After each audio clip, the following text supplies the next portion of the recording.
Good morning, everybody. I'm just wanted to give an update to people in the room and online.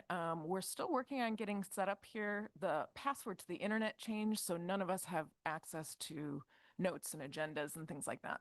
So we're just gonna wait and for more updates, and yeah, we'll let you know.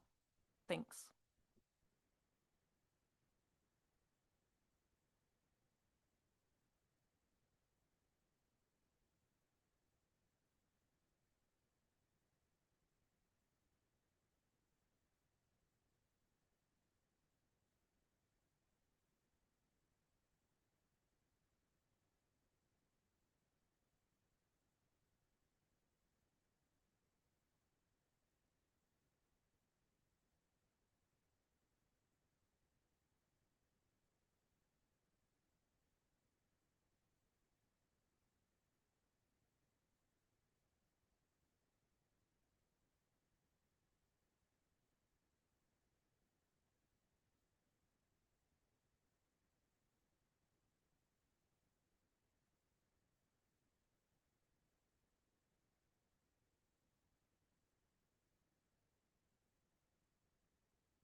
All right, good morning, everybody. Welcome to the December 2025 SSC meeting. I believe that we are ready to proceed, and we would like to take this opportunity to respectfully acknowledge that we're meeting in Anchorage on the traditional homelands of the Dena'ina people. The SSC honors the Dena'ina, the indigenous peoples who have stewarded this land across generations and continue to do so today. We're grateful to be part of this community and to recognize the culture, resilience, and traditions of the Dena'ina people. Thank you.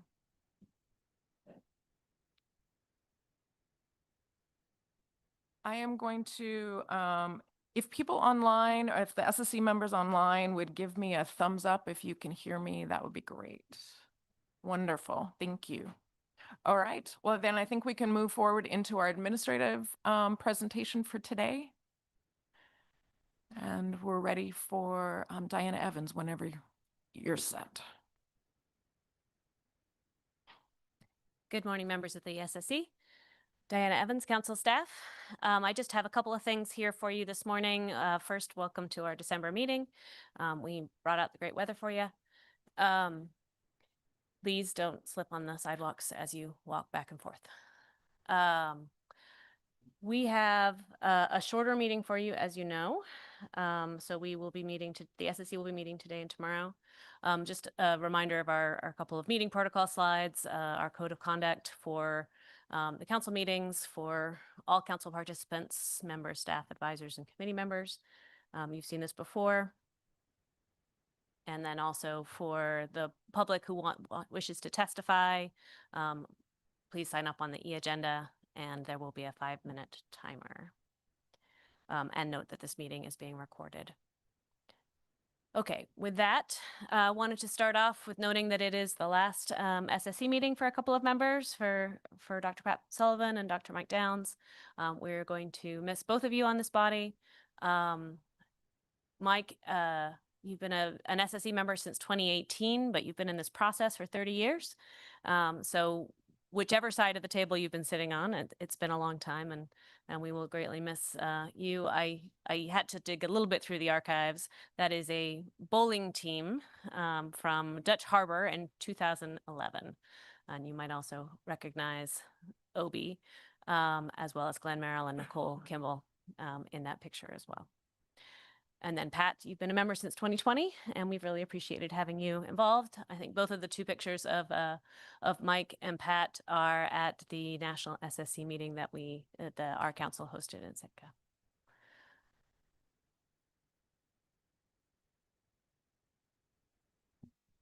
Sure, and just on behalf of the SSC as well, in addition to the things that Diana mentioned, I know, Mike, you've worked with number of regional councils around the country. I'm pleased to say that I think we got the most of you out of those, so yay for us. And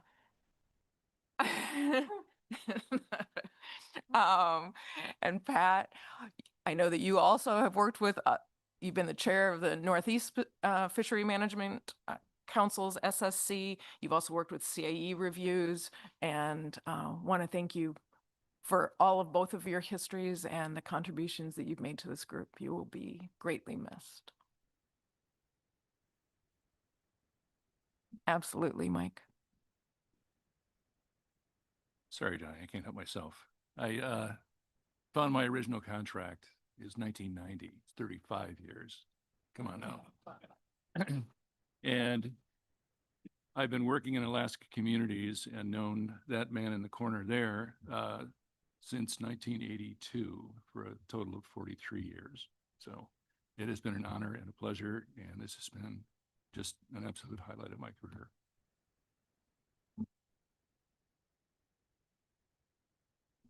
I'll just say, wow, thank you. Likewise, it's not the first time Mike has corrected me, so in that long, illustrious career.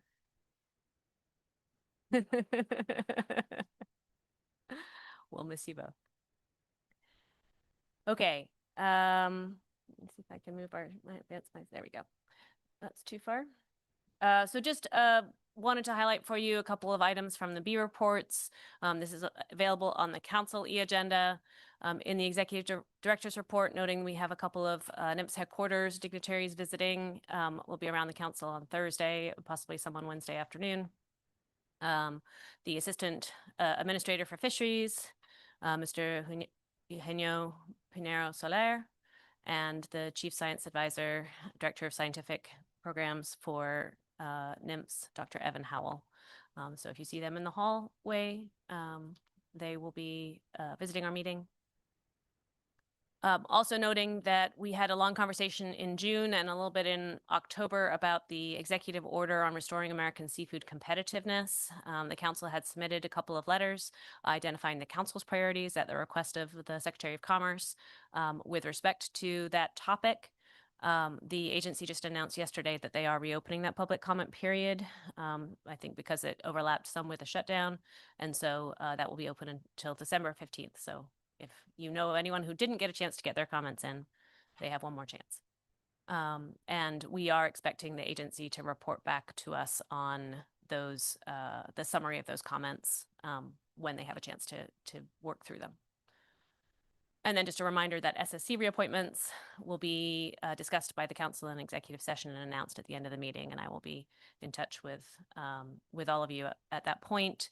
But we very much appreciate that the majority of the SSC is willing to be considered for reappointment for next year. The memo also highlights just some of our meetings, our impacts from the government shutdown that occurred from October 1st through November 12th. Primarily at this meeting, you'll see that with respect to the groundfish harvest specifications agenda item. We'll go into more detail on this when you get the staff report on that agenda item. It's obviously affected both the timing of the SSC meeting and the AP meeting, recognizing that we're not able to get new stock assessments from our federal authors because they were on furlough and did not have the time to complete those new assessments. And we don't have a groundfish plan team report as a result because the team didn't meet to review those assessments. We're also experiencing a delay with some of the contextual information that is usually refreshed for this meeting. Particularly at the SSC, we had talked about having a pilot program this December meeting to try to to get a report on the economic information. There is information that has been prepared by the center, but it is not in a form that that is available to you as a presentation. We will refresh that plan for next year's specifications process, and if we need to talk about other ways in which the SSC can continue to review that information, we'll do that with the chairs as we plan the upcoming meetings. But the remainder of that process and the available information will be discussed with you in detail under the C4, C5 agenda items. Just a couple of highlights from other parts of the B reports. The NIMS management report focuses also a lot on the impacts that the shutdown has created, as most of the Alaska regional personnel were furloughed, and identifying where they continue to work on some critical services. But obviously there will be changes in the timelines of the work that they were undertaking. But if you're interested in the status of rulemaking or other such updates, that's in the B2 report. And then Dr. Rob Foy will be providing an AFSC report to the council on Thursday. We haven't scheduled that for the SSC, just recognizing that your timing, but maybe I'll allow Dr. Foy to just say a couple words about that. Yeah, thanks very much, Diane. I appreciate that. So just by way of overview, this will be the presentation that I was abruptly not able to provide at the October meeting with some updates. And you'll recall that was also supposed to come to the SSC. So I think there might be a decision point here for us to discuss a future presentation on the topic. And that is really focused on science prioritization and specific stock prioritization should resources become limited and or staffing become limited. Remember, the backdrop to all of the changes in the last couple of months were the even greater changes that we had occur within the last year and expectations for changes to continue. So the presentation is focused on some criteria and really a framework for considering how to address stock assessments, in particular, the kinds of information coming from stock assessments, which is very similar to what we are using here today and tomorrow, likely for this process. Considering a framework for what ecosystem science to bring forward relative to those stocks, and then also our marine mammal portfolio. So that'll be the focus of the presentation. The slides are are online, the same ones from October, very similar for October. I will also be providing update on survey planning for 2026, what our expectations are right now, and then a little bit of information outlining what we're doing here just from the Science Center's perspective to make sure the council understands how the Science Center arrived at what information we could provide to this process. So that'll be part of the B report. And again, for the chair's considerations, we might think about having this discussion at the SSC soon, maybe February.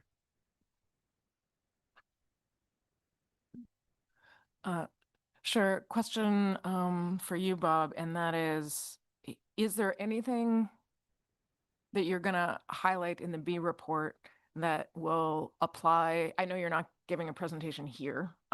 Is there anything that would apply to this meeting that we need to know now? Yeah. Thanks, Sheriff, for the question. The pieces that I might repeat again from the agency's perspective will come up during this discussion. For instance, what we might do in 2026, or what we might consider in terms of stock assessments for 26, 27, and it's all part of the SSC agenda. So I'll weigh in on that when it becomes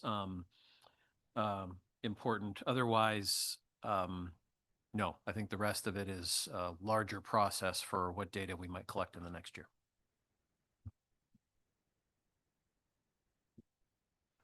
Great, thank you for that. And I'll just take the liberty, we're in admin, so I'll just suggest that we put in our report to discuss with council staff when we might be able to get an updated presentation on that in the near future.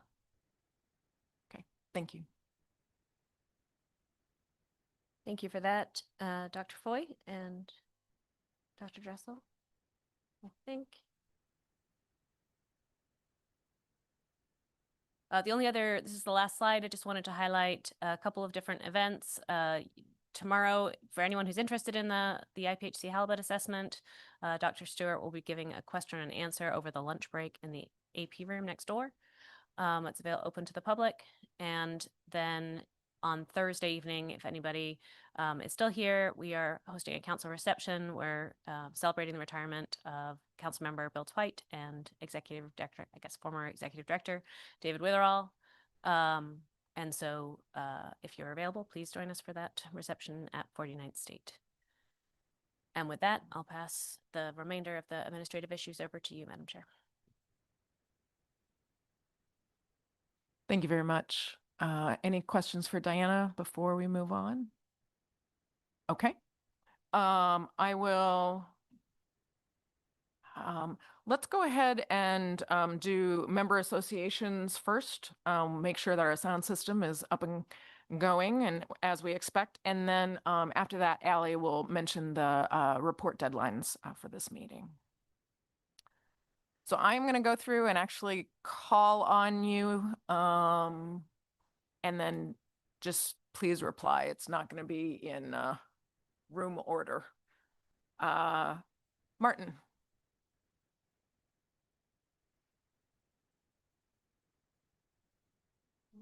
Yeah, somehow.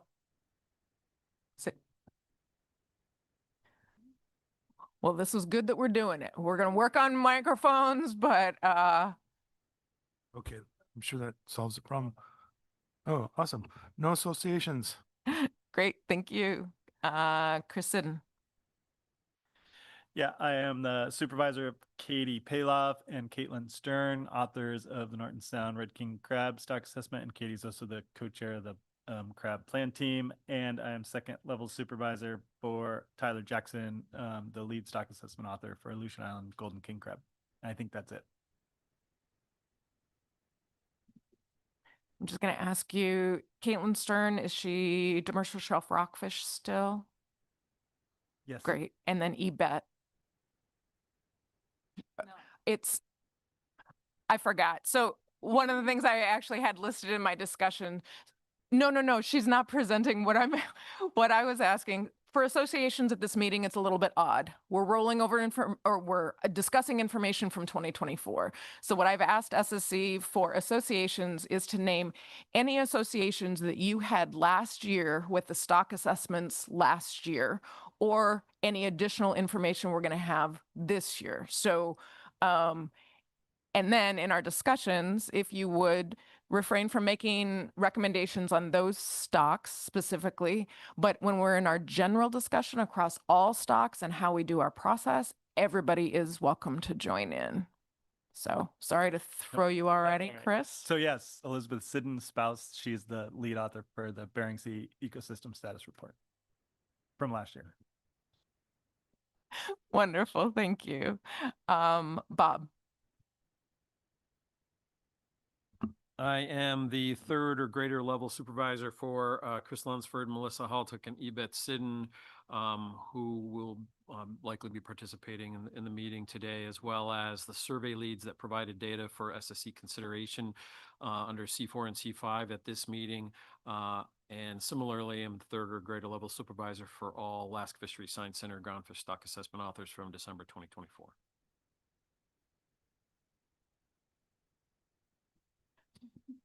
Thank you, and we'll be awaiting your email. Franz. No associations. Allie. No association. For me, no associations. Jason. Yeah, association with Dr. Tribuzio at AFSC. She's my spouse on the BSAI skates, and I guess from last year, maybe go in BSAI sharks.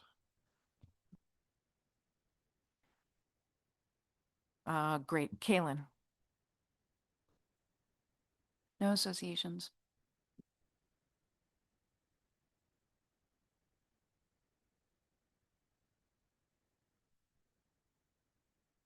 Mike. No associations.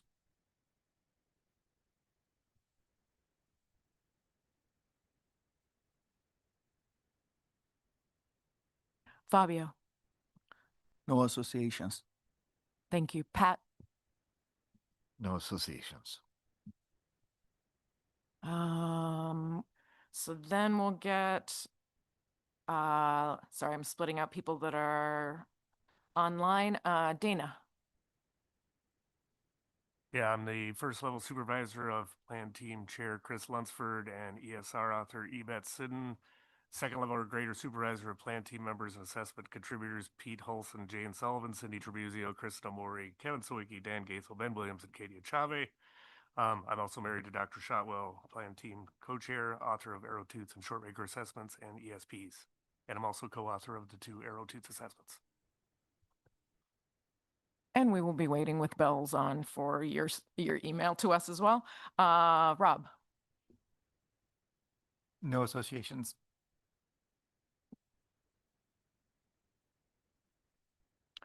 Wonderful. Andrew. Thank you. No associations. Great. Question just for Rob. Just from last year's report, are you still supervisor for Joanna for ESR? Yes, that's correct. Awesome. Okay. And then for people online, Sarah. No associations. Thank you. Jen. No associations. Chris Anderson. No associations. And Curry. Hi, I'm a collaborator on several research projects related to Alaska sablefish, focusing on spatial management methods and the ongoing management strategy evaluation for that species. I supervise Dr. Matt Chang, who's a postdoctoral researcher and co-author on the Alaska Sablefish Assessment in 2024 and would have been again this year. And Josh Sanner, who is leading the Sablefish MSE process. My spouse, Dr. Krista Oak, is a contributor as part of the team for several ESPs in 2024, or was in 2024, and works with Dr. Pete Holson on integration of temperature covariates within the Gulf Pequot assessment. Wonderful. Thanks, Curry. Did I miss anybody? Hi, Brad. Thanks, Sherry. I have no associations.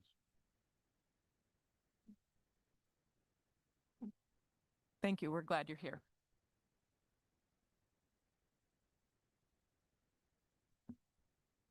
This probably didn't need to be stated, but this meeting's going to be a little bit different than our past meetings. And so, yes, I hope that you keep your sense of humor and have a little patience with me. Next, we'll go to Allie for deadlines. Yeah, thanks, Sherry. Pull them up. We have a 2-day meeting here, hopefully wrapping up Wednesday afternoon. We would like to have your final sections into the draft report by 10 a.m. on Thursday, and including your draft slides in the presentation. We will be closing the report at about 6 p.m. Alaska time on Thursday evening, to most likely present to council on Friday, though that may change. We will see. We will provide more time for review if we can, but we understand that's a tight deadline. So please plan to spend some of your time on Thursday reviewing the report. The outline is already posted in the folder. However, what we would like in terms of our slides will probably will be different than normal, depending on our process discussion here in a little bit. Am I not sitting close enough? Sorry. I'll be providing an updated template following our process discussion this morning so that I can better detail what we would request of you guys in our slides here. So that will be coming shortly. I will send out the normal email with the deadlines and the links when everything is ready. Thank you.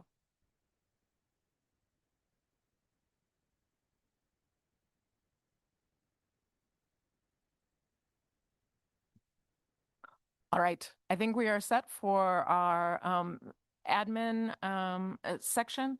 And next we will move on to C6, Bering Sea and Aleutian Islands crab. Just a heads up for people, we'll have 2 slots for public testimony. One will be on Norton Sound red king crab, and those are final specifications. And the other one will be on the remainder of the crab plan team report, which is essentially Aleutian Island golden king crab model runs. To you, Anita. Good morning. To the chairs and members of the SSC, for the record, my name is Anita Kroska, council staff. I'd like to introduce C6, the Bering Sea Aleutian Islands crab stocks. Harvest specifications that will be presented by Crab Plan Team Co-Chair Katie Paloff at Alaska Department of Fish and Game. She will provide an overview of the final stock assessment and harvest specifications for one stock, as Sherry mentioned, Norton Sound red king crab. And she will also review the proposed model runs for Aleutian Islands golden king crab. As you are aware, the government shut down.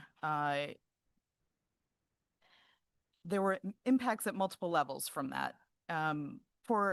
In our case, for the crab plan team, we were still able to have our virtual meeting as planned.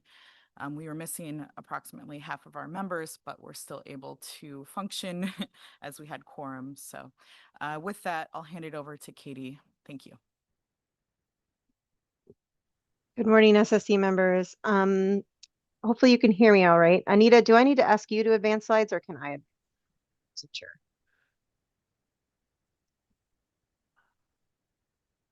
You should be able to, Katie. Go ahead and try. Okay. Oh, there you go. All right, thank you. All right, thanks. Good morning, everyone. As Anita said, Katie Paloff, co-chair of the CRAB Plan Team. I'm here to report about our one-day virtual meeting that we had in November. Just to refresh everyone's memory, we have to hold this meeting because Norton Sound Red King crab specifications need to be set by February when the fishery starts. And due to kind of changes in council meeting timing, and also the fact that this survey does rely on data that comes in when we do have it in the Northern Bering Sea survey, which is not available for our September meeting. So the last 2 years we've held a one-day virtual meeting and to address this. So as Anita already pointed out, since we had limited membership, we kind of reduced our meeting to what we needed to accomplish at this meeting, which was final specifications and final model choice, OFL and ABC for Norton Sound.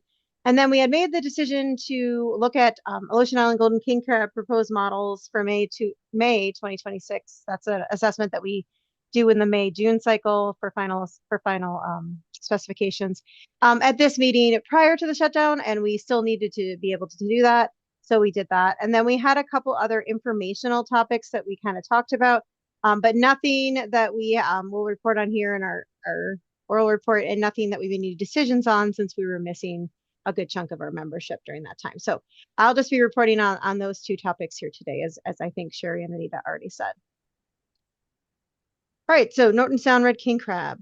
It is a Tier 4 annual stock assessment. It is in GMAX and has been since last November. It has new authorship as of this is the first full assessment that Caitlin Stern has been the primary author, with myself as co-author here. Just to refresh everyone's memory, it supports a summer and winter commercial fisheries as well as a year-long subsistence fishery out of Norton Sound. It is a male-only model with 8 size classes and does have a size-dependent natural mortality, with the lower size classes being fixed at a natural mortality in the base model of 0.18, which was what most of our king crab stocks were at previously. That will be something that we'll talk about here as our model choice here. And then it's estimated for larger size classes. The other thing I just wanted to kind of bring up here is fishery selectivity for this stock. In the base model, it's logistic for the summer commercial and dome shape for the others. And that is something that will also be in one of the model runs here. So just wanted to bring that up. So this little infograph to the right shows the models that were presented at this November meeting. We have a base model that was last year's accepted model that we saw for proposed model runs in May and June. And that base model has been updated for GMAX versions, but has not been updated since May. We were using the same version that you saw in May. Excuse me. The other option that you'll see is is model 25.0A. So that model is the base model where the fit to shell condition is removed. So it's treated, the size composition data is all treated as one and not by old shell or new shell. And the base natural mortality is set to 0.23, which is the new estimated natural mortality for Bristol Bay Red King Crab, and also the accepted natural mortality that we have now for most of our other king crab stocks. So I think this is the last stock that is still using 0.18 as the base natural. So, and then a long time ago, I know, for May, June, but one of the things that did come up with the base model in that cycle was when the jittering was done, there was the MLE for the base model was an option that had some high, kind of out of the realm of what we would think would be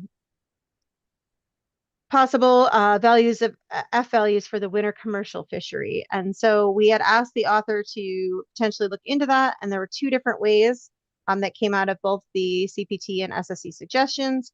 One was putting some bounds on F. Now, those are model variants here, 24.0B6 and 25.081. And then the other, based on SSC suggestions, did model runs that don't have that bound, but have a change in selectivity, which I'll go into in the next few slides. And those are models 24.0B7 and 25.0A2. So before I get into those differences in the models, just real quick update on the data, the new data that's going into this model. There is new fishery data, new catch data, of course. The highlight from that is that the standardized fishery CPUE was fairly low from the last few years. You can see this in the top right panel for 2025.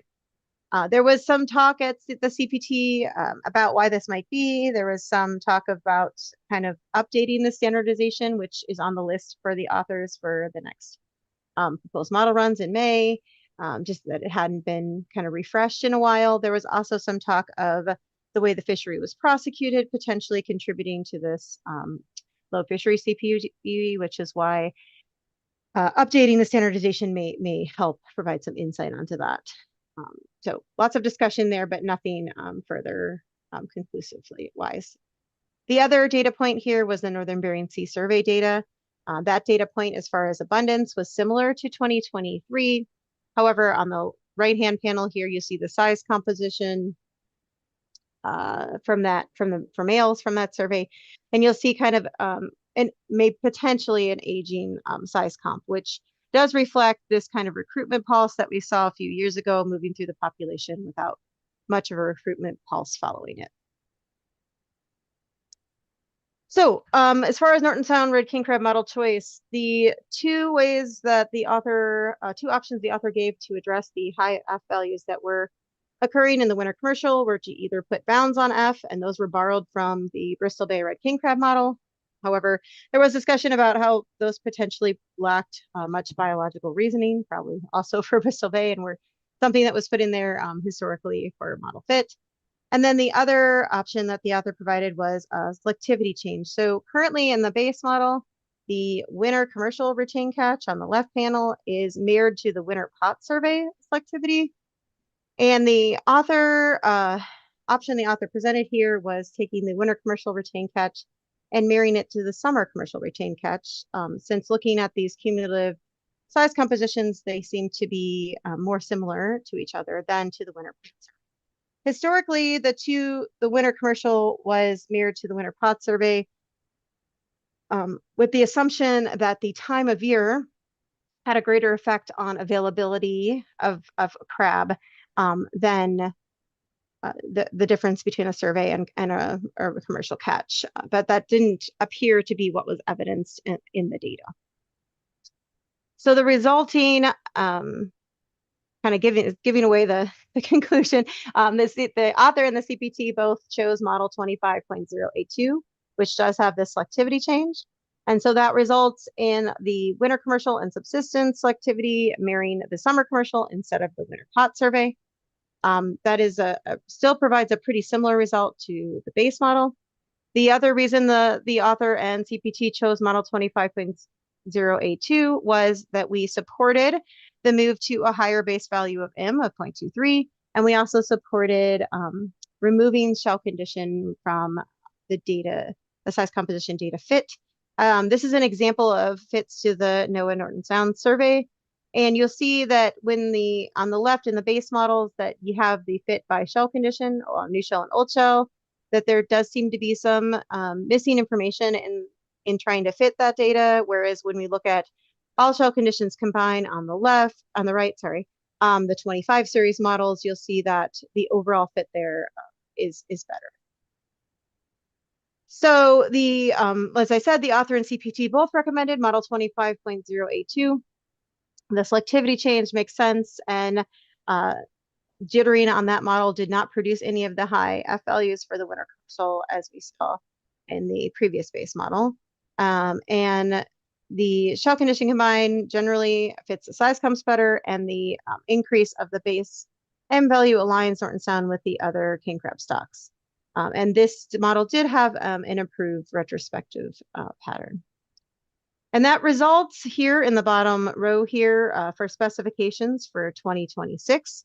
I will point out that the stock, as I pointed out from the, well, I guess the survey data didn't really show much of a decline, but the stock is on kind of a declining trend, which is not necessarily unexpected from the size composition data that we saw with kind of an aging population and not much recruitment coming through. let's see, and then, oops, sorry about that. I went too quickly. Our buffer recommendation for the stock was a 30% buffer. This is consistent with previous years. The author did provide a draft risk table, but due to where the CPT is in that cycle and taking up risk tables in May, we didn't provide much feedback. We just appreciated the author providing that. And now we have those frameworks in place to discuss for most of our stocks for the May meeting. There's quite a few concerns and reasons why that we have this 30% buffer. The minutes provide kind of a full list of those details. Some of the ones that I just wanted to highlight here is that we do borrow a lot of life history information for the stock from other stocks. Part of the reason that it's a tier 4 stock. And then we also do not have any, we lack information about discards for the stock because we do not have observers currently for this fishery. So as I pointed out a couple of these, but some of the future work that was discussed has been incorporating a model-based index of abundance for the different surveys being used in this assessment, because we have both NOAA survey and Fish and Game survey that's usually done annually, but wasn't performed this last year. In addition to some historic NOAA survey data that was done specifically in Northern Sound that wasn't part of the Northern Bering Sea survey historically. So the author has been working on that and has provided plan team some updates over time over the last year. In addition, there's some data that are not currently in the model that the author would like to put in there, and then potentially review and potentially revise the fishery CPE standardization methods. And then just generally with a new authorship, general data reproducibility and improvements to the data and data flow. We would expect to see some of that for next May. And I think with that, I'll pause and see if there's any questions. I think that's our last slide for Norton Sound too. Thanks, Katie. We do have a couple questions here. We'll start out with Dana. Thanks, Katie. In the stock assessment, it talks about how there's a different survey footprint for the NBS survey for lengths and abundance. Are you going to deal with that with those model-based indices, or maybe you could comment on how much abundance is outside of the abundance index used now? So yeah, through the chair, Dr. Hinswood, sorry about that. Yeah, so that comment specifically with the size comps dealt with the fact that the author found that the area that was being used for abundance did not match the same area that they were using that was previously used for size comps. So the size comps are coming out of a larger area. So it is something that the authors plan to revise for the next assessment in May. So I expect to see some data updates to align those to be together. That may be a couple different variations of that. One to align it with what it is now for the base model, and then one potentially to align it with some of the model-based indice runs, assuming that those will come through in May also. Thank you. Next question's from Pat. Great, thanks, Madam Chair. Thanks, Katie, for the presentation and for the analysis. Just for the reassurance of the SSC, I did appreciate the point-by-point addressing of a lot of the SSC and CPT comments. Several of them were kind of decided to push towards the January 2026 CPT modeling workshop. Can you just outline just very briefly what things will be looked at there as opposed to being dealt with on the sort of standard assessment basis? Thanks. Through the chair, Pat. So the couple things that will be addressed at the modeling workshop were items that we either need to update GMAX or ensure GMAX is working the way it should be. So one of those was projections for this stock and just make sure it's doing what it needs to be doing for this tier 4 stock. Anything that we discuss at the January modeling workshop will then, if it's going to be incorporated into model runs, we'll then see again in May. So nothing that we do at the January modeling workshop is a final decision. It's just work towards model development that will then be seen in May. So everything will still be addressed in the normal framework. We just you have that modeling workshop to allow us to have a little bit more in-depth discussions on some of the coding and modeling that we need to be doing for our craft students. Very good. Thank you. Dana.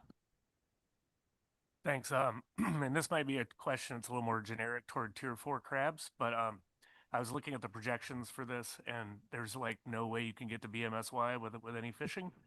Is there any efforts to try to solve for the right Fs for the right BMSYs that could get you there?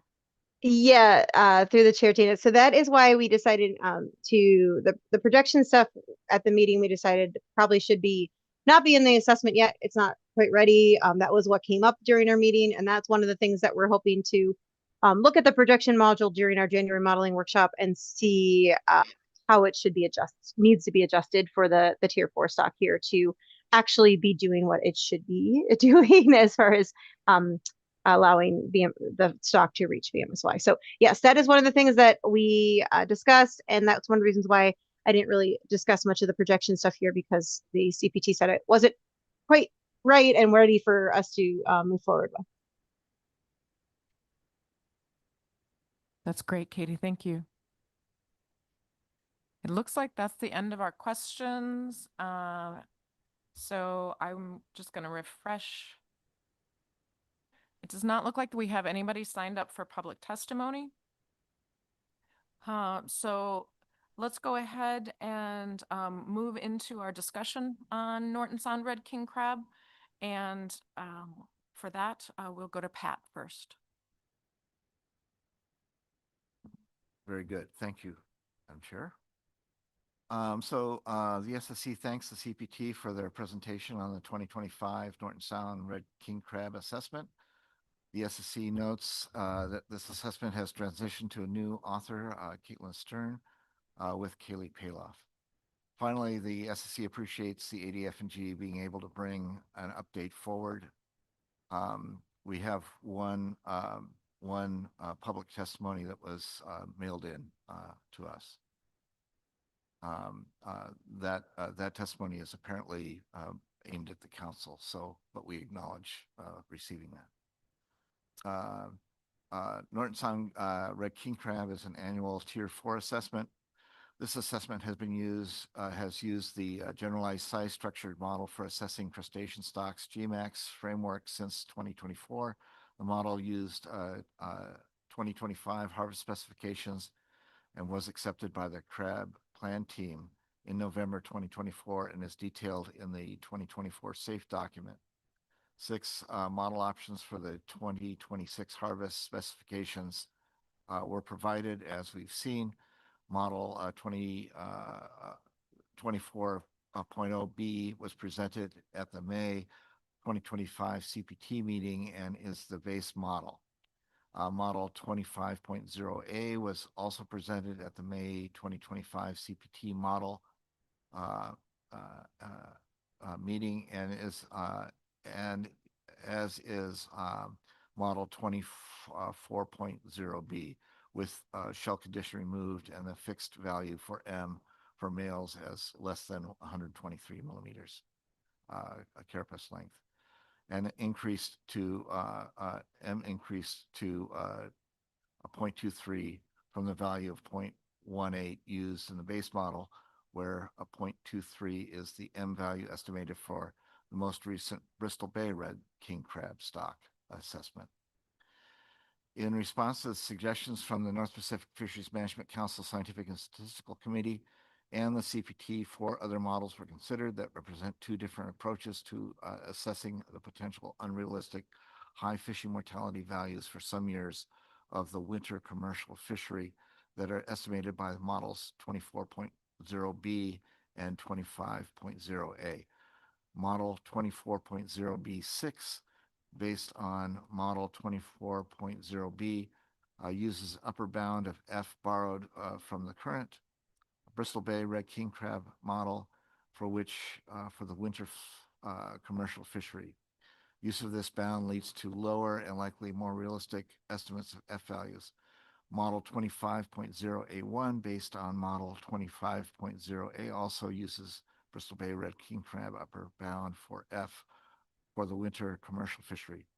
Model 24.0B7, based on model 24.0B, uses a different selectivity pattern for the winter commercial fishery than is used in 24.0B. rather than using the same dome-shaped functional form for selectivity for the winter commercial fishery as is used for the winter pot survey. This model uses the same asymptotic functional form for selectivity for the winter commercial fishery as is used for the summer commercial fishery. This change in functional form for the selectivity for the winter commercial fishery also leads to a lower F values. Model 25.0A2 based on Model 25.0A uses the same selectivity pattern configuration as for Model 24.0B7. I would propose the SSC concurs with the CPT to use Model 25.0A2 for setting harvest specifications for 2026-27, using Model 25.0A2. The tier BMSY proxy was calculated as the average of mature male biomass on February 1st during the 1980 through 2025 and equaled 2,000 tons. The estimated 2026 mature male biomass on February 1st was 1,560 tons, which is below BMSY proxy, placing the Norton Sound red king crab in status category 4B. The corresponding FMSY proxy for Norton Sound red king crab was M equals 0.23 per year, using the default gamma of 1. Since the stock is in tier 4B, the associated FOFL falls on the slope of the control rule and was computed as 0.17 per year. Results from the model 25.0A2 place the Norton Sound red king crab in tier 4B and indicate that the Norton Sound red king crab stock is not overfished. Catch did not exceed the OFL, and so the stock is not subject to overfishing. In terms of the buffer, the CPT recommended a continuation of the 30% buffer, as the GMAX update did not directly address all of the persistent issues with this assessment. The sources of uncertainty identified when setting the 2025 ABC are still relevant. These include uncertainty regarding biological characteristics, M and size of maturity, the impact of seasonal movement, uncertainty in stock versus survey areas. There is also issues about shortage of discard data on which to base the estimates of total catch mortality. Estimates of total mortality rely on ad hoc methods to estimate discards. The model consistently overestimates the proportion of large crab, and whether the high estimate of M in the largest size classes is reasonably remains unresolved. I would propose for these reasons, the SSC concurs with the use of the 30% buffer for this assessment. Finally, the SSC appreciates the detailed responses to the SSC and CPT comments on previous work on this assessment. The January 2026 CPT modeling workshop certainly seems like an appropriate venue for moving this assessment and several of the SSC recommendations for analysis forward. The SSC thanks the authors and the CPT for follow-up on the SSC recommendations regarding the risk table for this stock as presented in Appendix B. And the SSC supports the exploration of surveyed standardization for this stock. Thank you.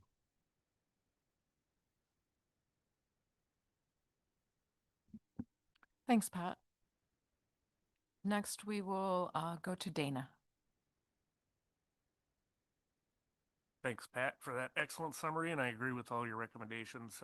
I also want to welcome Caitlin as the new lead author and commend her on a comprehensive assessment. And I really appreciate the logical and moves to parsimony that were step forwards in the model, in my opinion. I'll be adding a few suggestions in the minutes regarding the NBS survey and the projections that I brought up in discussion. Otherwise, I'm good. Thanks.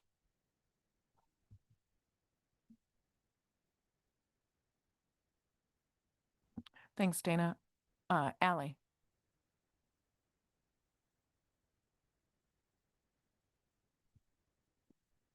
Yes, thank you both for your comments.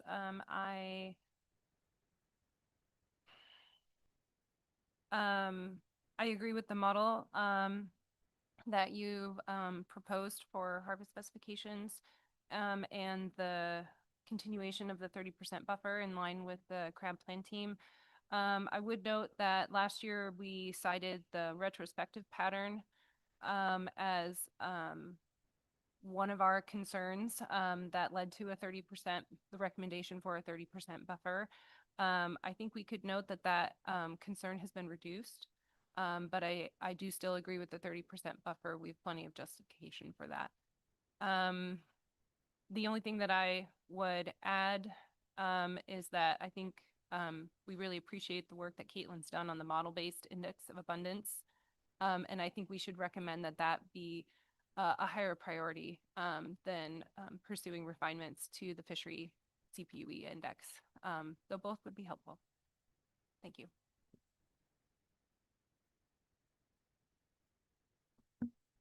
Thanks very much, Ally. Any other comments? Wonderful. Yeah, Martin. Yeah, I was looking at the Kerouac report, and there is a section that talks about how it's a recommendation that the council in NAMPS in Alaska work with the tribes collaboratively on research and development of management and policy related to Norton Sound red king crab. And I think we probably should include that comment or reflect that in our minutes if we can, because it seems like a relevant comment that does pertain to the assessment rather than a policy call. So great. Thank you, Martin. So I did follow up with council staff on this one, and it sounds like most of this is outside the SSC's purview. But if the SSC wants to mention support for any research that may come, I think that that probably falls under something that the SSC could speak to. But as far as being consulted, policy, management, all of those are within the council's purview. Pat. So to Martin, do you see it as falling under a sort of research element? There's elements of both in that statement, I think, but it did talk about data gathering, ABC, developing models and understanding trends. And so I think those all play into the assessment process. If you could send me a few words on that, that would be great. Yeah. Through the chair. Sure. Thank you.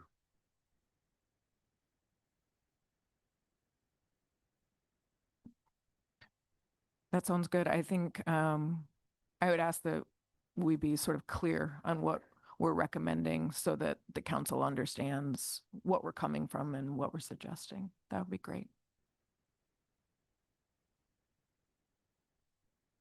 Okay.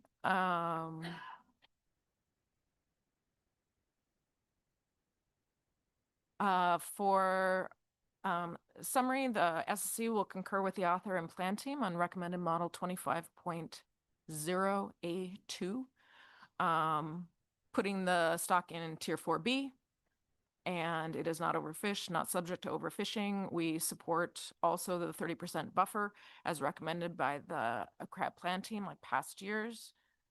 We will note that retrospective has decreased somewhat, but that we still support using the 30% buffer.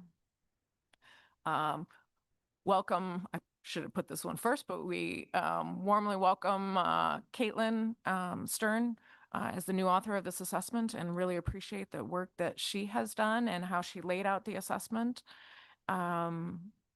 We will support addressing some concerns at the January workshop. We appreciate responses to previous comments. And I think the only other thing was in the research recommendations, I guess, if the SSC makes for the future, that will likely note that work on the model-based index of abundance is higher priority than the fishery CPUE index at this point. Did I get that right, Ally? Awesome. We'll also note and summarize, since this is influential scientific information, we'll note and summarize the written public comment, and will indicate some support for for work on research in the future. All right. Okay, it's 9:12. Let's go ahead and move into Aleutian Island golden king crab, and then after that, we'll likely take a break.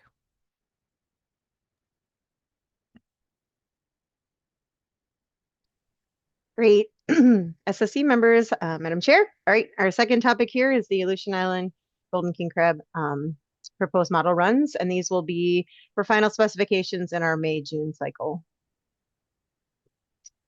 Come on, there we go. So the author provided a couple of different avenues that they went down as far as proposed models. And this flowchart actually breaks them down pretty well here, is helpful for understanding. We have the accepted model from last cycle. Excuse me.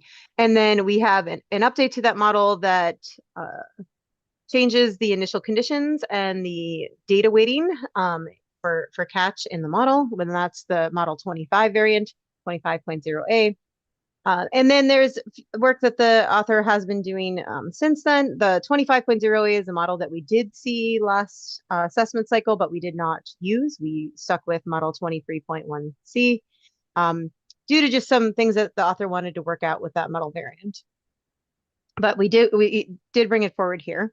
The other 26 series models first start with an update to the standardized CPUE using spatiotemporal models using SCMTMB.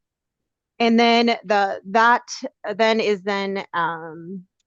is then transformed into a version of 25.0A of 26.0A with changes to initial condition and data weighting. And then the author provided 4 different variants looking at selectivity and catchability and some time varying aspects to that. So the author provided both selectivity time blocks, catchability time blocks, selectivity random walk, and then catchability and selectivity time blocks.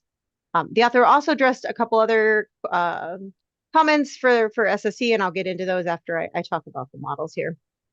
So as far as proposed model runs, the initial conditions and data weighting suggestions that the author made were generally seen by the CPT as model improvements to model parsimony and simplicity, to not having to build up the model from an on-fish condition, gives it a little bit more latitude and runs a little bit more efficiently.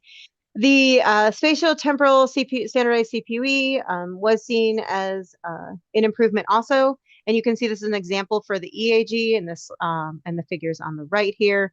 The leftmost figure shows the nominal CPUE, the GLMM CPUE standardization that's previously been done, and then the spatiotemporal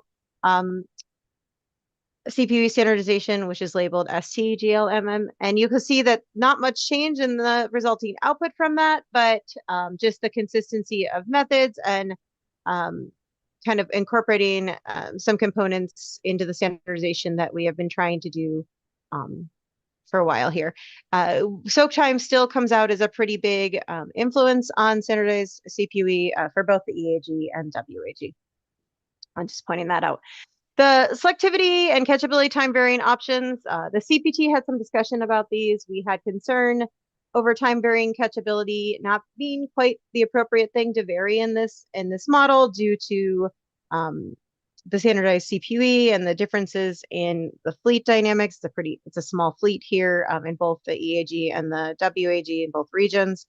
And so we had suggested that the author not move forward with time varying catchability, but to focus on selectivity. And the CPT did have concern for selectivity that was, I guess, not the time blocks, but the time varying selectivity potentially be overfitting in the model. So because of that, the models that we recommended moving forward for this stock were the base model. The base model updated with the CPUE standardization and SCMTMB. That model with updated initial conditions, and then finally a variant of that model that has selectivity time blocks. And we asked the author for these 4 models just to allow us with those different decision points for us in May, so that we can have different options there to look at in case we want to go with the CPDB standardization change, but not the initial conditions, or vice versa. So those are the 4 models that we asked author to bring forward for May and June. Some other topics that the author did address and the CPT did discuss during our meeting was the OFL calculation for the stock, which has been something that has been discussed probably, I think, for a while now, but most specifically since 2017. There are some minutes from the meetings in 2017 kind of suggesting from the SSC that we do the OFL calculations differently than the CPT and the author have been doing them.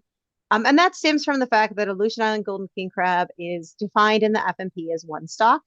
It is currently modeled in 2 different models, the eastern and western areas. It also is currently managed by ADF&G independently for each of those sub-districts. They have separate tax, and they actually have separate harvest strategies and harvest rates. So the author here presented an FOFL for the combined, which I think was the intended, and you guys can correct us if we're wrong, idea behind the SSC calculation was to have a combined FOFL instead of one for each sub area. And the author did present that, as well as the OFOFLs calculated by sub area in this table here. The CPT and author had concern with the combined status for the stocks and FOFL calculations because of the current status of these 2 areas. One, the EAG is trending, is stable, if not trending up, whereas the WAG is trending down. And there was concern that having a combined FOFL calculation would essentially allow for more harvest potential in the area that was trending down by kind of contributing that excess of status to both areas equally, if that makes sense. So the CPT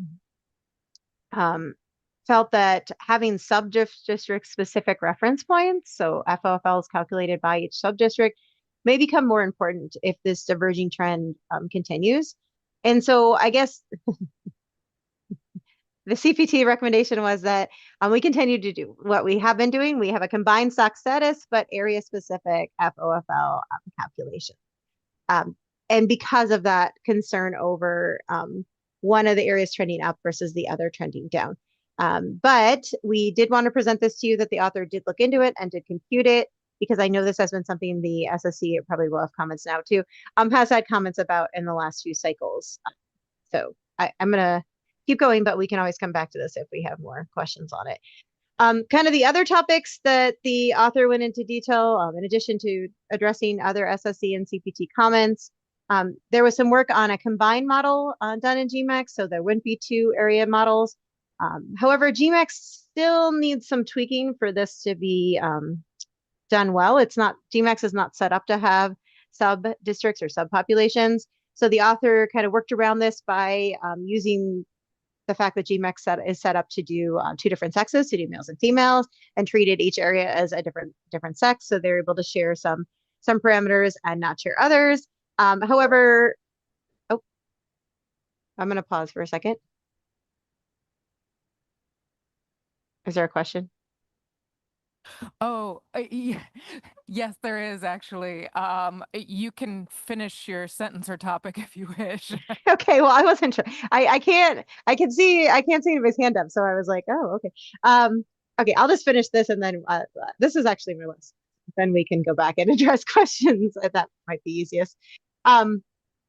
So, or at least I'll finish my first bullet point and then I'll stop there. So the combined model still needs some work. It was actually something that we brought up discussing at the January modeling workshop, looking at the way GMAX it currently handles kind of if we treat each area as one is males and one is females in the model to deal with having 2 subdistricts.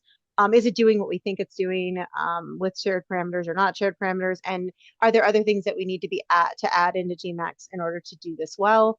The author did ask CPT for some advice of like, is it a priority to pursue that versus pursuing some of the other options? I don't think we gave him a really great answer to that, but I do think there was some idea that if we can do a combined model well, that would allow us to kind of address, still be addressing the differences in the two different areas, but to have one combined model to calculate status and things like that might be a little bit more streamlined. So with that, I'll pause before I get to my other bullet points, and I can jump back to the previous slide. Thanks, Katie. No, this is it's just a process of dealing with virtual. You can't hear us when your microphone's going, so don't worry at all. We do have one question from Bob. Thank you, Madam Chair. My one question is more like 8 questions. If it's 8 Okay. questions, what if we finish the presentation? If Unless you want to. I may, they're all separate topics. It's up to you. They go back to a few slides. Yes, let's go ahead, Katie, and let's finish your presentation first, and then we'll go through and we can go back as necessary. Okay. Thank you, Katie. Sounds like a great plan.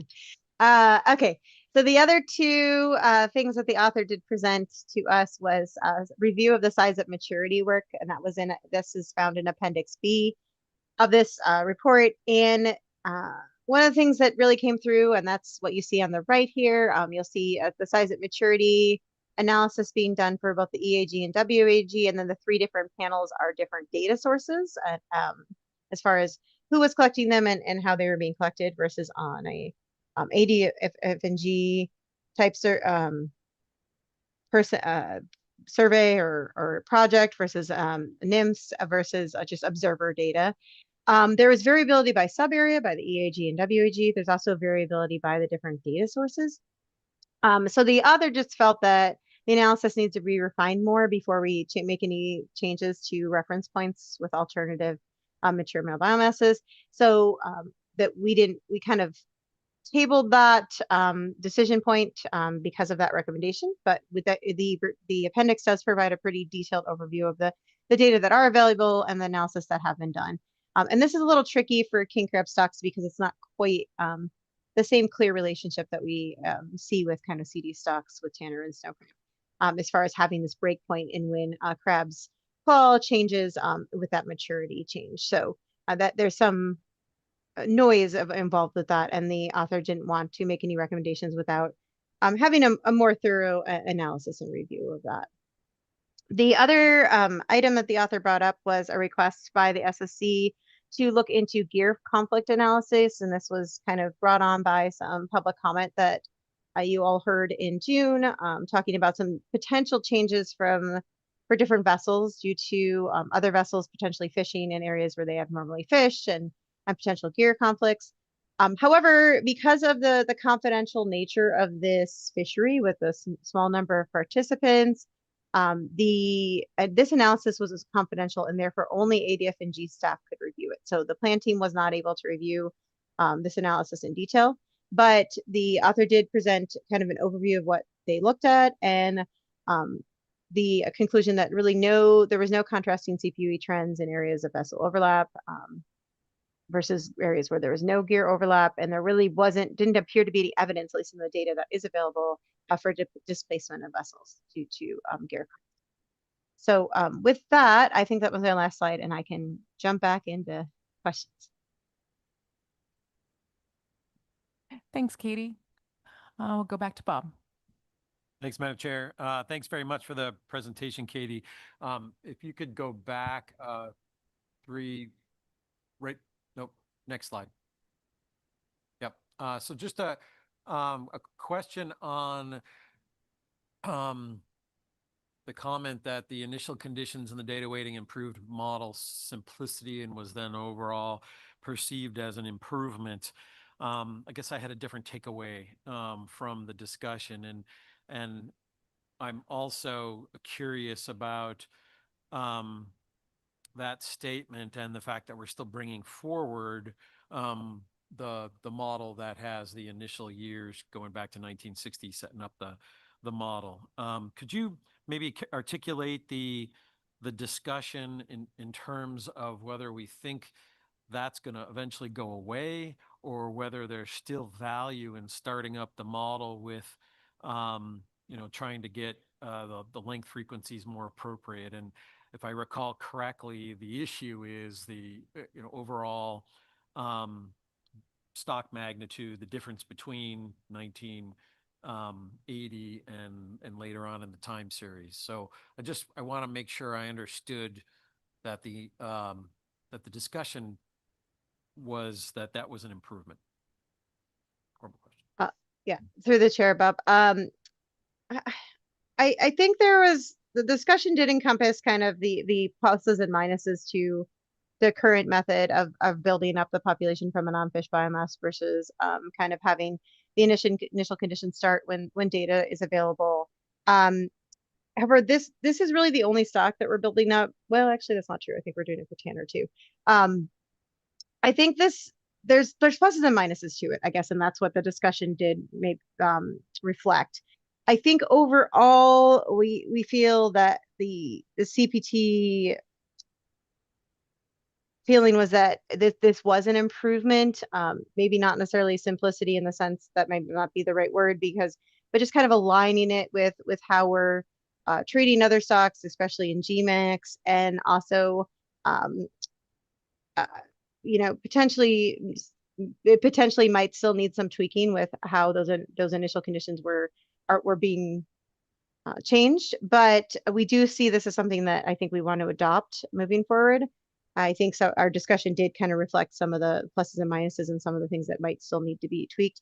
As far as still bringing forward the base model, that is typically our practice, is to still have the base model from last year as a model for comparison with new data.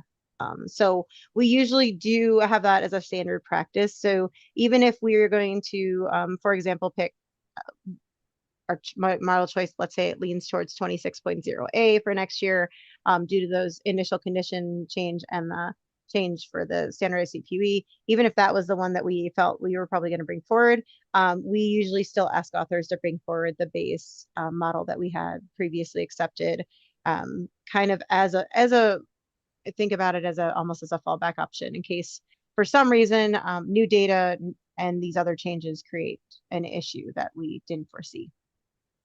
So that's why we're asking for that. I sorry I don't have quite a better answer for our discussion. I was trying to recall and just kind of skim over our minutes, and I don't I know there was some pluses and minuses, like I said, but I think that the overall consensus was this: we wanted to move to these changes in an initial condition. Thank you very much, Katie. I appreciate that, and that's consistent with what I was thinking in terms of the future for the use of that. Second question on catchability, same slide. The notes made sense to me in terms of the conclusions on catchability from the crab plan team. Are you aware of any other stocks that are using time varying catchability? I didn't take the time to go look across the board and see if we've ever done that before, but it struck me that we had actually made some recommendations about considering selectivity and catchability, but then it doesn't make much sense that catchability would change. It doesn't seem to be appropriate, but is that used anywhere else that you're aware of? Yeah, through the chair, Bob. Not that I'm aware of, but I don't have a full grasp of all the groundfish stocks. We haven't really done time varying catchability, and I mean, I guess we've done different we've done different changes when it comes to like survey changes and Q, but not related to the fishery and not like what was presented here. This is kind of a new avenue, and it was actually something that did not so much the catchability, but the time varying selectivity option, where the author did a random walk. That was something that came up at our meeting that Andre was like, "Oh, I'm glad that works in GMAX." We haven't seen a model with that yet. So some of the things that the author was doing here are things that we haven't necessarily explored in some of at least our assessment models. I know Cody for snow crab has looked at in some of his research models, not necessarily in our assessment models.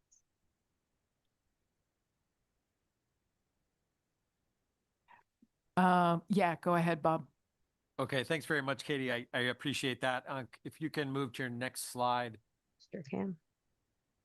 Maybe. I can just speak to it without the slide. Really, the questions are on the OFL calculation, and I really appreciated the plan team's discussion on that. And I feel like we may be shifting our thoughts based on the trajectory of the stocks. But was there any discussion, or do you have any thoughts on whether or not there's a moment that the arguments for separating the OFL are almost akin to revisiting the stock definition, and whether or not there is a difference between the East and West stocks? And we've had this discussion before, and we went through a long protracted conversation over a few years considering that, but this was before the Western stock was in decline. Fairly consistent, and now we're kind of in a different space, as the Crab Plan team pointed out. Do you have any thoughts on that, or was there any discussion on that? Yeah, through the chair, Bob. No, we didn't really get into that. I know we have talked about that quite extensively in previous iterations of this discussion about these two areas.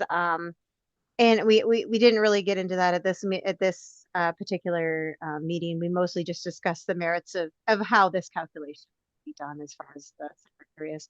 But I do think that is one of the reasons why the idea of doing a combined model has been a little bit higher on the priority list, because the idea there is that potentially,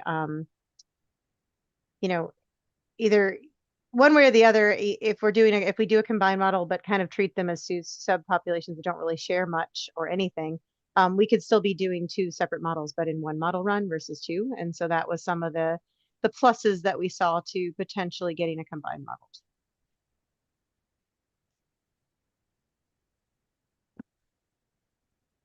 Oh, that's not even 8, Bob. All right, you go, Bob. I'm condensing as we're talking here. So I appreciate what you just said about combined models. I'll add that to my comments on later. But my last question's on size at maturity. So what I didn't see in the CPT discussion, although it is referenced, is the reality that the physiological and functional maturity of paralithodes and lithodes crabs is really not well quantified, and there's been many attempts at using the kiloheight standard for king crab species that really doesn't work as well. In fact, we've heard recently that maybe we want to do something different with Caenorhabditis as well, but we're still making recommendations for Tyler to continue to pursue bootstrapping methods and other on this size at maturity question. Do you have any thoughts on that, and whether or not there has been a discussion either at this meeting or in the past as to why it's critical for us to continue going down that path? Through the chair, Bob.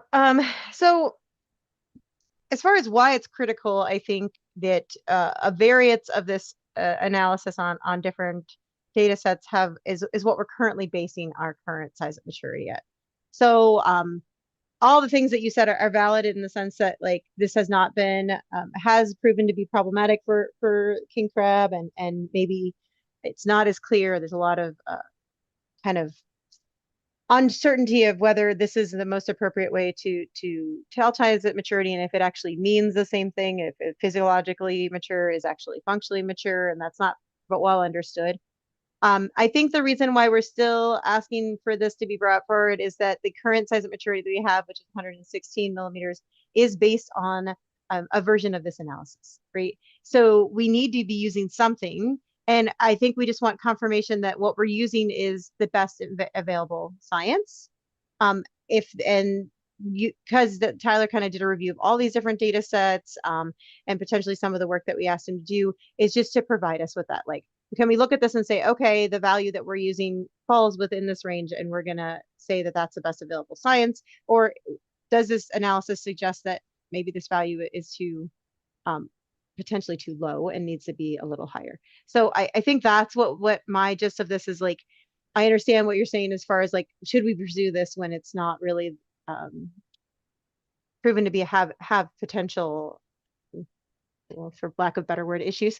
But I think it is the data that we have available on this information for the stock.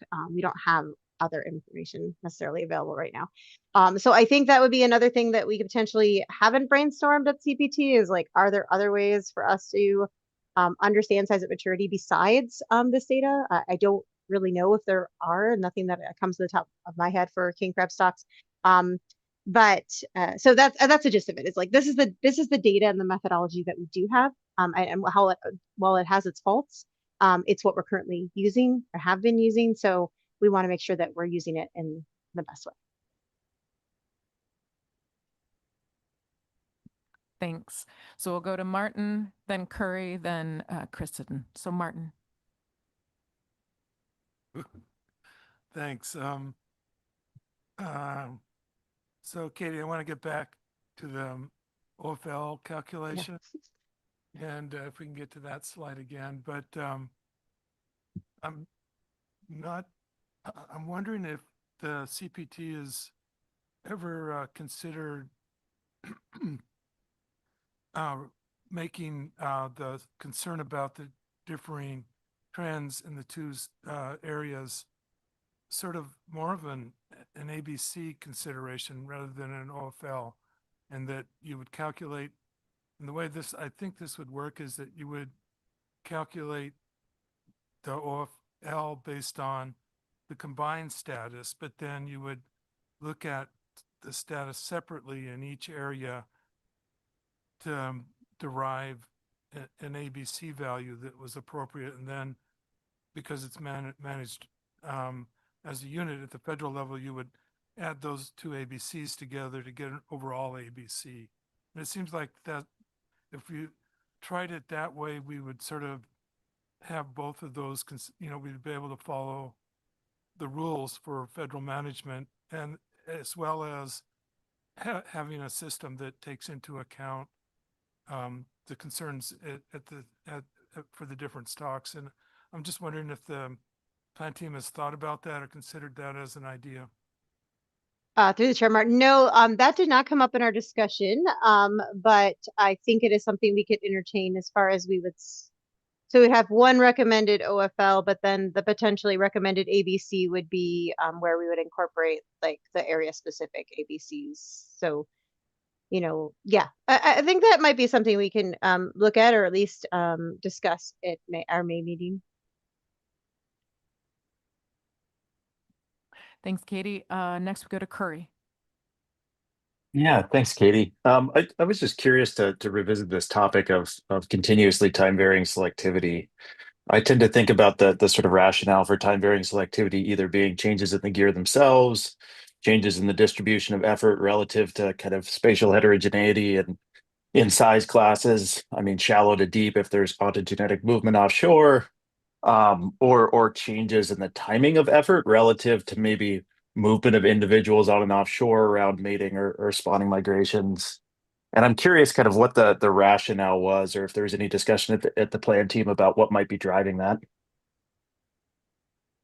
Through the chair, Curry. Yeah, so the selectivity time blocks, so the option that we did recommend the author moving forward, those time blocks were based on rationale that the author provided.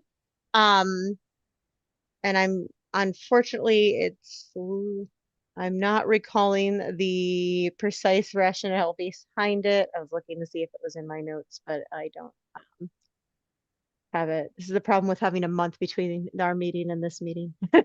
No worries. But the author did provide rationale for the time blocks. I think the reason we decided not to pursue the time varying was because of that issue of like, do we have a rationale for really thinking that the selectivity, I'm going to start time varying the random walk.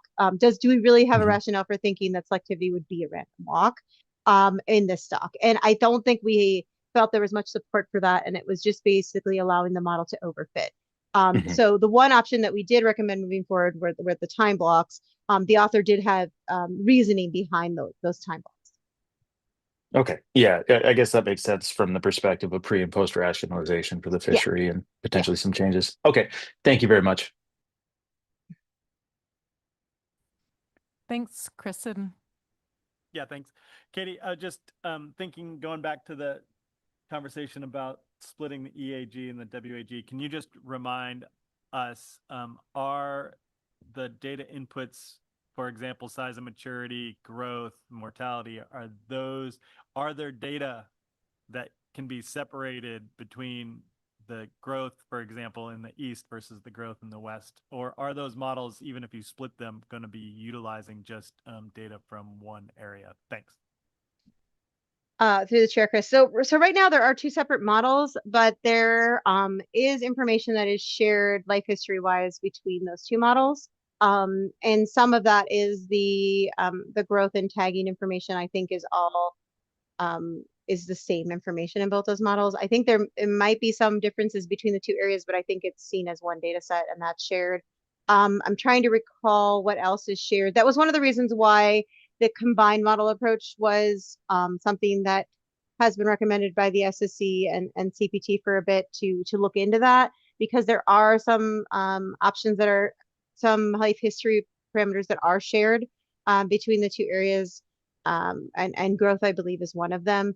But there are, for example, the size at maturity work, while it has its caveats and is variable by data source, it does show some difference between the east and west. So I think that's been a struggle, kind of going back to one of Bob's questions about like, have we thought about whether these should be defined as two stocks, how separate they are. I think that's been the struggle over the years of like how geographically they're fished as two separate stocks. We're seeing different trends. We have some evidence that they potentially have different sizes of maturity. But I don't think we have a lot of other information. The genetics weren't very conclusive when they were done a number of years ago on dividing them into separate stocks. So I think there's still work that could be done to look into that. And I think also kind of leads into the struggles we have sometimes with stock structure, right? Maybe there's there's enough gene flow to not have a significant genetic difference between these two areas, but potentially could be seen environmental and ecosystem and plasticity in the genetics because of the different environments that they're inhabiting as adults. So I don't know if that quite answered your question or not, but I tried. Thanks, Katie. Pat. Thanks, Madam Chair. Thanks, Katie, for the presentation. I have a few sort of technical questions for you, if you don't mind. Sure. One is just like a comment, sort of as a question, and that is, we see various model runs here, but some model runs are more for diagnostics as opposed to being considered seriously as an assessment. And I would look at the time varying selectivity model as one of those. It's useful to kind of see something like that, to see if the blocking structure, for example, makes sense. There's a number of times when I was kind of listening to the discussion where it wasn't clear whether it was really a model for serious consideration or whether it was something for diagnostics. Is that always clear in this discussion? Through the chair, Pat, it's not always clear. We've been working on trying to clarify that when we can. At times we've designated certain avenues as research models and had the author present them as such. I think that you are right in the sense that some of the options that we saw here were more what I would classify as a research model, looking at how things varied, not necessarily something we would accept. We don't necessarily have a standard approach to what we would call a research model versus a proposed model. Many times the proposed models that we're seeing, at least in our typical model runs, will have a couple variants that will either be stepping stones where we're probably not going to pick that, but we need to see that intermediate step if that makes sense. And then we do sometimes see explorations where we're doing it to kind of see a response or a sensitivity, but not expecting to pick that. We don't always do a great job, I guess, of in our discussion of identifying those prior, or identifying them in the document as ones that would be considered versus ones that wouldn't. Usually that comes in our kind of recommend, like what we're recommending to see in May. We'll say, okay, these are the ones we would consider. These are other things that were helpful to see and helpful to understand the dynamics, but not things we would pursue in the future. That's kind of where our like random walk on selectivity fell. Like this isn't something we would, it was, as you said, it was informational, but not something that we would want to see in the future because it's not, it's overfitting and not necessarily what we would want to be, we would use for specification. Very good, So Kate. sorry about that, but yeah. No, that's good. I mean, in that context, I was anxious to hear what the SSC discussion would be about the combined model, because I know that generated a lot of discussion at the CPT, and of course, it seems like the SSC is interested in that too. It's clear in terms of stock identification. One of the rationales for doing something like this presented at the CPT was looking at combined M. But in my opinion, it would seem like seeing what the total stock biomass is and what production looks like is also an important thing. And that may be simply used as a check to see what the separate assessments are showing. And in that case, is kind of may not be considered something for consideration, serious consideration as a stock assessment, but useful as a sort of diagnostic. So I'm asking this because if it's looked at as sort of a diagnostic, one might consider a much simpler model for the combined status. And there seems to be some fear in doing a combined model. And so do you think starting with something simpler and moving towards something more complex might get us where we need to go in terms of the combined modeling approach, given some of the things that I've suggested? Through the chair, Pat, I think where we landed with the combined model recommendations was that we really needed the author to treat it almost like another bridging analysis. So we want to be able to do a combined model, to have a combined model that gives us, we're starting with like, can we have a combined model that is really on link? There's just these two models together like we currently have, right? And we want that to be reproducible in the combined model framework. And then I think once that is reproducible, if you think about it as like a bridging analysis, once we have two models together in one model that really are independent, because that's what we currently have. So replicating what we currently have in a bridging model. And then the idea would be to potentially use this as a diagnostic to say, okay, what if they now share this? What if they now share this as far as different life histories, and seeing how the combined stock responds to potentially shared parameterization.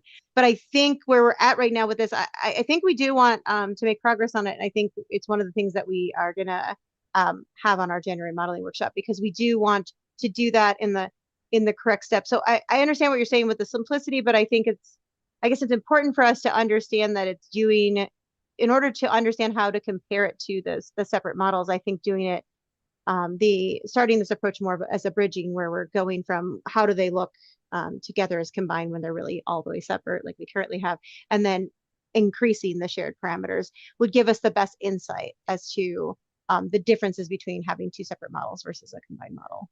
And I think that's where the CPT kind of landed as our future work recommendations. Very good, Katie. May I continue? I have two more questions. Oh, Sure. I guess it's not up to me. And I have one after that. So let's go ahead. I think that we need a break. It's 10 to 10. I'm going to take that in the middle of our questions, and then we'll come back if there's public testimony and discussion, and then we will be done with CRAB. Okay. Let's go ahead and take a break until 10:05, please.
All right, everybody. Let's bring the meeting back together. For people here and online, for people here and online, we're now in the, we're asking questions on the presentation for the CPT report, Aleutian Island Golden King Crab model runs. And we'll go back to Pat. Great, thanks, Madam Chair, and thanks, Katie, for the response on the combined status. Still some work to be done there. I have two more questions for you. So one is, Tyler did a really good job and very sophisticated with the SDM-TMB model-based standardization, but can you remind me why we're using a model-based method as opposed to design-based for this index? Through the chair, yeah, so we don't have a survey for Aleutian Island Golden King Crab, so we're basing this on the fishery CPUE. So there's no design in the fishery CPUE index, so we have to use a model to standardize it so that we can use it as best as we can as in place of an index, since we do not have survey data for this stuff. Very good. No, that's good. The only thing that concerned me was the inclusion of depth in the generalized model.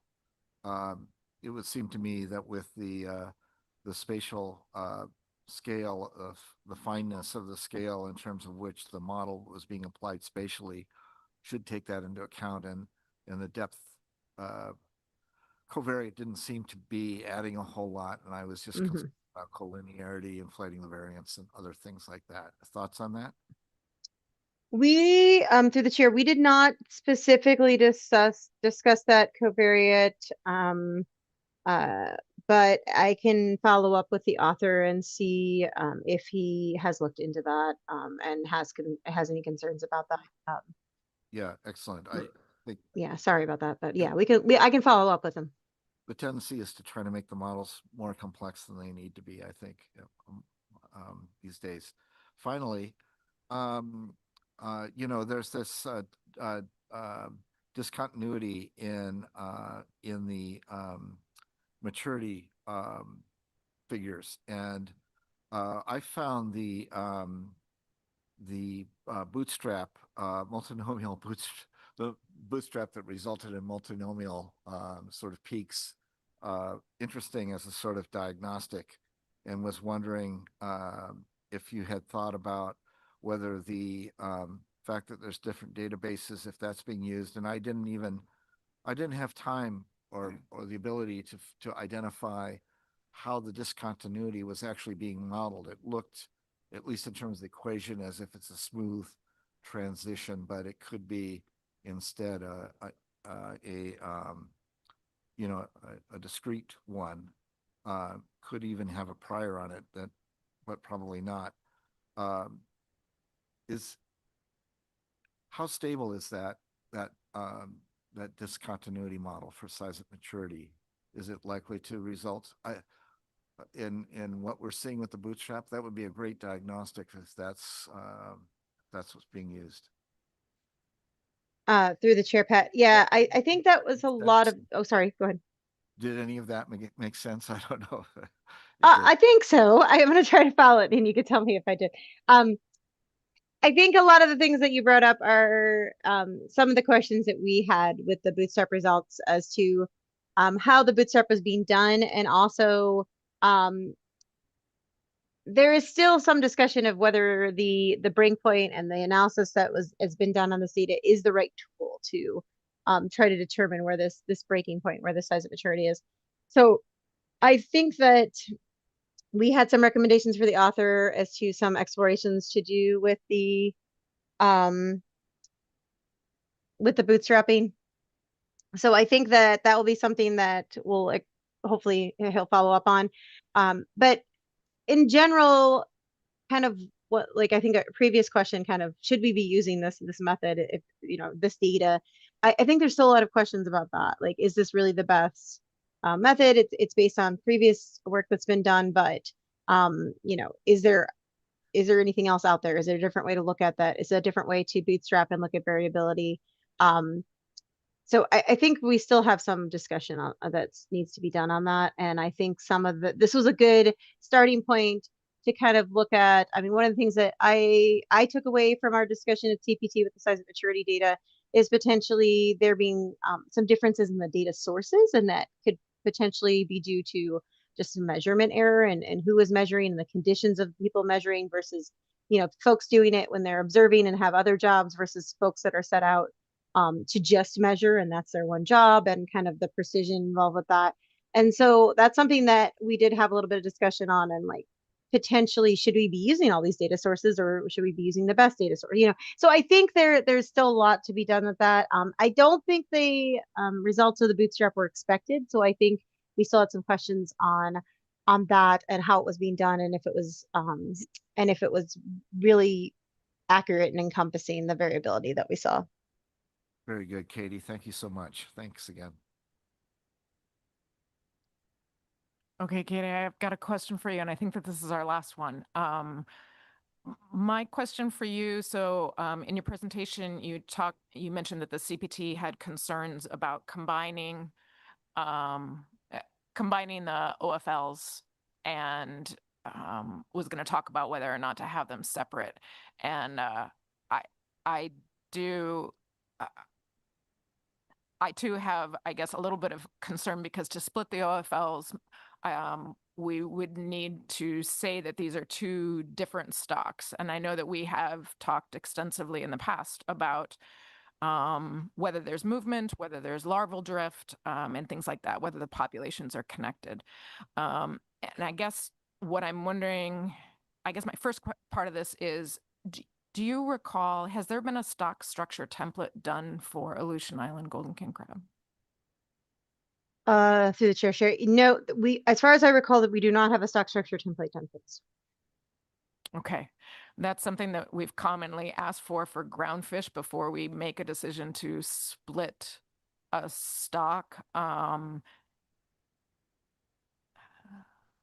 to phrase this, see if pieces for a question. I think that's it, actually. The rest of it can go. Actually, I do have one more question, and that is, was the CPT considering making this change, just like splitting the OFL in June or May for you? Or was this a future issue? Okay, through the chair, Sherry. So I guess what we've been doing is what we're suggesting to continue to do, which is we still have one OFL. It's just that we're summing the two different model OFLs to get that OFL. Instead, so our stock status was still being done with a combined stock status. So I guess what I'm saying here is, if you look at the table, we've been doing a combined stock status, which is the not the furthest right column, but the one that's one over from the right, the one that says combined status. That's our combined status because we have one stock as defined in the FMP. But instead of the OFL being calculated using the combined OFL, the OFL was calculated using the FOFL for each area to get and sum together. That's what we've been doing the last at least 2 to 3 years. And so the CPT recommendation was to continue doing that and to not have an OFL that would be the combined OFL, which would be the OFL that would be the product of the FOFL in the furthest right column. I think one of the suggestions that Martin had was to use this combined OFL, but then potentially in our buffer discussion, create an ABC that encompasses that uncertainty with the two different areas, which is something that if that's an SSC recommendation, we can that could be potentially a compromise between those two different methods. So does that help clarify where we're at right now? So this is what we're suggesting doing is the same as what we've been doing. It's just not what the SSC has been recommending. Perfect. Thank you. That does answer it. Appreciate it. Okay. So that's the end of our questions. Let me just check real quick. There's no public testimony, so we'll go ahead and we can move on into our discussion. And for that, we'll start out with Bob. Thank you, Madam Chair. The crab plant team chair presented results from multiple Aleutian Island Golden King crab assessment models, as well as explorations of time varying parameters, appropriate size at maturity used for calculating management quantities, spatial vessel effects in the rationalization fishery, to identify potentially time varying processes such as catchability or selectivity. The SSC appreciates the author's responsiveness and thorough consideration to prior crab plant team and SSC comments. 8 GMAX models were considered and discussed at the crab plant team to be brought forward for the May 2026 final stock assessment for both EAG and WAG. As a reminder, Aleutian Islands Golden King Crab is managed right now as a tier 3 with a single OFL and ABC, where ADF&G manages the fishery on a 2-area basis, separately EAG and WAG, with a harvest strategy based on model estimated mature male abundance that splits the TAC and specifies a maximum harvest rate for both areas. Walking through the 8 GMAX models, one model series developed there were 2 model series. One was developed from the 2024 base model, 23.1C, and this was updated to the most recent GMAX version 2.20.31, and there were no changes to model outputs on that update.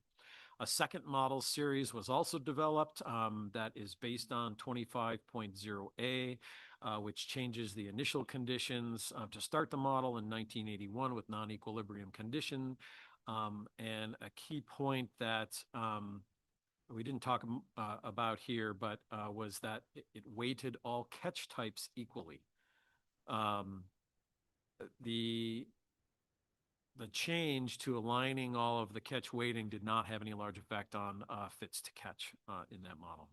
Model 26.0 was based on 23.1C, and model 26.0A, which is based on 25.0A, standardized the CPUE data using the SDM-TMB spatial temporal random effects model, with catchability changing in 2 time blocks corresponding to rationalization. So the cut at 2005.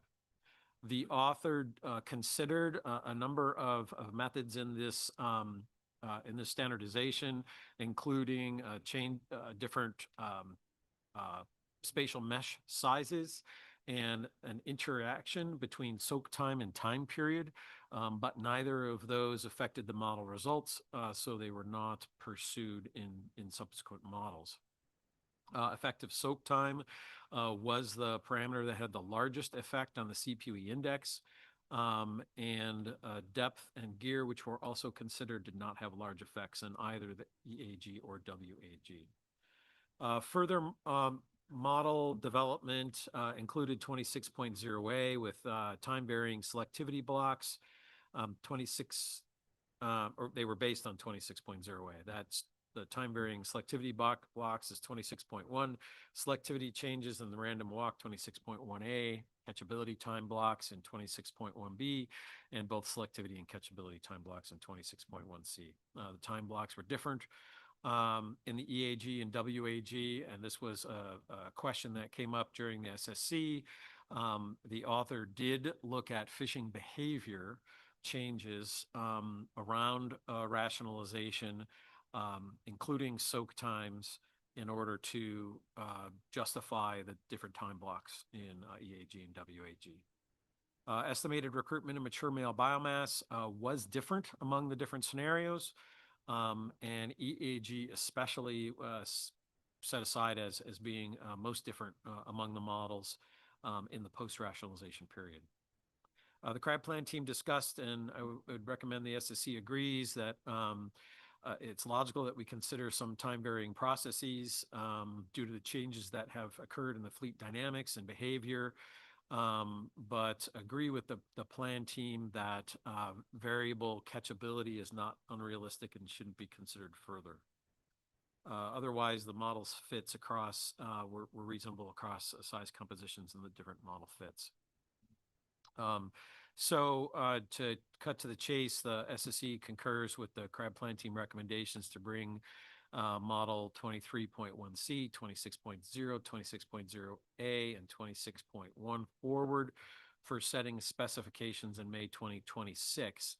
And that is to consider exploring the value of a revised bias correction strategy for recruitments during the spin-up period versus estimating an initial size structure in 1981 to address recruitment deviations that are likely due to the different population scales between 1960 and 1981. So as the SSC discussed, the rationale for moving on to the more parsimonious, if you will, model that starts in 1981 needs to be explicitly identified. The SSC recommends that the author continue to explore unaccounted for spatial or temporal varying processes in the EAG post-rationalized period. That was addressed to some extent during this model, but there's still additional variance and poor fits as a result in that time period. And the SSC continues to recommend that future modeling efforts incorporate the cooperative industry survey data. However, this is not a priority at this time, and we recommend that the author continue efforts on resolving data conflicts. And I added that just to make sure it doesn't get lost in future minutes.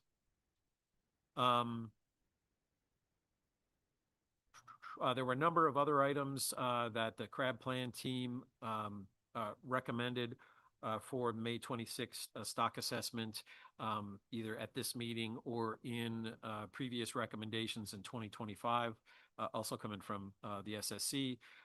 We recommend that these particular ones be prioritized, and that is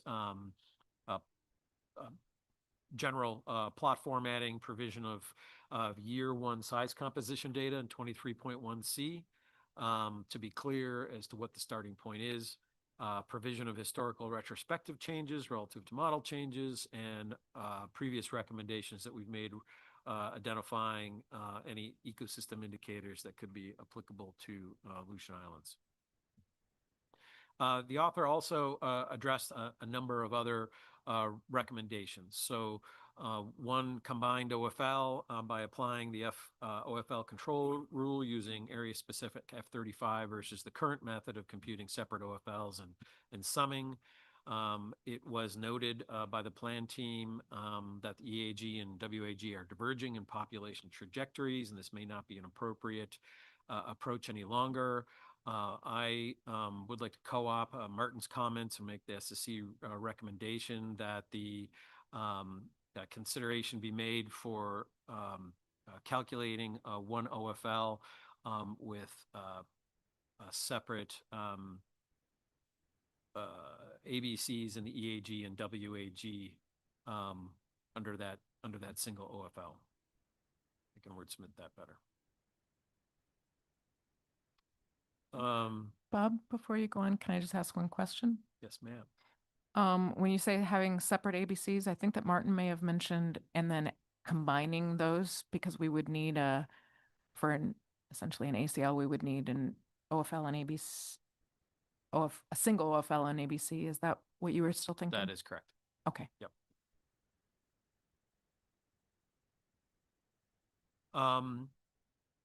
In addition, that led to a conversation at the CPT and the SSC regarding combined area model, noting that this is currently not possible in GMAX. There was a discussion at the CRAB plan team on a workaround regarding sex stratification among fleets. We did not discuss that here, but I would recommend that the SSC agrees that a combined OFL calculation continue to be considered. However, the discussion was had that combining this may no longer be warranted due to changing stocks in both regions, and stock status should be assessed with a combined OFL based on the current methodology.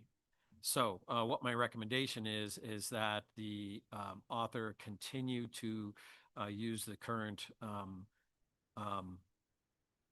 methodology, the current models, but the effort to develop a combined OFL model continue to move forward with the following caveats, and that is that the authors consider the reality of any new understanding of changes in natural mortality in the different regions, consistent with the changes that we're seeing in trajectories, and also consideration for whether or not stock structure definition needs to be revisited. I stopped short of making a direct recommendation there, Madam Chair, on your point, but recommend that they consider whether or not that needs to be done.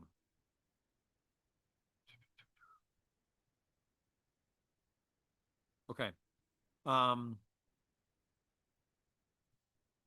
The author explored metrics to determine if there are changes, if the changes in the CPUE are due to changes in fishing behavior. There was no evidence of bias in the abundance based on the difference of the different fishing performance metrics, and I recommend no further work be done on that. In reviewing the size and maturity data, the author explored bootstrapping analyses with mixed results. The SSC agrees with the crab plan team that the bootstrapping analysis should continue to address the results, but recommends that the author first assess the value of considering KELA data with the limited link between physiological and functional mortality. And review the molt increment data and selectivity and fitting tag recapture data, given the issues with model fits to growth. 3 words mixed into one. I'm reading my note to myself. With respect to that, also asking the author to consider additional approaches that do not use the KELA information in order to assess size at maturity.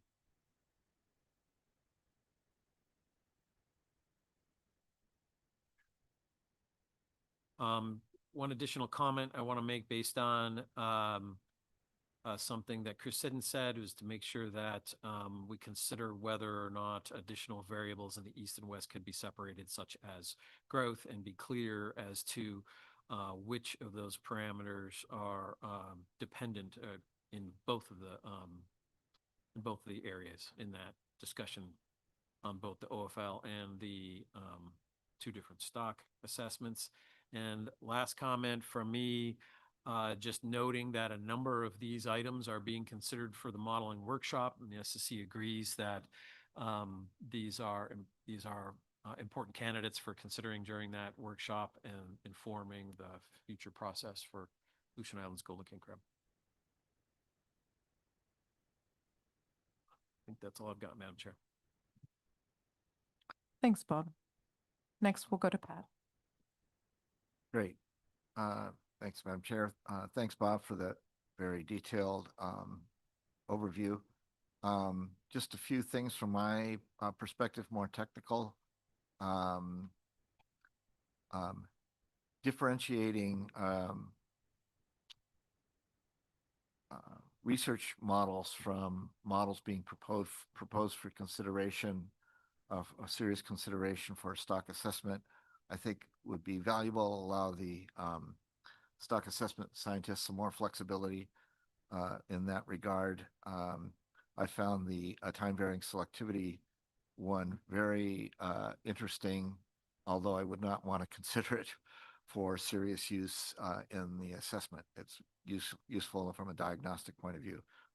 Similarly, running a combined model, even a simple one, would be also useful in a kind of diagnostic sense.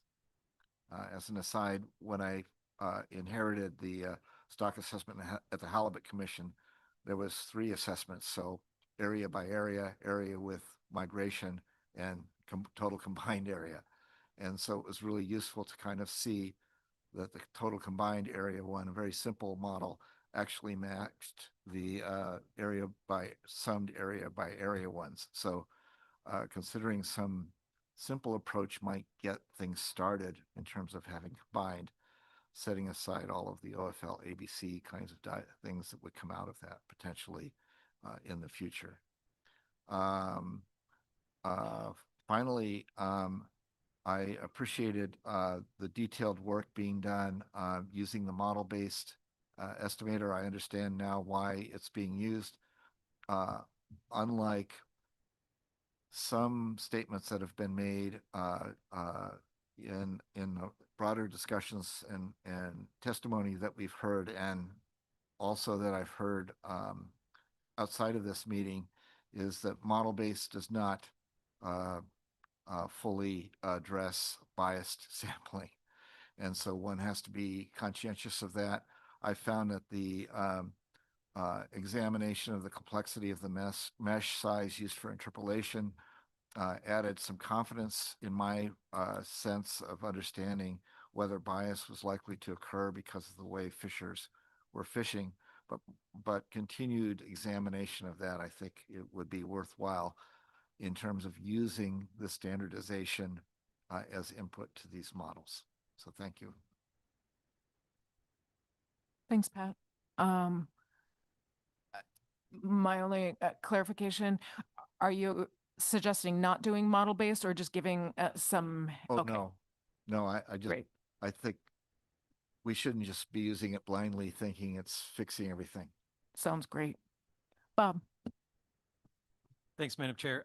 Pat, just for clarification, on your statement about not moving forward with time varying selectivity as a model for use. So the recommendation is for model 26.1 to come forward in May. Are you suggesting that that only be used for diagnostics? I want to make sure we're talking about the same thing with respect to time varying selectivity.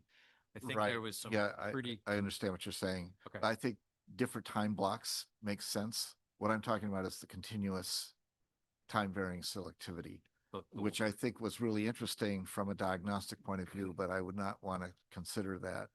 There's other ways to consider that, of course, by expanding or contracting the window over which the smoothing applies and so on and so forth.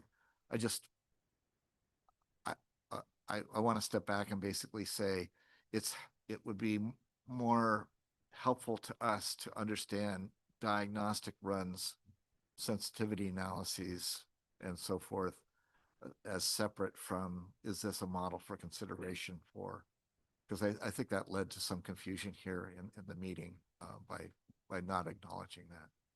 Thanks. Agreed. And if I may just follow up, I thank you very much for that. I appreciate it. That's I just wanted to be clear. They're both time varying selectivity in some sense. So I just want to make sure we separate the two in terms of our recommendation, but I'm on the exact same page. Thanks.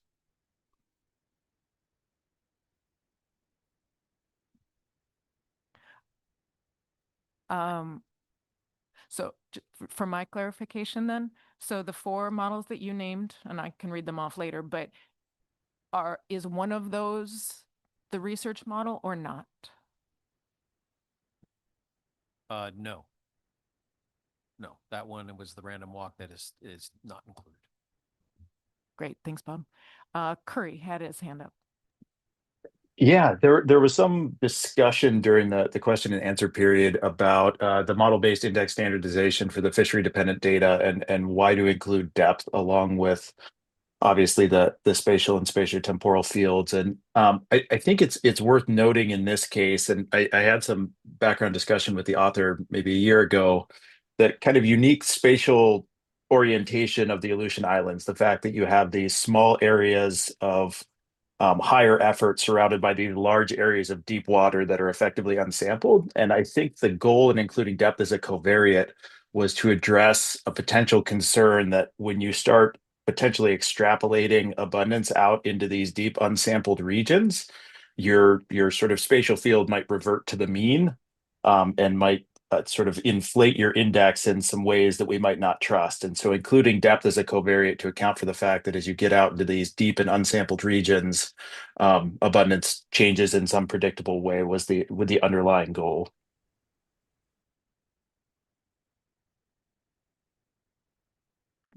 Pat. If I may respond to that, thanks, Curry, for that. I appreciate that. My comment comes from two sources. One is when you look at how the depth predictions and the confidence intervals around that, even though the author indicated that depth showed up as a significant predictor, the confidence intervals were fully expanding the entire series of depths. And so it just struck me that that combined with the potential for collinearity with what one would be seeing in terms of the mesh complexity would suggest that it might be worthwhile trying to do some runs with and without depth to sort of see what's going on. The mesh element really seems to cover what's happening around the islands in my way of thinking, but I'm open to what you're suggesting on that, Curry. So thanks for that.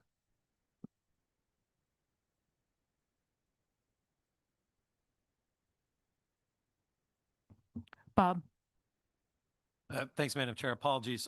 Curry, just to be clear, and I'll reach out to you to help with minutes, but are you asking the authors to just keep depth in the models as it is currently, or to address it in a different way moving forward?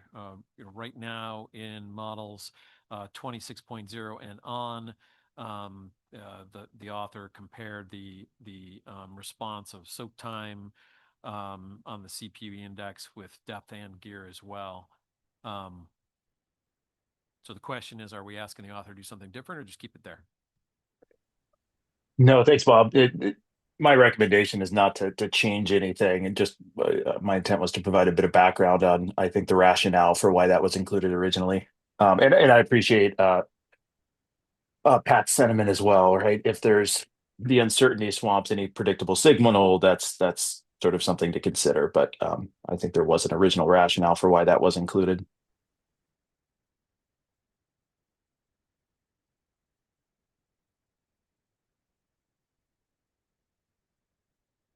Great. It looks like that's all we have for the discussion. I'm going to do just, there was nothing in this discussion that there was conflict on that I saw, that everything we seem to have resolved. So I'll go back to, for proposed model runs, then we're going to recommend 4 models come forward. And Bob, if you can check these numbers for me, it's 23.1C, 26.0, 26.0A, 26.1. Wonderful. And then the random walk time varying selectivity is a different issue. We'll have a comment on that.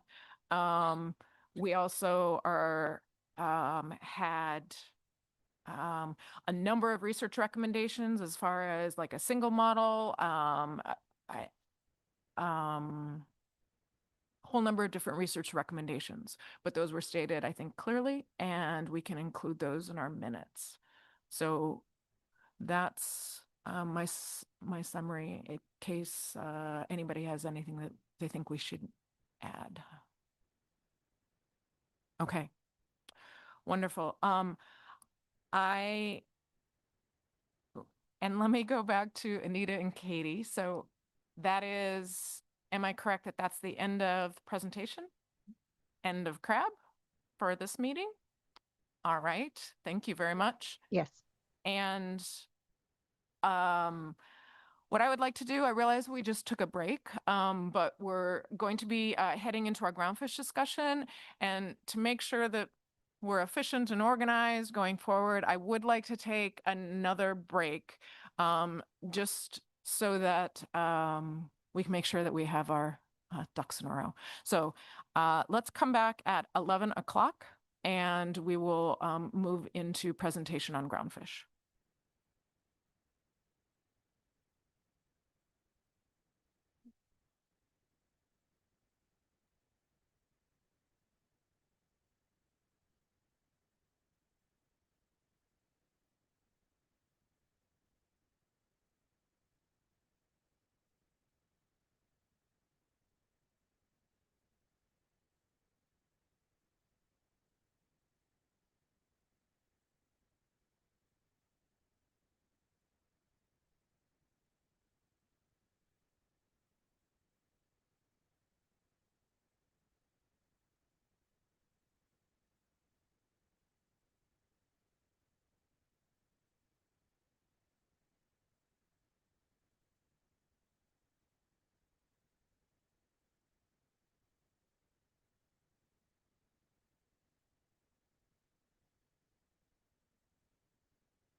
All right, everybody, let's bring it back together.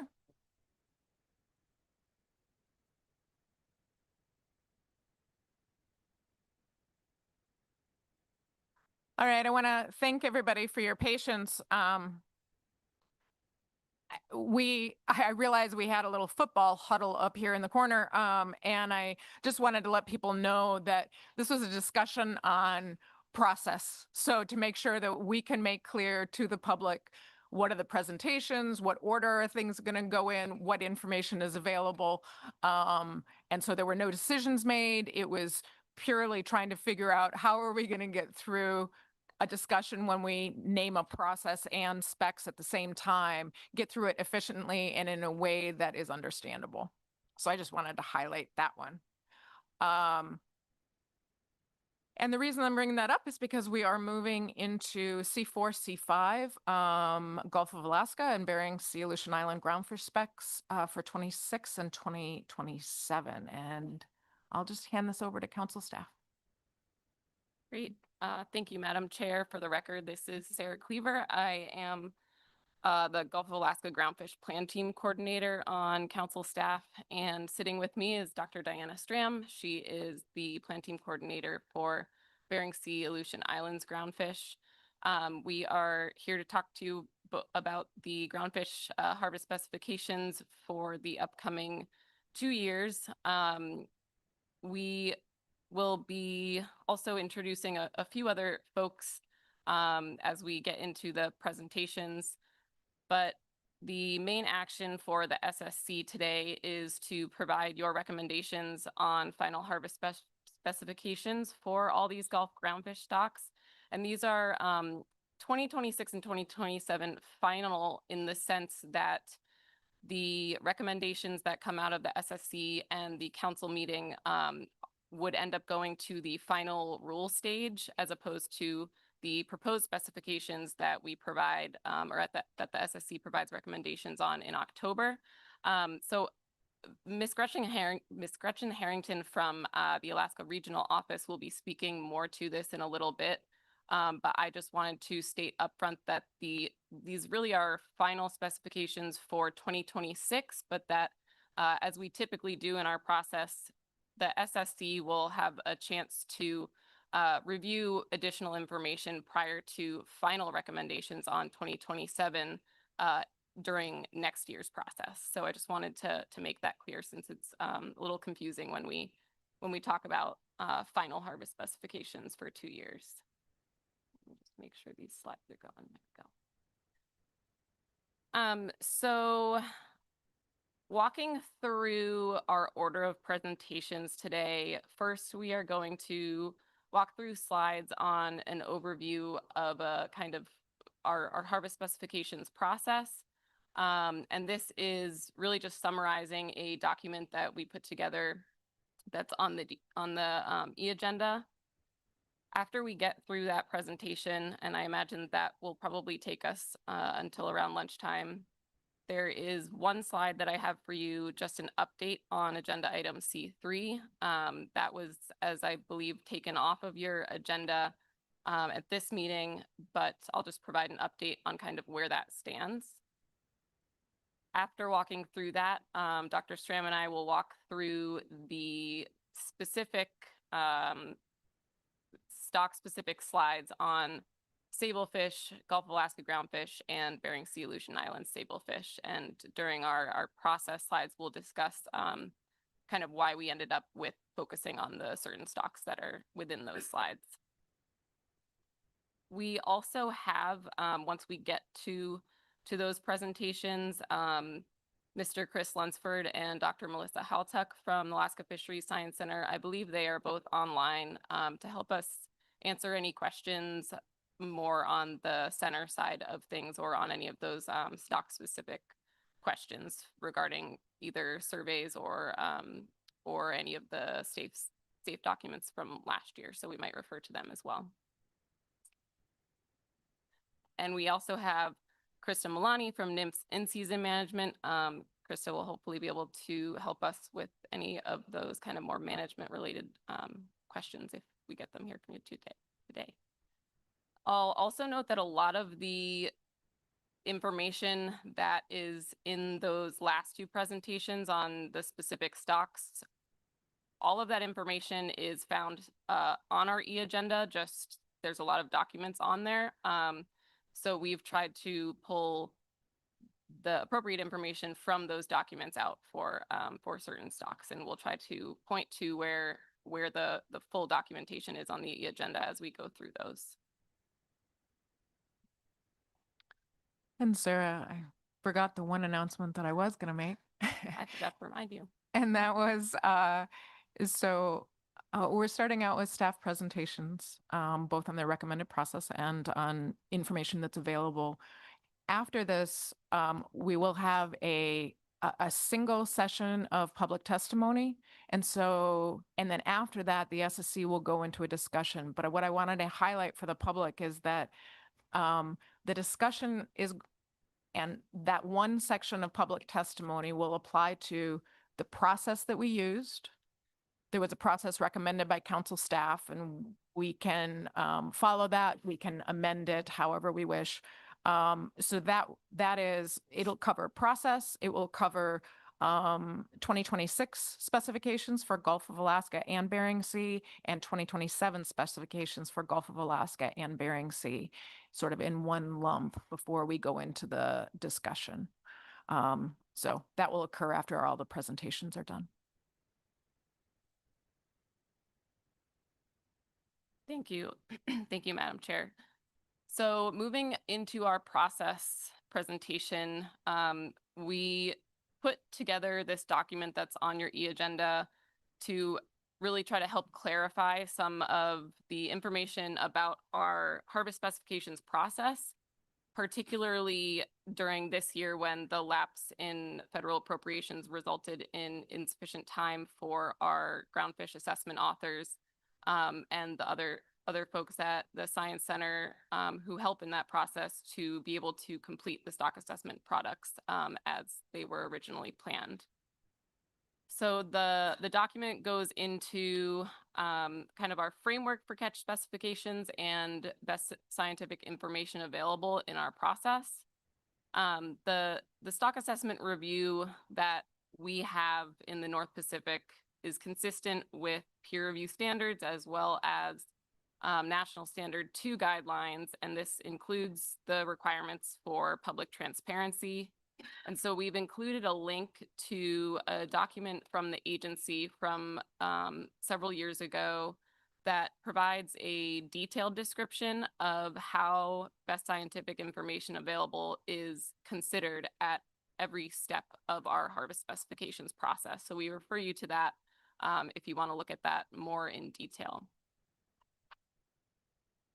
Another piece of this framework is the stock prioritization process that we have all been through over the past few years. As you'll recall, there's a schedule of groundfish assessment review. So that's essentially coming out of our stock prioritization. And that was developed by the center working with the council, the SSC, the plan teams. And that takes into account the factors such as when there's new survey data available for each stock, as well as life history information for each stock. And those schedules are subject to change, even though we do our best to try to stick to what the plans there are. As a result of that process and that schedule, not all of our groundfish stocks are assessed and reviewed each year to the same extent. We have assessment documents of varying complexity and detail from our operational full and update assessments, our harvest projection documents, and our catch reports. And those different documents are prepared for plan team and SSC peer review based on that stock assessment process and that schedule. So the point of bringing this up is just that every year there are some stocks that do not get assessed or not looked at to the same degree as other stocks.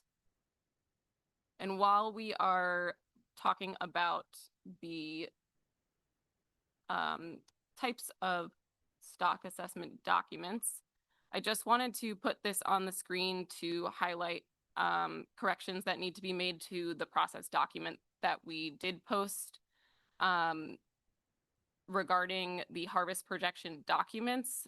So we want to clarify that specifically for the harvest projection documents, those are only as a result of stock prioritization and the way that the stock assessment product definitions have been formulated. Harvest projections are only done during the third year of a 4-year schedule for stocks that are in tier 3. So as you'll notice, you only have one of those for this year, since it is a pretty specific circumstance. The important piece to know here for the public, and I believe the SSC knows, but the recent survey information, if there is any available, that is often included as a supplement to those harvest projection documents, but that any updated survey information is not included within any projection model, because that's not part of that harvest projection document. So that projection model is not updated with recent survey information in those harvest projection documents. So we wanted to make that really clear. And we will be updating our stock assessment definitions page as a result of this on our website to make sure that is clear.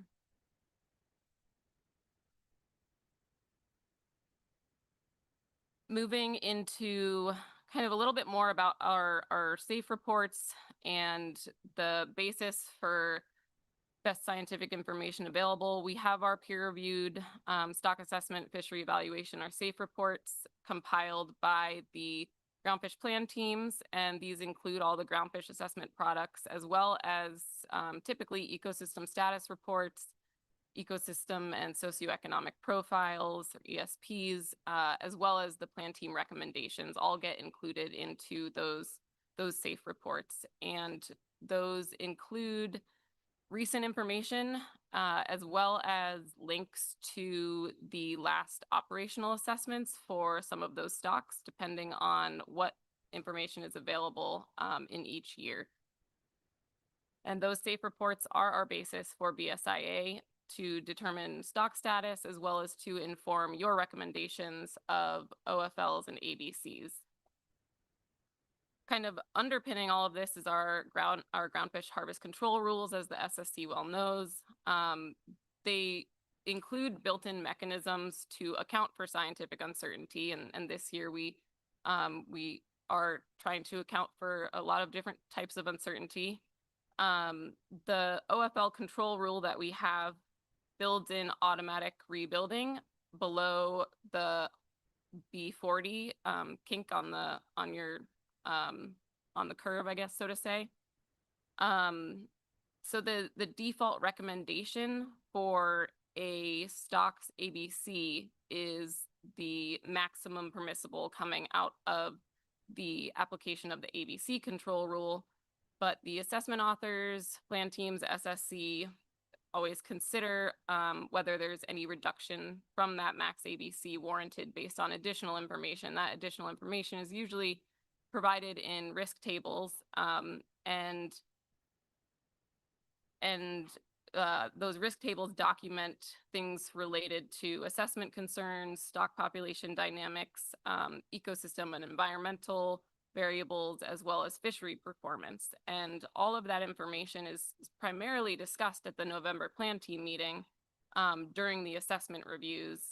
But the September plan team meeting also provides an opportunity for the plan teams to, and the authors to flag if there are any kind of earlier indicators that they are aware of at that time, or preliminary results from the most recent surveys, even though they haven't had time to do a full analysis of those results, just to see if there are any red flags at that time for stocks.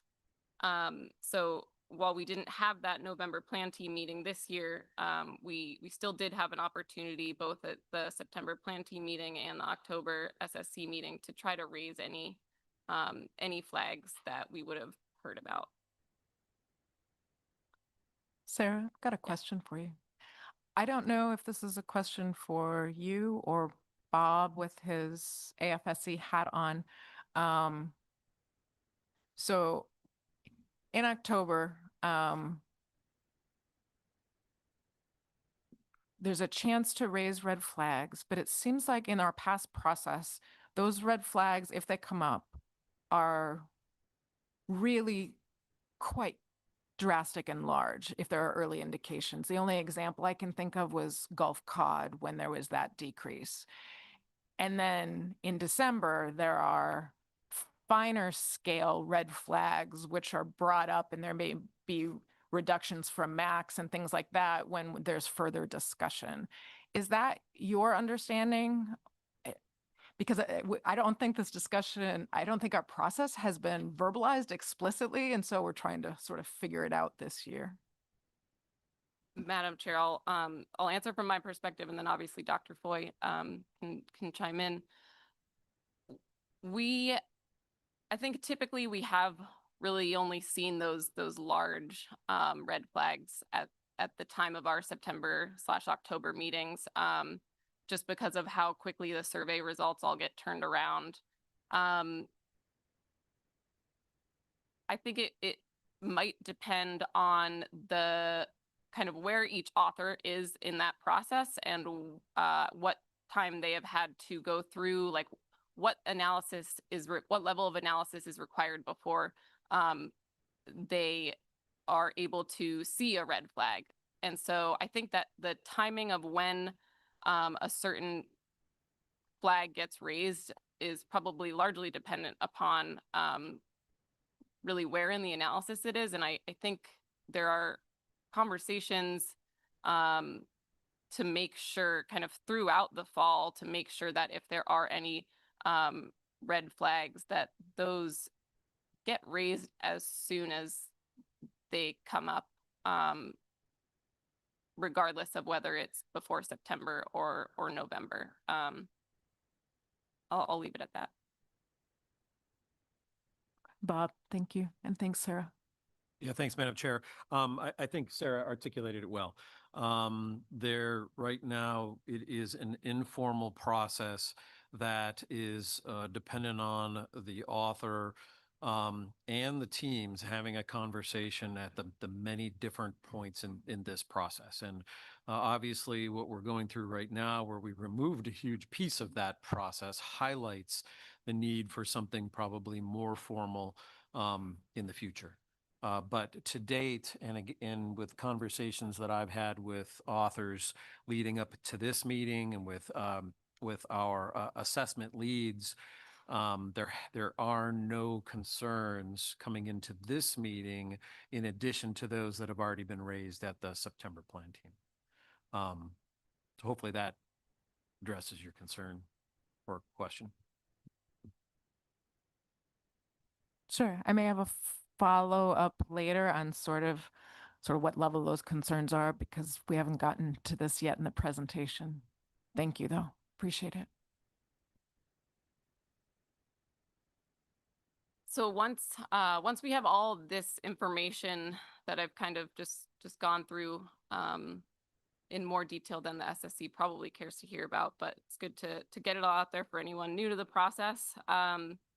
Once all of that information is reviewed and accepted by the SSC, that SAFE report and any associated SSC comments really constitutes the best scientific information available for the purposes of Magnuson-Stevens Act and the Information Quality Act. All of this kind of leads into how these SAFE reports are one piece, and everything that comes out of those SAFE reports, the recommendations from the SSC and Council, are one piece of our kind of annual 2-year harvest specifications process. And so we are going to have Gretchen Harrington come up and discuss a little bit about this process and the rulemaking that goes into it, because it's important, especially this year, to understand the timing behind when these recommendations actually get implemented.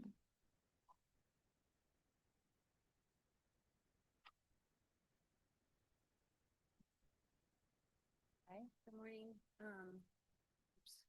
Morning, members of the SSC. I'm Gretchen Harrington, the Assistant Regional Administrator for Sustainable Fisheries in the NIMS Alaska region. So we are so excited. We get the opportunity to tell you about our very exciting harvest specs process of after the council takes action. This is all the stuff that goes on behind the scenes. And so we're glad you're interested in learning about it in more detail.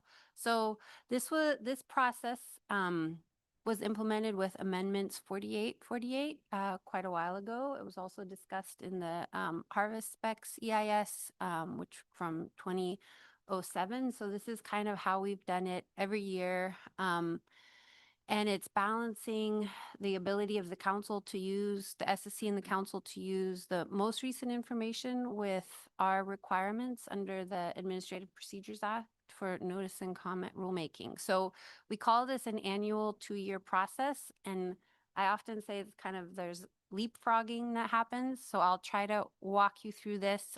We did try to develop some graphics, but they all got more and more confusing. So hopefully this will help. And this is just the specs part of it, as you are familiar with all the other pieces that go into it through the council process. So as you know, in October, the council recommends proposed harvest specs for 2 years. Once the council does that, we start our proposed specs process and we put it in a Federal Register document format, and that goes through regional review, NIMS review, NOAA review, and DOC review, and then it's published. And we aim to publish that before the December council meeting. Sometimes it publishes the week of the council meeting, and those are the proposed harvest specifications. Then and we open that up for a comment period. And then in December, the council recommends the final harvest specifications. And we go through that same process again, where we take the council's final recommended harvest specifications and we go through the review process and we put them in the Federal Register document. And that goes through the same levels of review, and we publish those by usually sometimes end of February, but usually mid-March. And then in the meantime, the fisheries open in January, and they open in January on the final harvest specs from the previous March. And then we are able to adjust those using our in-season adjustment authority based on the council, as necessary, based on the council's final recommendations, the December before. And then once we publish them in March, they're good for 2 years, but then the council the very next fall begins this whole process again. That's why we call it the annual 2-year process. And this process then repeats every year. This year, we're in the process of reviewing the proposed harvest specifications, and we anticipate them publishing in December. That's our goal, working through our process and with all of the layers of review. And then we need to publish the final harvest specs by March 17th and 18th because the current ones expire. If they expire, this hasn't happened before, but if they expire, we anticipate that fishing won't be allowed until there's final harvest specifications. And so that's why it's imperative that we publish the final harvest specifications by March 17th and 18th. Oh yeah, are there any questions? Yeah, go ahead, Chris. Thanks. Gretchen, can you just remind me explicitly, when are the OFLs and ABCs that are decided on in December updated in the process? Because that's what's used, I think, in the next October. Is that right? So you're talking about TAC mostly here. So when do the current OFL and ABCs get updated in that process? Thanks. Through the chair. So the OFLs and the ABCs are set at the December council meeting. So those are then the official OFLs and ABCs. It's the tax that we implement through the notice and comment. And and then announcing the OFLs and the ABCs. So they're updated every December. And that's why we have the in-season flexibility to adjust the TAC based on the most recent OFLs from that previous December going into the start of January.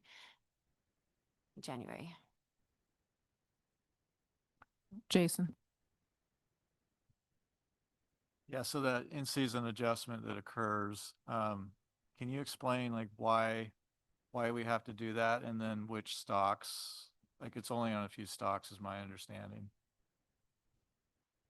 Yes, through the chair, Mr. Gasper. So I have the stocks on the slide under January. So the fisheries that occur between January and March are the Pacific cod and pollock in the Goa, Pacific cod, pollock, and Atka mackerel in the Bering Sea. And I hope, I know Krista Milani is on, and I think she'll jump in if I get anything wrong. And those are the ones where we can, if necessary, adjust the TAC to reflect the December council final action.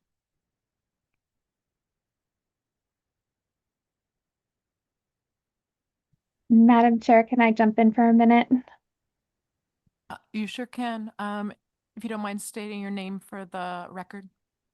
Sure. This is Krista Milani. I'm with the National Marine Fisheries Service. I'm part of the in-season management branch, and I just wanted to expand a little bit on what Ms. Harrington has said regarding the species that we do the in-season adjustment for every year. The reason that we do the in-season adjustments only for those specific stocks is because those stocks have seasonal allocations, and it's really common for those seasonal allocations to be reached before the next harvest specifications are actually finalized and published. And so if we were unable to do those in-season adjustments, we would have to manage those fisheries based on the previous year's harvest specifications.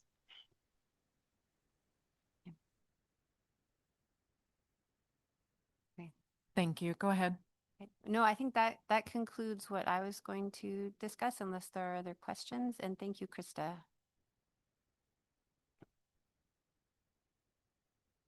Jason?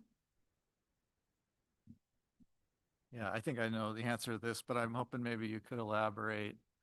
So one of the issues about rulemaking is you have to go through a lot of different layers of review, and that involves review by general counsel, that involves review Department of Commerce level. And I guess I'm just curious from your perspective, you know, we're in a different process this year. Are there any sort of concerns that you have that might sort of trip up that review? Because, you know, we have a March 18th deadline, I think you said, when the specs expire. And so something has to be in place. Otherwise, we don't have specs in place. I don't know if you could speak to that. Sure, through the chair. Yes, usually this process takes 6 months, and a lot of that time period is for the review process. We are, coming back after the lapse in appropriations. We were able to move the proposed specs through the region. It usually takes us 2 months. We did it in 2 weeks. And we are now helping shepherd that through the headquarters review process. We really can't say. A lot of that's outside of NMFS's control, but I feel like this is very important, and we're able to communicate the importance of having proposed and final harvest specs for Alaska fisheries. And so that's how we're going to continue communicating that as we help move the packages through our review process. I guess I have, and then I see Martin has a question as well. I guess my question, the process this year is different because they expire in March, or 2026 will be different. Can you explain what decisions the SSC makes at this meeting affect that, or how those are related, whether it increases concern or whether it's just a new process, all in all? Yeah, thank you. So I wouldn't say the process is different. The fact that the harvest specs expire is a new piece. However, we always replace the previous year's final harvest specs with new harvest specs. We just didn't have a drop dead deadline to do it by. And we always tried to get into February, beginning of March. So the process isn't different. It's just a little more, we just have a deadline this year. And I think for going through the process and explaining things, you know, we provide the justification and the rationale for the numbers that the council sets and the OFLs and ABCs based on the most recent stock assessments. I think what would things that would make this difficult are if there are any changes, if there's a good rationale as to why the SSC or the council decided to do something different than what's in the current harvest specs. So because the 2024 SAFE report is the most recent information available, although there are other new pieces of information that the council, that the SSC reviewed in October. And so I think just the importance of speaking to why whatever new information is used to make a decision is better than the 2024 SAFE and how that justifies a change. And I think you spoke to this earlier with it's a significant change necessary to prevent overfishing, rebuild the overfished stock, those types of things. So I guess I have one follow-up, and that is, so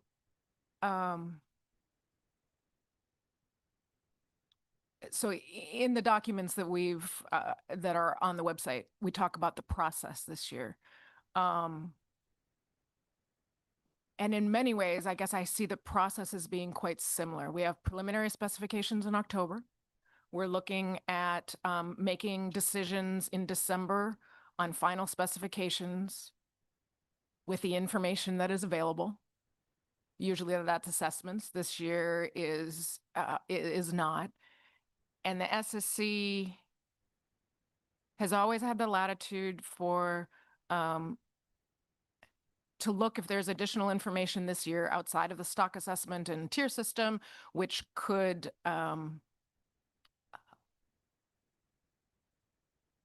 which creates more uncertainty in the true but unknown OFL. So that's normal process. And in December, there are times that we make reductions from maximum ABC based on new information.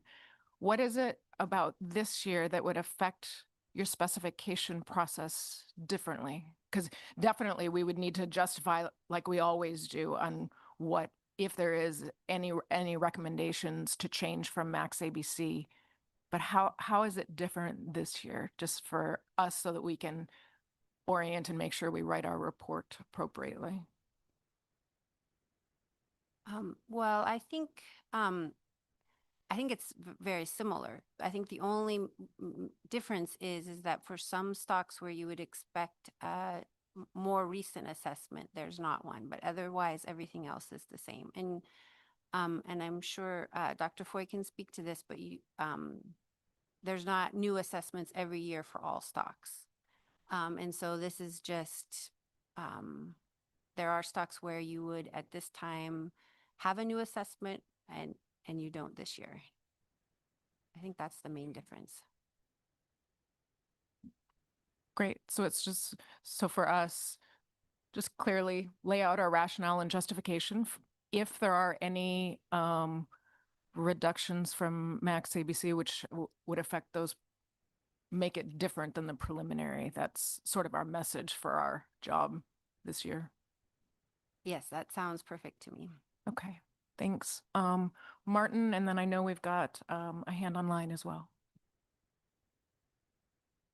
Okay, I guess I follow-up question first from what Cherry sort of discussed with you, and it's really about the issue where we have a survey result that seems extreme, that it maybe isn't consistent with how we perceive the stock to be based on the 2024 assessment? And is that within the scope of what we should consider at this meeting, or is that something that the regional office has of, yes, is that, would that be considered a reasonable justification for departing from the preliminary specs? Through the chair, I'm wondering if, I think that's a good question. I think it would be, what does one data point tell you versus the results of the stock assessment? And maybe Dr. Foy is more able to talk along those lines, or I'm sure that's going to be a lot of the deliberations of the SSC.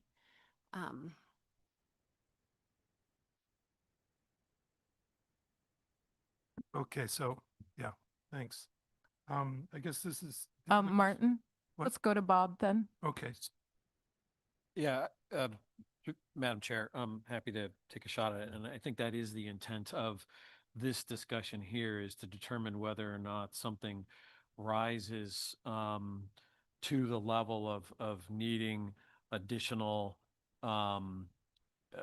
concern in this process, or that would suggest that the projection models that we developed in December of 2024 do not capture the long-term trends of the stock. Acknowledging that we didn't have, for some of the stocks, we won't have the 2025 survey data incorporated into that process. Does it rise to the level of making a change at this body without the review that would have occurred both by the stock assessment authors as they're developing those models, by the plan teams, which include multiple levels of expertise, including the full gamut of what we do, all has to be incorporated into thinking about whether or not we would make a change at this level. So if I would paraphrase what Gretchen said, in a typical process, this time of the year, you would not just have the survey data and the models, you'd have the process aspect of it. You would have the subject matter experts, the process for considering all aspects raised to this body's level for review. So I think that's the only thing I'm adding then to what Gretchen said, is that that piece is missing. And while we can address the 2025 survey information, we cannot address the rest. I also have something that I'll phrase this as my understanding of sort of as we were building up to this meeting. But I'd be interested if council staff can double check that this is their understanding as well. Within National Standard 2, talking about best scientific information available, it actually addresses whether or not you can use survey data and whether unreviewed survey data. And my read of the standard was that, yes, you can, due to the timeliness aspect and needing to make a decision under a compressed timeline, you can use that. My interpretation also goes along with Bob's. So, but I think that we would need to take into account the survey data, the uncertainty in that survey data, the fact that that survey data and that uncertainty wasn't put into a model to sort of balance out different data sets. So we're missing some information there. And we haven't had layers of review, such as, being able to ask authors their interpretation when they understand very in depth the issues affecting that stock, whether it's really variable surveys or not. And so I think, yes, as long as we have it sort of in context, know what we're missing and realize that we haven't had review, so we have to justify why we're doing this. Because normally I think whether things like that are taken into consideration are documented in the assessment. They're documented in a plan team report. And this year we don't have those. And so it'll be important for us to document it, I think, in ways that would be explanatory. Does that jive, Sarah? Through the chair, or to Madam Chair. I'm really happy that you explained that all, so that I didn't have to, because it was spot on. And I guess I just want to highlight that what you mentioned at the end, which is acknowledging any of the gaps in information that we typically do have. Basically, as Dr. Foy explained, what we are missing this year, without having some of the analysis of that survey information within our operational assessments, acknowledging that that is kind of the information that the SSC is working with in your recommendations is, I think, kind of the piece under the National Standard 2 guidelines that that allows you to weigh the information that you do have, that gets, for lack of a better word, a more detailed and thorough analytical document. It allows you to weigh that with the need for using some newer survey information that could be helpful, but acknowledging that there are gaps in the use of that information.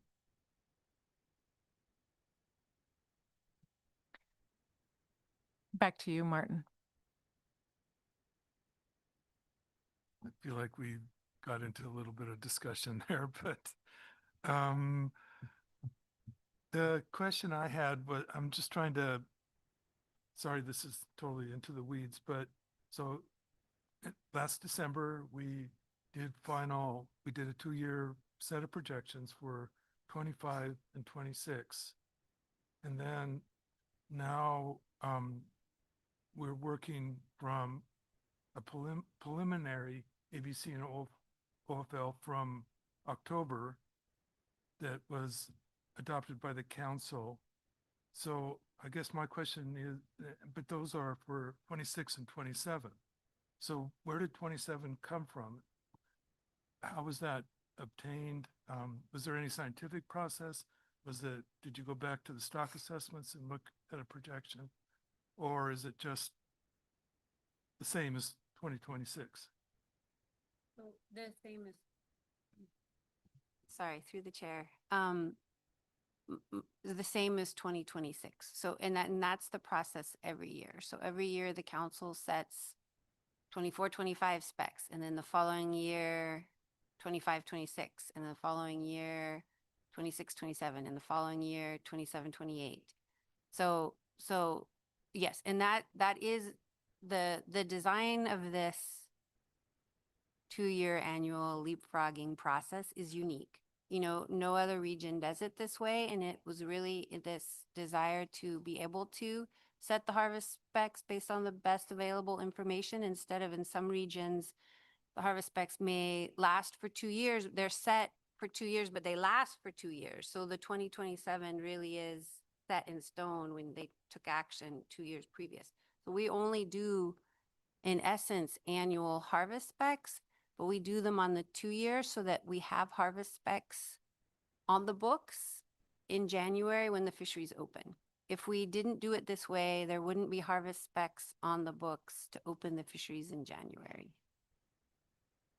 So when we set the 2027 harvest, when we set 2026 and 2027, it's so that there's something to open the fisheries on in 2027. And as I explained, and Krista provided more detail, those tax are then NIMS adjusts those tax based on what the council just decided in the previous December. So for example, January 1, 2027, we could, if necessary, use our in-season adjustment to increase or decrease the A-season allocations for those species based on the December 2026 council final action, because that is the best available information. And that gives us the authority, the justification to do those in-season adjustments.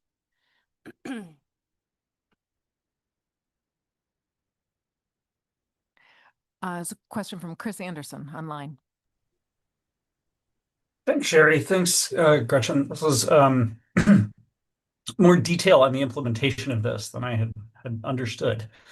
So I have a couple quick clarifying questions here.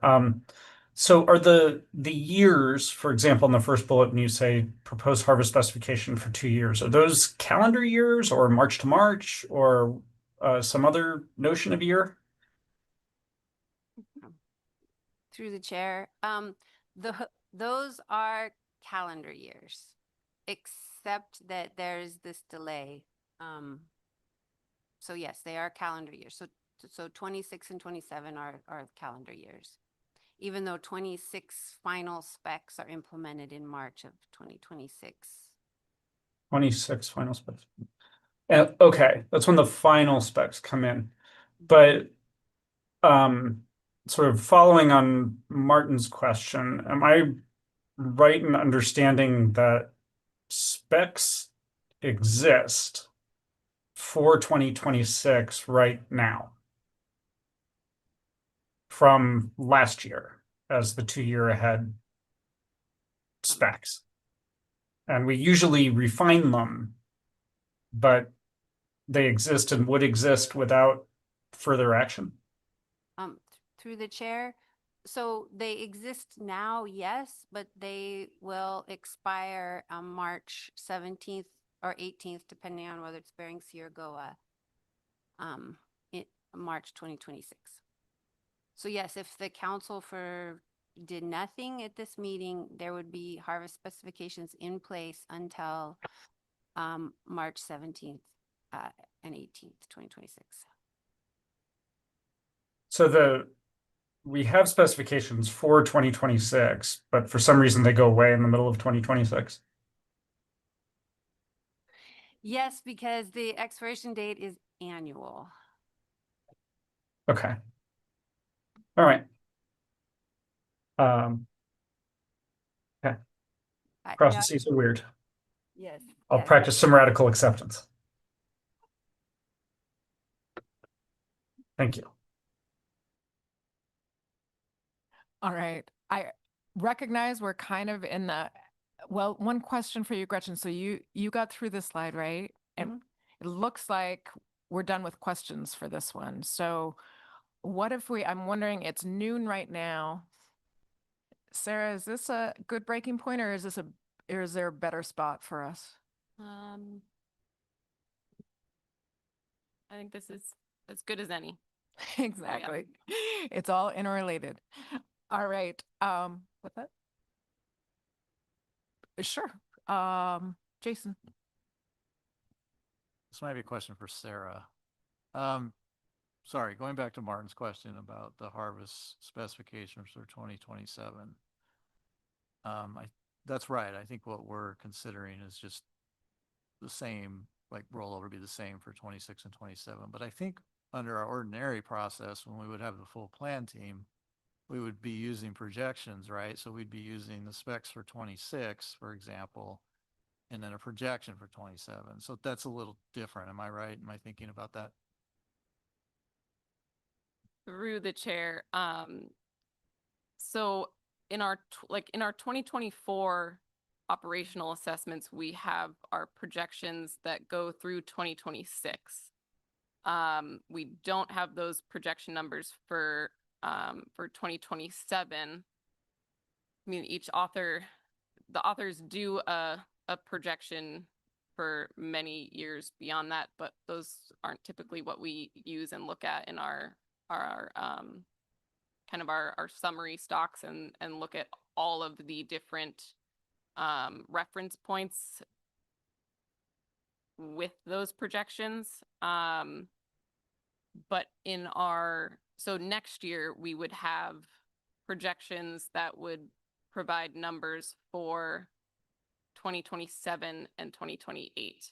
However, I will say we do have one harvest projection document from this year that you already reviewed. That was for Gulf of Alaska deep water flatfish. And so we do have numbers from that harvest projection document for 2027 and 2028 for that one stock.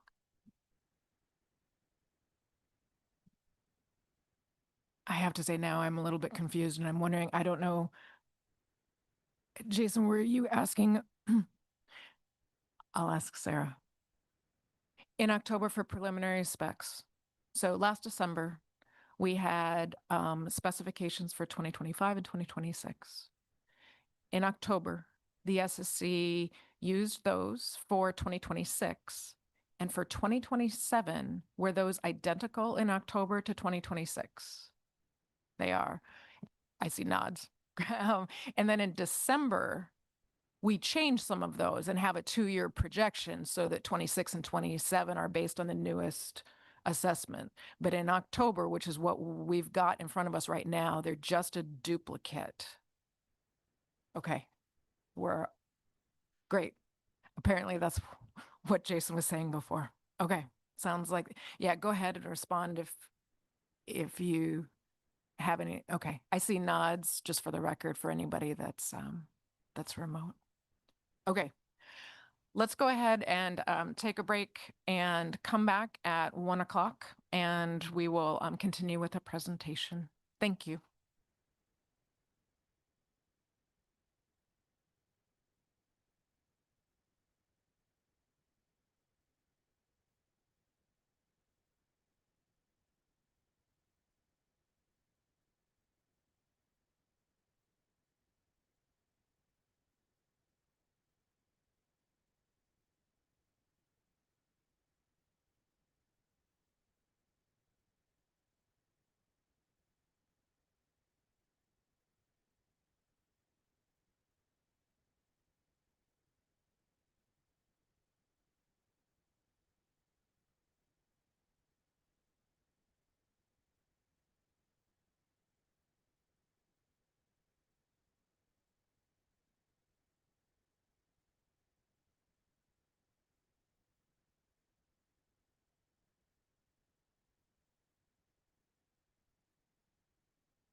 Just a hello to everybody online. Just wanted to let you know we're back in the room. We're in the process of posting presentations and things, so we'll just be another little bit.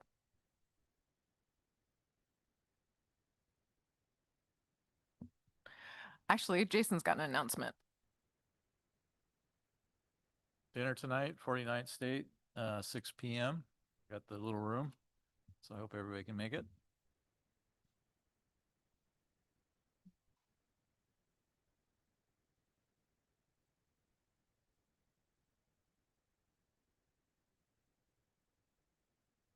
I'm sorry I won't be there to join you.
All right, welcome back, everybody. We are in the process of going through the presentation on C4, C5 groundfish specifications. So I will go back to staff. Thank you, Madam Chair. For the record, again, this is Sarah Cleaver, council staff. I have just two or three slides left before we get into the specific stock information for Gulf of Alaska groundfish. On this slide, we've kind of covered a bunch of the information here already. I just want to note that in addition to the information from the December 2024 SAFE reports, we have compiled some other available information that might be relevant to the SSC's consideration for final specifications. This includes reports from years prior to 2024. If the most recent operational assessments were not in 2024, there are links to those assessments within the documents that we've posted to the e-agenda. And we've also produced catch reports for every stock complex or stock that was scheduled for an operational assessment or if it was scheduled for a catch report already. So we have all of that information for you on the e-agenda, and we do have available for you recent survey information that was presented at the September Groundfish Plan Team meeting.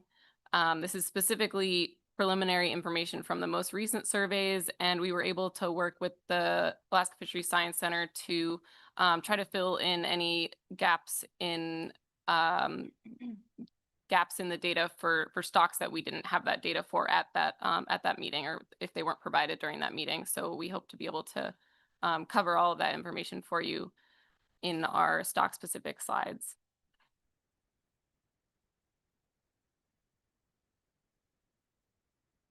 The last thing that you will see in the process document is this graphic, and this offers a way of potentially facilitating your review of groundfish stocks and your recommendations of harvest specs this year. And staff typically don't provide recommendations on harvest specifications, but this year is a bit unique in terms of what level of change from proposed specifications might be appropriate given the lack of new information since the proposed specification recommendations were made. So we have worked to try to identify what information is available this year and identify why we think that material that has been compiled is kind of the appropriate level of information for the SSC in your review. And as part of this, we were also trying to ensure that the information used in your review can be applied consistently and transparently across all groundfish stocks, and to try to ensure that this year's process remains consistent with process from previous years and with federal requirements.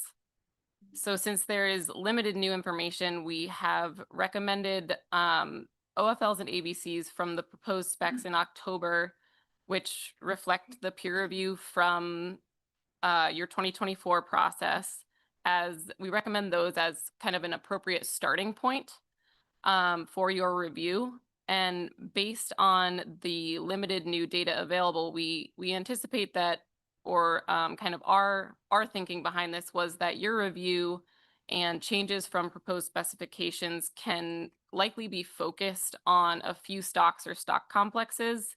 And I'll walk through what this graphic shows specifically, but basically for those stocks that this process resulted in, that's where the SSC would go through your typical process of deciding whether there are any changes from those ABCs as appropriate.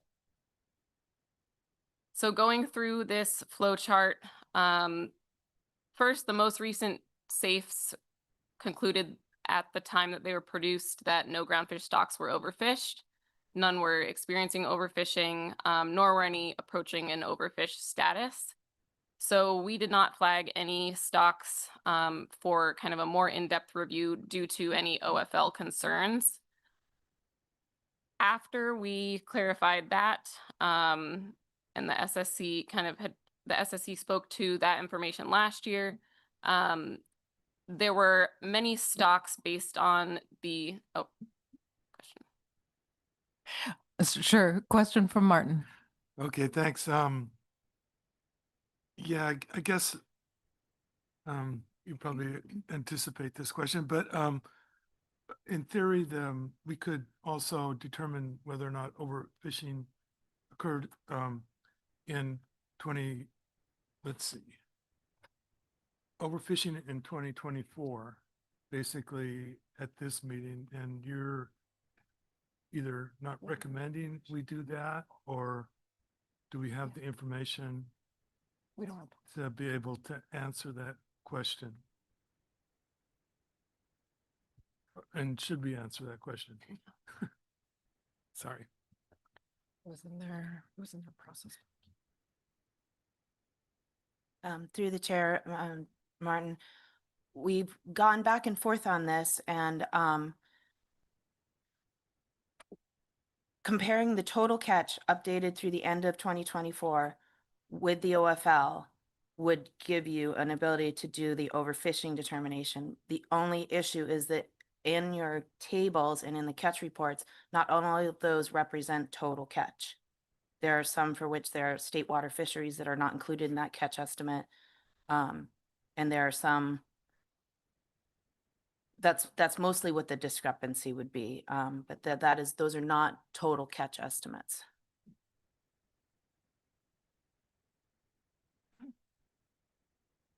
I guess, oh, did you have one? Go ahead, Sarah. Oh, Madam Chair, I was just going to follow up that the information that's in the catch reports is not the same as the information that we would get on total fishing mortality from the assessments if we had had operational assessments this year. So it is dependent upon how you define catch.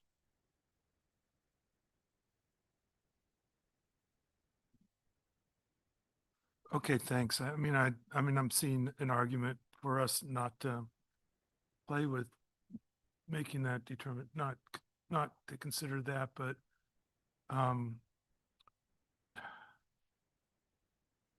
and yeah, I guess I'll just leave it at that for now, because it does, I guess it's kind of a question almost for the regional offices, whether we can avoid doing that, or whether we're required to. And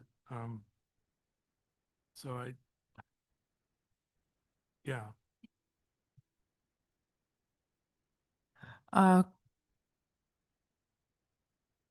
Sorry, Martin. Oh, was that? I'm not sure what, I was distracted and I didn't hear if that was actually a question.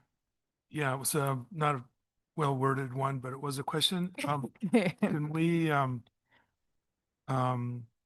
given that the fishing year for 2024 is complete, can we avoid making a determination for that year whether or not overfishing occurred?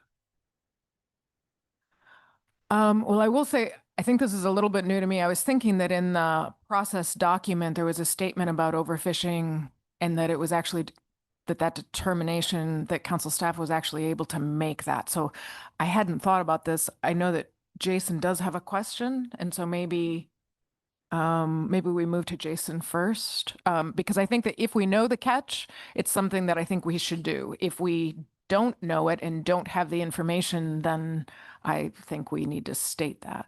But let's go to Jason. Yeah, I guess just thinking, comparing the catch to the OFL, well, I'm just trying to understand what's missing. You said state waters catch is missing for a few of those species, so I'm assuming that's peacock and pollock. Is that it? Through the chair, Mr. Gasper, my understanding is what's missing from the catch report information and from table 1, that's just information from the catch accounting system. So that doesn't include anything like subsistence harvest or research harvest, recreational harvest. So I think the big things are the state harvest for, at least for the Gulf stocks, peacock and pollock, and we can provide the information for those state fisheries, but we don't have like the full assessment of catch the way that the stock assessment authors provide it in the end of their SAFE documents. I will say the one exception to this, at least for the Gulf, is that we were provided for Southeast outside DSR, we were provided that catch number inclusive of kind of true total catch.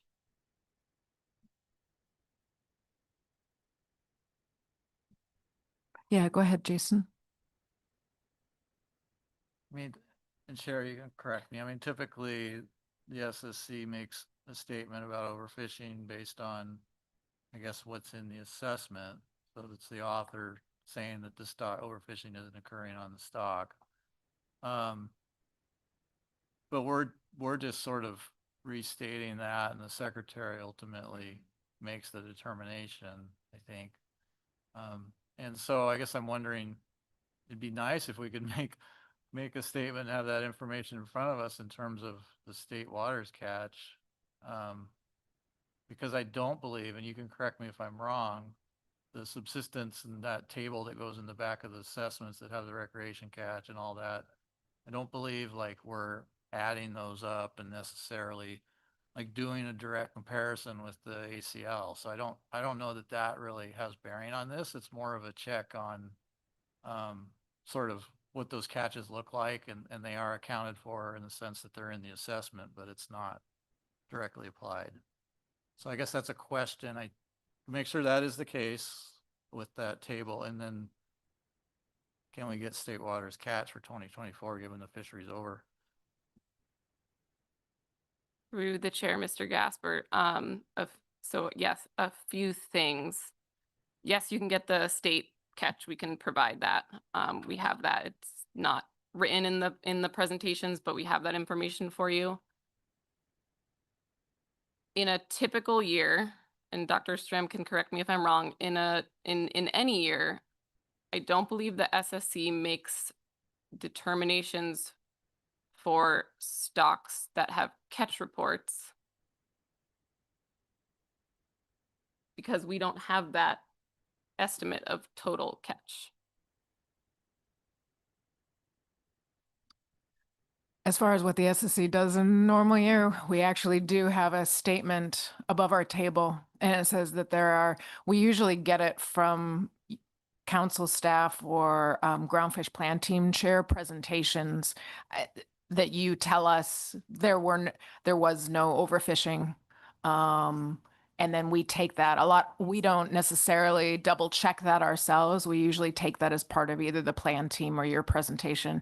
And so we do have that for all stocks I'm quite certain that's our wording in our report. So that would include catch report stocks. How's this? While you guys are thinking, I think that if we have the information, like if you said that, the state water catch could be available, if the information is there for us to have it at this meeting, I think that being as much like normal process as we should look at that if we can before we close the meeting. But only if we can do it in the same way that we normally do. I don't think if we're missing some information that we normally have, I would not go there, mostly to keep our process identical.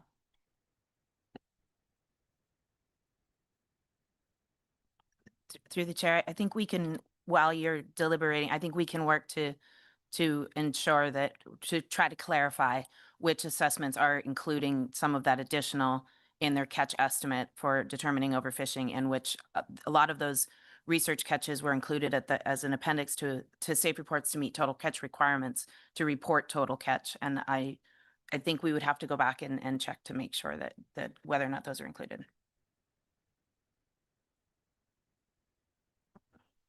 I'm really kind of glad you raised your hand. Bob. Oh, you're pointing to somebody. I thought you were going to answer all our problems, Bob. Kaylin. So I don't know what's in the stock assessment in each table, but if I'm understanding it right, this would be a lower bound on total catch. And if you're hitting the overfishing limit with a lower bound on total catch, that's obviously a problem. And so I guess I would almost feel negligent if we didn't at least compare the catch that was available, acknowledging it's a lower bound, acknowledging all these data issues. That to me seems like we would need to caveat that and say we can't say for sure that there's not overfishing, but given the lower bound estimates of catch that we have, we're not seeing it. Because imagine if there was a case where even with this data that is admittedly a lower bound, you're hitting that overfishing limit, and we just didn't look. And conceptually, I think that I'm with you, but it's sounding like we may need to go back to each assessment and figure out what catch has normally been included, and whether we can do that before the meeting ends is a question. I mean, but conceptually or theoretically, I see, I get your point. Yeah. Bob. Yeah, Madam Chair, I agree with Kaylin's point that I think that we have information where we could do this. I think we also know enough about the relative magnitude of subsistence recreational catch and research catch to make a caveated statement where we don't have to do what you just said, which was go stock by stock. I think that would be inappropriate at this time for us to try and reproduce that process. But I do think we've got information available to us that council staff can put into a table. This is the catch information that we have. Here's the OFL. Here's our determination moving forward in a pretty streamlined fashion, consistent fashion. Allow us to, as you said, address what our responsibility is for this go around. And again, I guess my last point is it doesn't obfuscate the importance of what staff have done here, because I read this as being more about, whether we're going to look at reference points and look at stock assessments and whatnot, not necessarily stock status.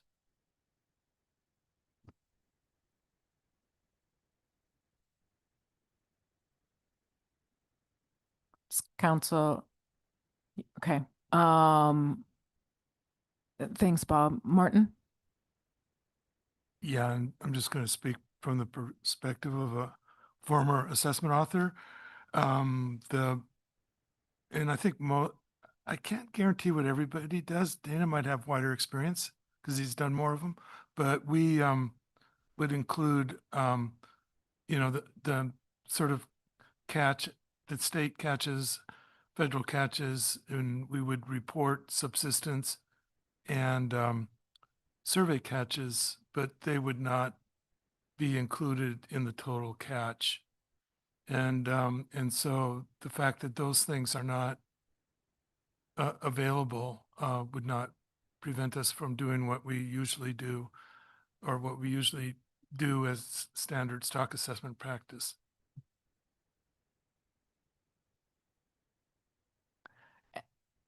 And I guess the only question that I've got, and I realize this is, I know we're going back and forth as in a discussion, but we're really trying to figure out what's the information available and what will be part of our discussion. So I don't know if Bob or Martin or Dana can speak to, so is that consistent across stock assessments where it's not taken into account in any stock assessment? In other words, I feel like with Bob's statement caveated, and clarifying totally on that. My only question is is it possible to be clear on what we included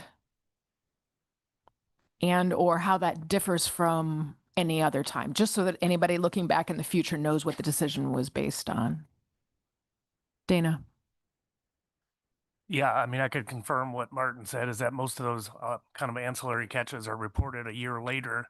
They're not included in the models and they're not really significant. And I think we do have all the data pretty much in hand. Martin discovered the one caveat because of GOA PCOD where the catch numbers were not the same. But other than that, the data they're pulling is the same data assessment authors would pull for their assessments. And so we're already comparing to like ABCs already right now. And if they're not going over ABCs, we're in pretty good shape. Great. So yeah, go ahead, Bob. Yeah, just to add, I can confirm on the crab side of the house, because I used to pull all the catch data together for crab, that we did not include any of that information. We were explicit about it, at least up and through the time that I was collecting all those data. But my real comment is I think we should be careful about trying to compare to our other process. I think we should just be clear what we have available to us now and make our decision based on that, and not try to justify based on another process that, although I don't think we have a reason not to believe that is exactly what we do every year, but I don't think we need to caveat that. Just say, what information do we have available to us now?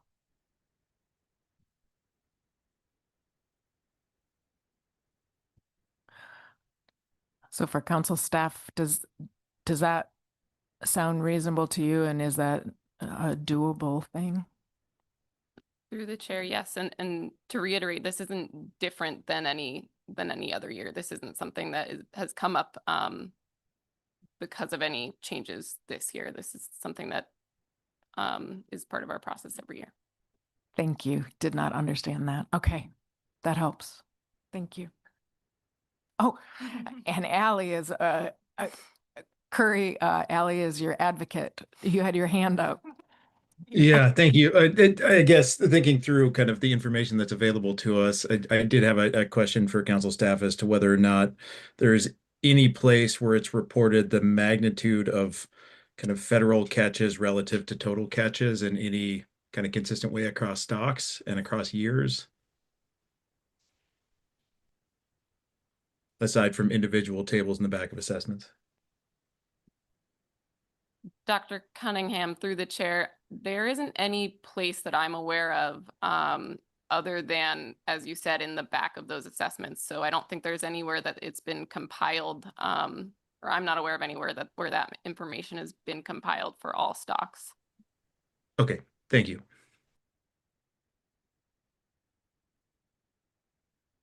Okay, and I'll give credit. It was actually Danielle that is helping us with hands.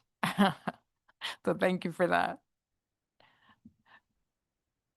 Okay, I think back to you, Sarah. All right. So moving back to the graphic, there are many stocks that, based on the stock prioritization schedule, were not scheduled for an operational assessment this year. So we have essentially the same amount of information for those that we would have had regardless of any changes to our process due to the shutdown. All but one of the stocks that were not scheduled for an operational were scheduled for catch reports. So just that one harvest projection for Gulf of Alaska deepwater flatfish was a harvest projection, but all the other stocks that were not scheduled for operational assessments would have been catch reports. Those catch reports, as a reminder, are typically, the harvest specifications for those are typically rolled over from the previous year because there's limited data.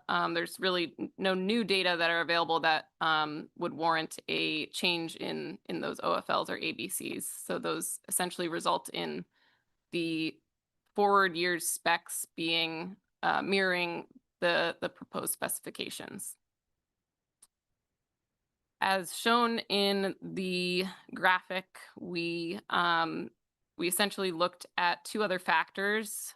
First, we looked at whether stocks were in Tier 6 or not, since Tier 6 stocks don't rely on survey data, so there's no new information to inform those stock specifications this year as compared to last year. We also looked at stocks that were scheduled for operational assessments, but have been identified as those that are appropriate to be on the 4-year assessment frequency cycle per that stock prioritization process. And the stocks that are on the 4-year cycle generally have low recruitment variability. They're often are underutilized stocks, and some have lower economic value. So it seemed appropriate, just based on how those stocks got categorized in the stock prioritization process, that for those stocks, any changes to specifications could be delayed until next year when a new assessment would be prepared for those stocks. And we realize that this raises some questions about aligning assessments with survey timing. But our understanding is that there could be an opportunity to discuss, or for the SSC to discuss, how to handle next year's assessments with the Science Center, and for the SSC and Council to provide recommendations on which stocks are a priority coming forward. So that was kind of some of our thought process behind those stocks. Given all of that, the stocks that are kind of left, the stocks that we brought more info into the presentations for Gulf of Alaska and Bering Sea Aleutian Islands groundfish, those are the stocks that are kind of they're on the right-hand side in that in that yellow box that you might not be able to see. Those are the stocks which we've provided a little bit more information. I will note that pretty much all of the information that we provided in the documentation on the e-agenda for those stocks, almost this exact same information was provided for all stocks. I think there's maybe one metric that we did not have for all stocks, and that was catch over ABC, but that can be easily calculated based on the other information that's included on our e-agenda. Given all of this information, that's where we ended up in terms of which stocks might be appropriate to use the numbers from the proposed specifications, and which stocks there could be a reason for the SSC to dive a little bit more into the review of those stocks. And this is, just our staff recommendation, and the SSC can do with it what you will. Our last kind of point to make on process is completely different.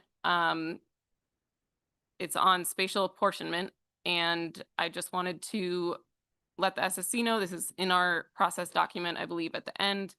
In October, the council did make a motion regarding spatial apportionment of groundfish stocks in response to a lot of the discussions we've had over the past few years. And staff indicated at that time that we would make any changes that resulted from that to the safes and the harvest specs tables. We would make that this year for the December meeting. So changes to tables and nomenclature using the term BRD to reflect spatial apportionments. I wanted to note that due to the shutdown, those changes have been delayed. We haven't had the ability to get that process or get those changes implemented. So those will be those changes we expect to be implemented next year. So you won't see those changes reflected in your tables or your documents. If there are questions on process, I'm happy to take them now.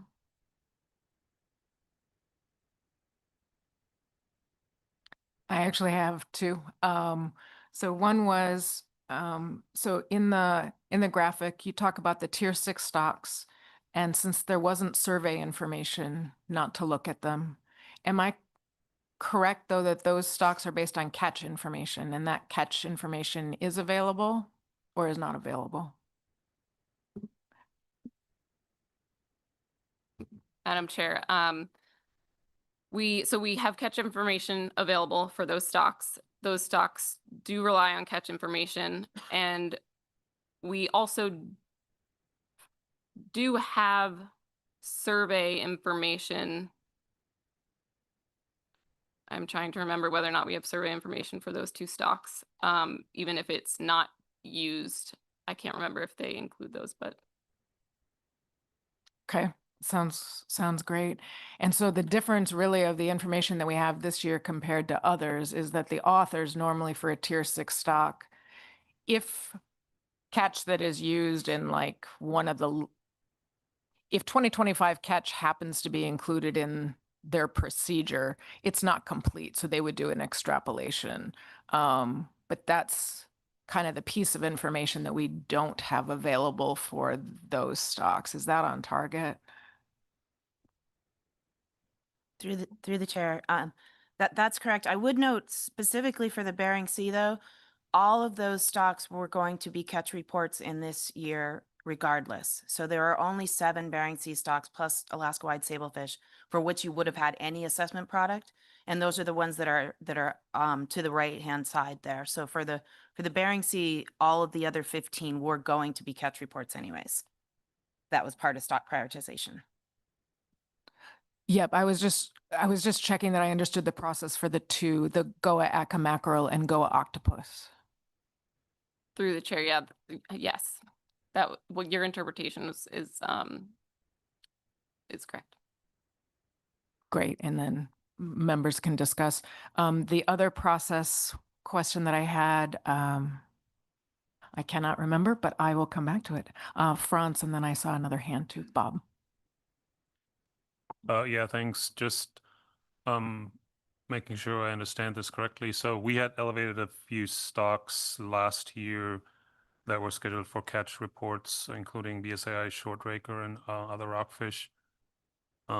Those are not currently in the documents with like survey results, I think. But I understood you to say that you have survey results for all stocks. So if we wanted to look at short raker and other rockfish in the BSAI and thorny head in the Gulf, I think we could do that, or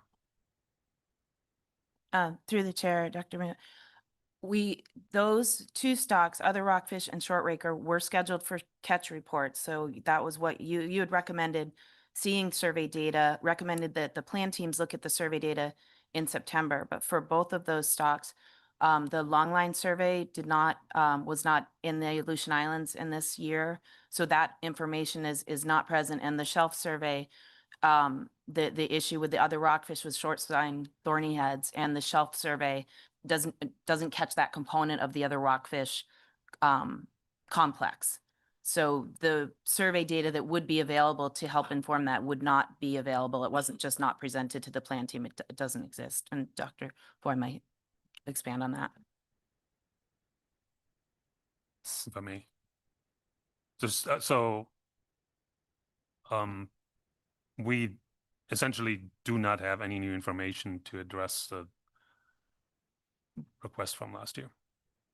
That's correct. My understanding is at the time we didn't necessarily know what surveys were going to go ahead, so we just said if there's any available. But there is survey information available for thorny heads in the Gulf, isn't there? Okay. Bob. Yeah, thanks, Madam Chair.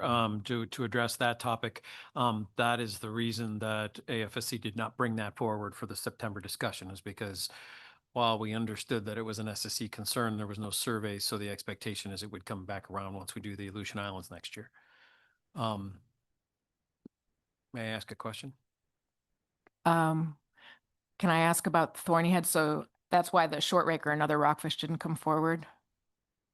That's correct. And then thorny head and the Goa, was that also based on surveys? No, the Goa thorny head, the center did not understand that was elevated by the SSC. So that's the one stock that I think that highlights the need for us to improve our process so that it's clear what is being elevated at what level in the process. But we did not intend to bring that forward. We would not have seen anything this year, just because we didn't catch it. Totally makes sense. And yes, go ahead with your other question. Thank you. So my question was on, because I have to remember it. What is the process for how we would have addressed Goak mackerel, Go octopus, the 4 stocks under the next diamond, the 4-year stocks, in how we assess those catch reports?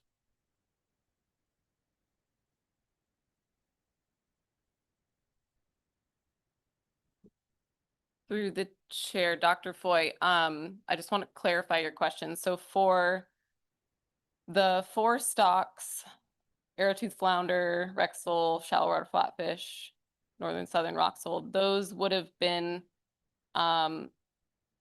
operational assessments this year, not catch reports. So those would have gone through our typical review process for those safe chapters.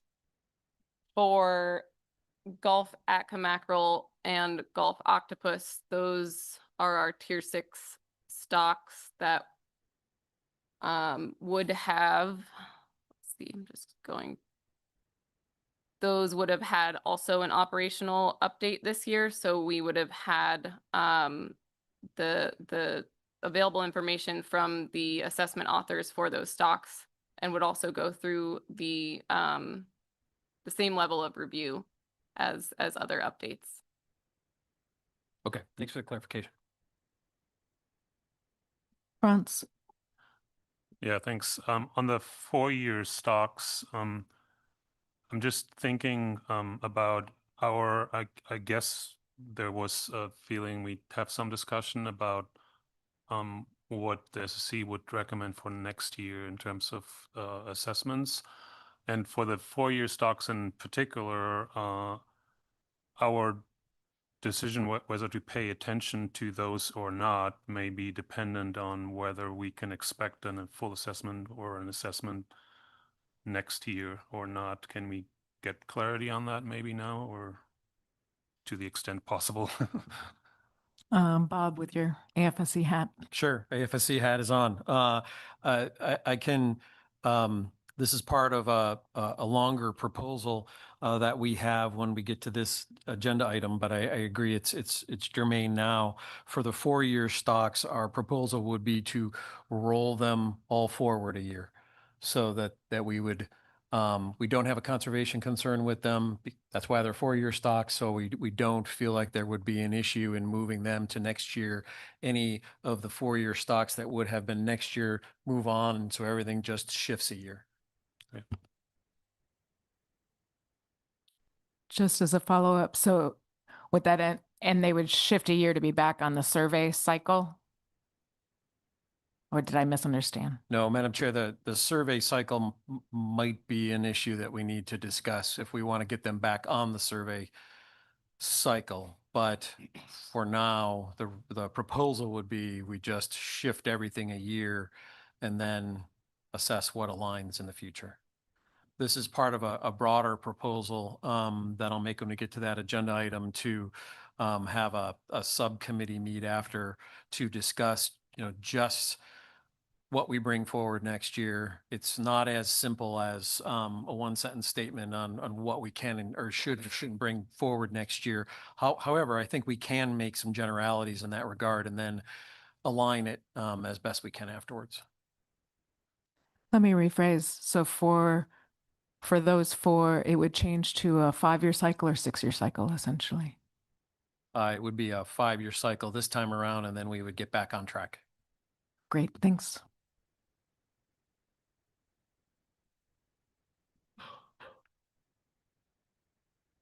Okay, I don't see any questions. We'll go back to you.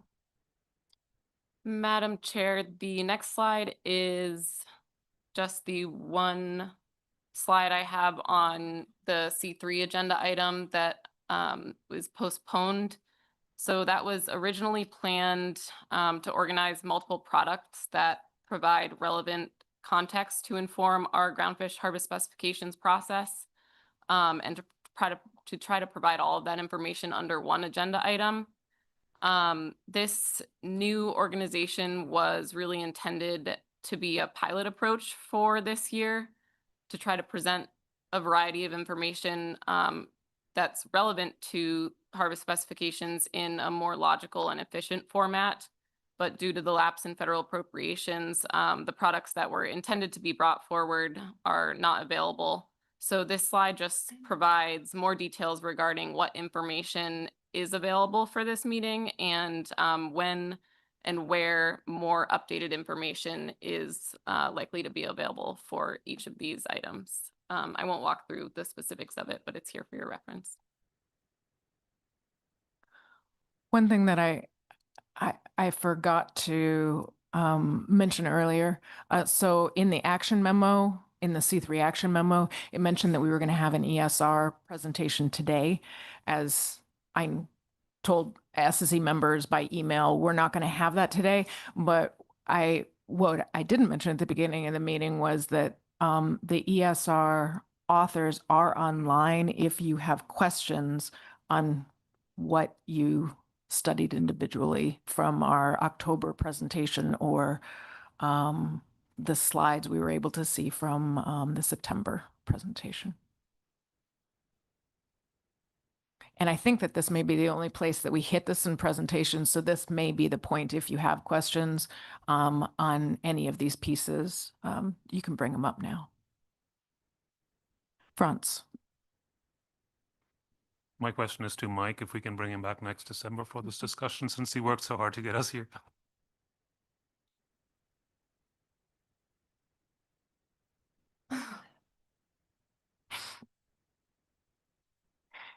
Well, I think the next step on these is sort of to come up with a plan on what is our next step and when are we, and then talk with council staff on where that's going to fit within the council or our meeting process within the next year. And as most either workshops or workshop topics, whether that's an SSC or otherwise, then we can think about that.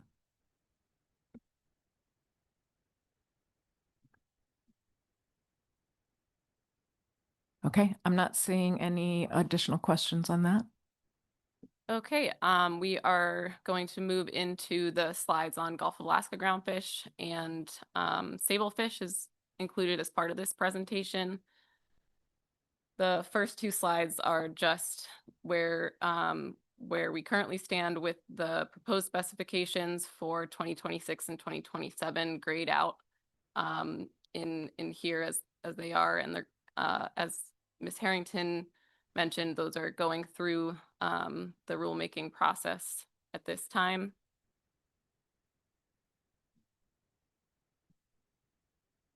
We have pretty much covered this slide as well. This is just noting what which stocks were planned for which type of assessment this year, and then what the changes were due to the shutdown. So you'll see that a lot of the stocks just moved to catch reports, but we had that deep water flatfish harvest projection, which you already reviewed.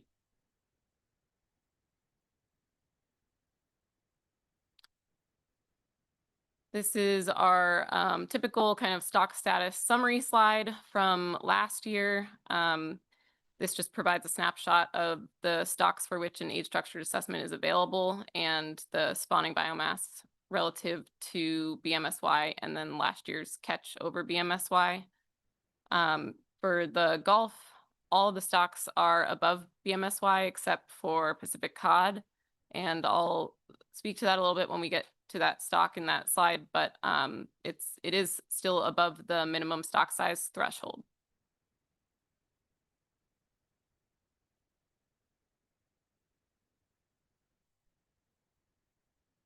Going into some of the survey information that we have for you, we were asked to try to clarify which stocks use which surveys so that we know where to actually be looking at the survey data where it's appropriate.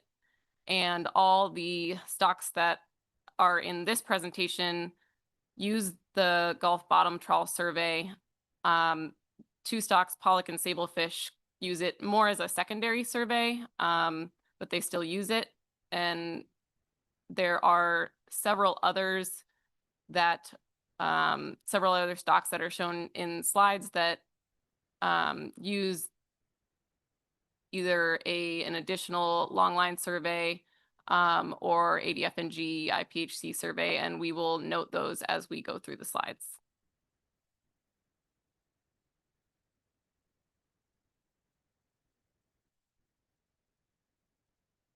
For bottom trawl survey information, this is taken from the presentation that the GAP program provided to the plan team in September. So thanks to them for that presentation. And these have been a little bit adapted from that.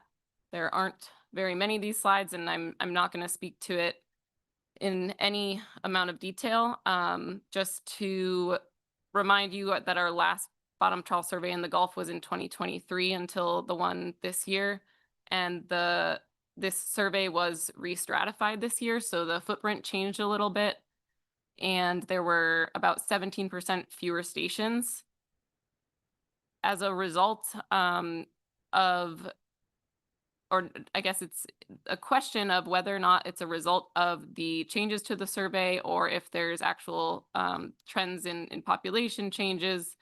There, regardless of the reason why, we saw some changes, some notable changes in biomass. And that was the SSC and the plan team both discussed that in September and October. You can see here that the flatfish stocks kind of comprise a larger composition of the survey biomass this year, and the rockfish stocks comprise less of that composition. And we can see that more when we look into the survey slides for each stock more in detail.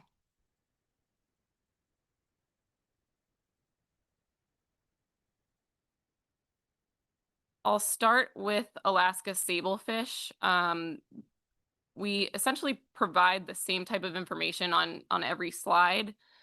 So I'll use this one as an example as what we have included for each stock. And we are keeping this at a pretty high level. We've been asked to try to keep this information to one slide, but it's a lot of information. So we've put more onto a second slide where it's necessary. So for the Gulf stocks, I have kind of the main summary information on the first slide and then survey information on second slides where it's available. And we'll present this kind of high-level information. If there are more specific questions, we'll probably rely on our AFSC counterparts to answer those. Question from Martin. Yeah, thanks. Can you, I'm just I mean, we're kind of basing this on the plan team presentation, but these are the numbers that would have been used in the stock assessments if they had been able to be conducted. I mean, there would be no changes from what you're presenting. I mean, maybe that's a question for Bob. Bob. Yeah, through the chair, Martin, I think if your question is, are these the final survey data points, the answer is yes. Yep.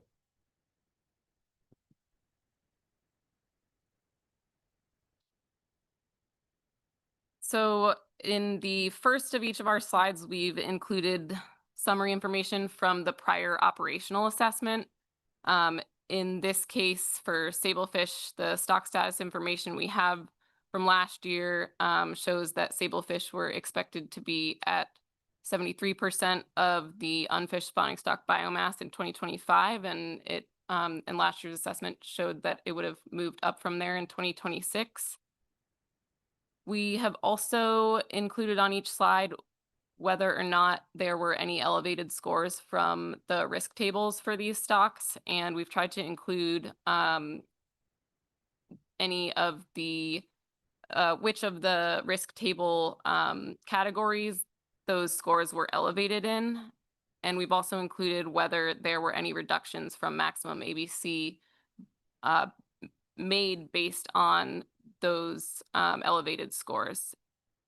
We've tried to capture a very high-level summary of what the SSC's rationale or the author plan team rationale for those reductions are in the slide, but we've also tried to link to your SSC comments where we could, and we can try to speak to that a little bit more if there are questions about the rationale that was used in any reductions. For sablefish last year, there weren't any elevated scores from the author of the plan team, but the SSC did note that assessment considerations category could be at level 2 due to a lack of new data. So I believe there were 3 different data points: the longline survey, the bottom trawl survey, and the fishery CPUE time series. Those were not available last year. So the SSC chose to recommend a 5% reduction from the ABC for sablefish last year, and that is reflected in your proposed specifications currently.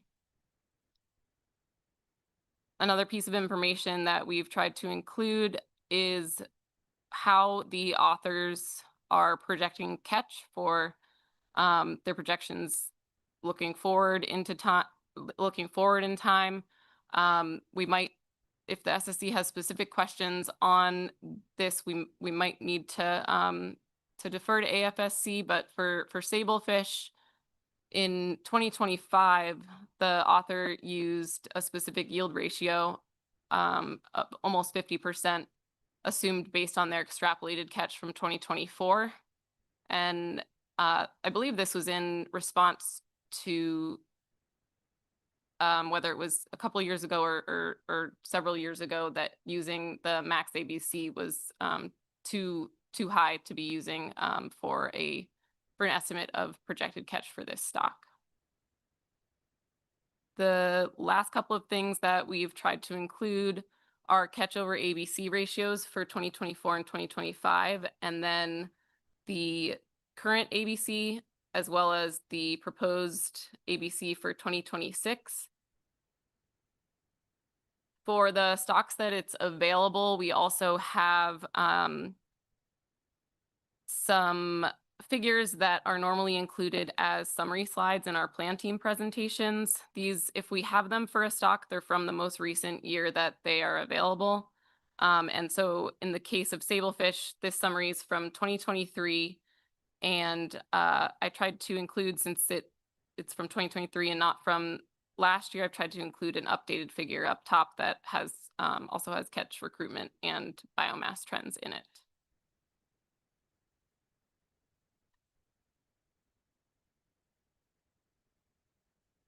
This slide just provides some of the information, the survey information relevant to sablefish. So the sablefish assessment uses longline survey RPNs as well as lengths, and uses the biomass and lengths from the bottom trawl survey as well.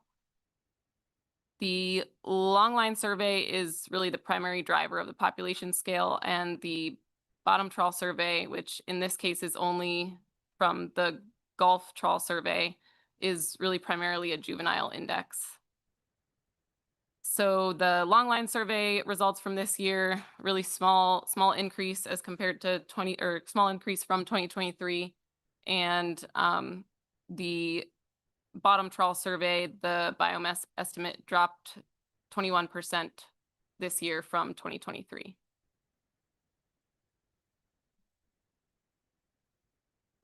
Question from Franz. Yeah, thanks. This is actually more to SSC members, and I'm a little slow here because it's going back to Martin's earlier question about the survey data and whether they are the final data that would go into the assessment had we had one. And I think, Bob, you said yes. And is that general across the board? Because these are all design-based estimates of survey biomass and abundance, right? And in some cases, we use vast estimates in the assessment, so they would be different, right? Yeah, through the chair, you're correct. So my response was that the data themselves, which are just the design-based assessment or estimates coming off the survey, raw information, has not changed since the September timeframe. But you're right, not necessarily a one-to-one in terms of how it is, then revised to be used in the assessment. Stock by stock. Great point.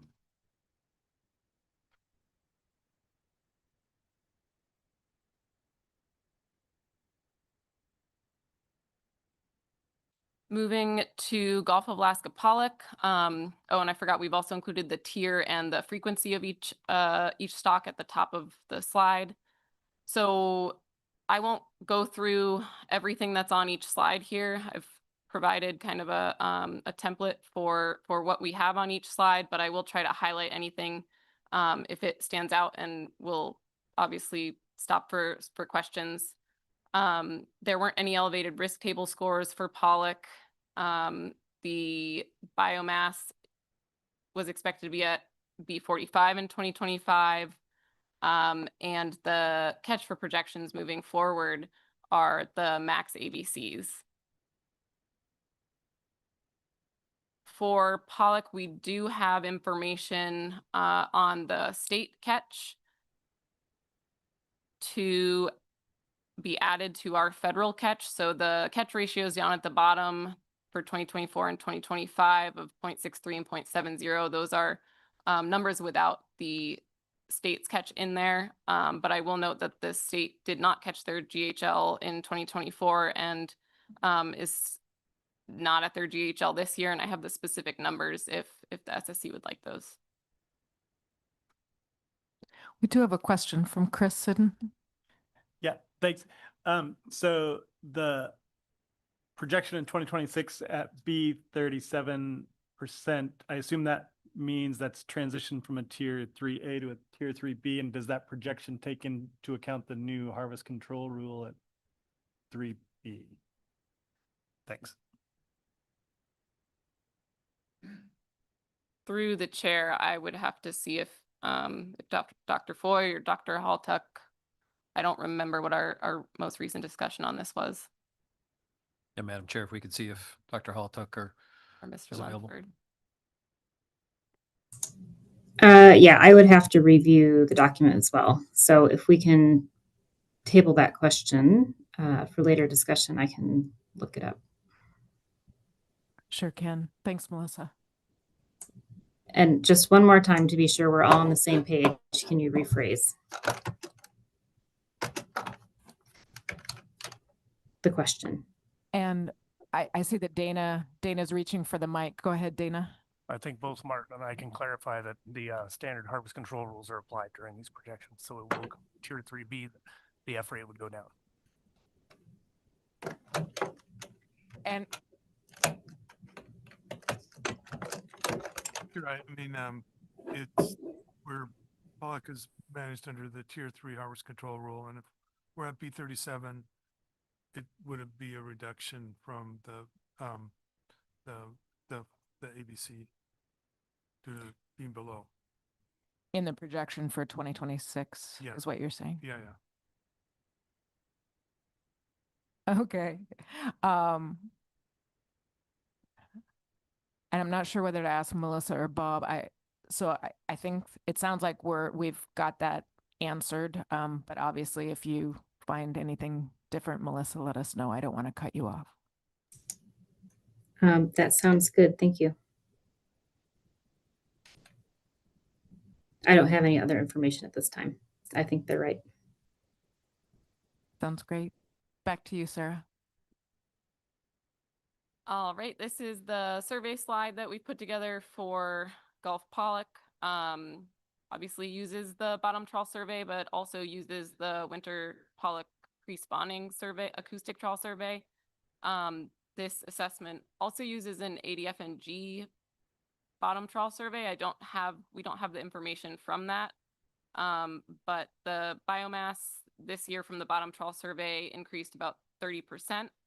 And I do want to highlight that increase, and I believe we discussed this at the plan team, that's really due to a few very large hauls in area 610. The author had noted that is unusual and that there will be impacts from that to apportionment for Pollock in the future, and that the assessment notes that there is essentially a poor fit to the bottom trawl survey, and that's coming from the 2024 SAFE. As far as information from the Shelikoff survey, there were a lot of age 1 fish. Biomass was up 13% and abundance increased or was up 146% from the 2024 survey. I just have one comment on just so the SSC members know, we will need in our report to name the OFL, ABC, as well as apportionments, whether we're supporting the current apportionments that were determined. I heard Sarah mention that it'll impact apportionments in the future. And so obviously if if SSC members have any concern about apportionments because of a large change of some sort, this is the time to ask your questions. And obviously that would be part of our discussion as well. I'm not suggesting there's enough information here. I haven't looked at that specifically, but it's just as a matter of process. I wanted SSC members to know that apportionments is one of the things we have to specifically recommend. Back to you, Sarah.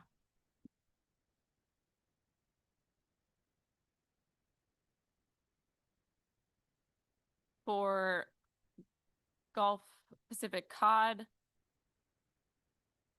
the summary information that we have for Pacific cod, as I said before, it's below the BMSY, but it is above the minimum stock size threshold. I don't know why we say that. It's hard. But the stock sat B28.7 this year, expected to be roughly the same in 2026 based on last year's SAFE. And there was an increase to level 2 for population dynamics concerns in the risk table, but there wasn't any reduction as a result of that. The author uses max ABC for catch for projections. And I will state that if this catch projection information, we did have to kind of collect this rather quickly. So if there are any inaccuracies, I hope they can get flagged by those at the center, but we are hopeful that they are correct. The only other information for Pacific cod I want to highlight is again that we don't include the state catch here, but if we I have the numbers, so if we do include state catch, those ratios are closer to about 80% catch over ABC.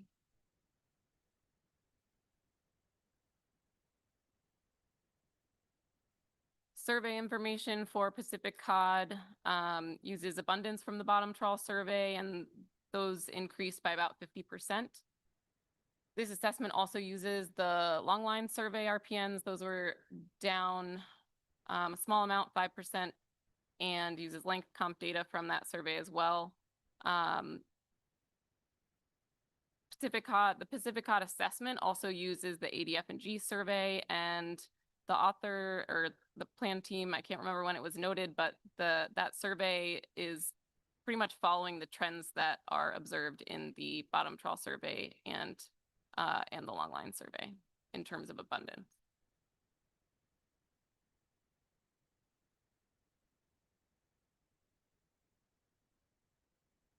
For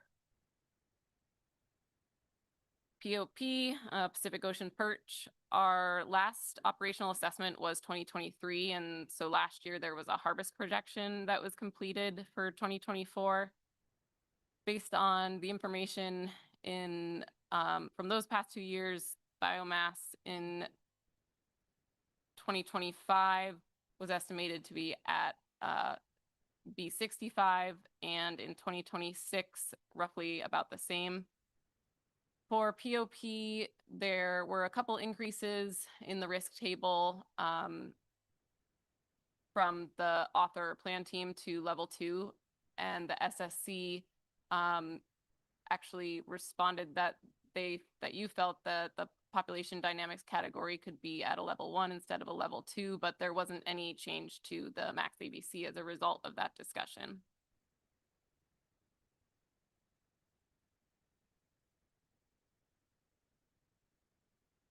Just checking to make sure there's nothing else on there I wanted to highlight. Yes. Information on POP from the survey. There was a significant drop in the biomass estimate in 2025. It went down 46%, but I will note that when you look at the time series of this information, it really is about average for POP in this survey.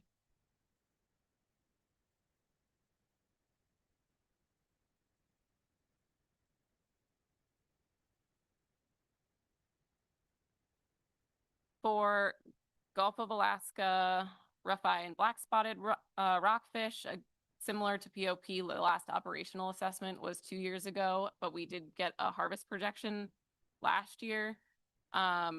This stock is above BMSY.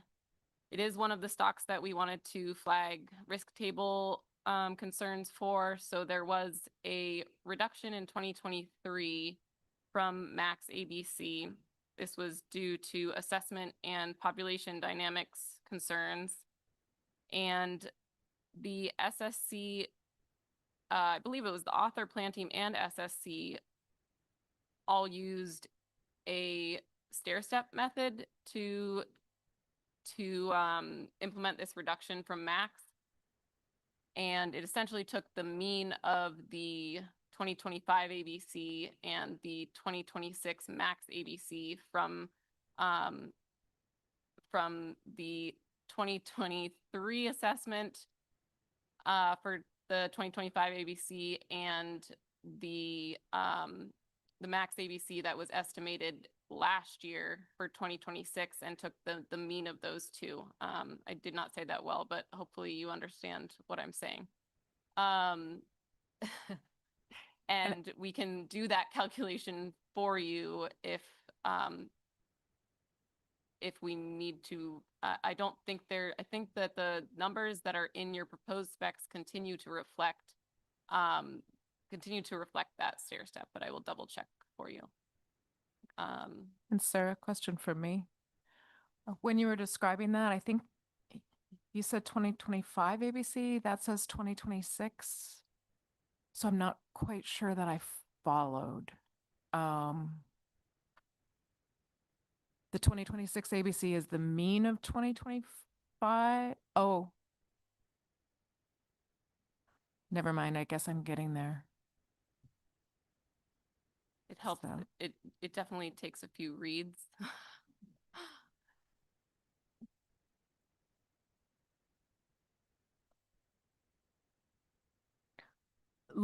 Since we're in the question time period, for some reason I was thinking that 2025 was actually either 2024 or 2025 was the stair step and that 2026 wasn't. And so I'm just wondering if you can clarify that stair step one more time, because I'm guessing this is going to be something that we talk about. Through the chair. So hopefully this is, on the slide, what I've put here is that if this same method were implemented for 2026, that number would be the mean of the 2025 ABC as it was specified in the 2023 assessment and then the 2026 max ABC that is included in the harvest projection from last year. And I really hope that someone from the center corrects me if I haven't explained that right. I got you now. So if we were going to use that stair step method again, this is how you'd calculate it. Okay.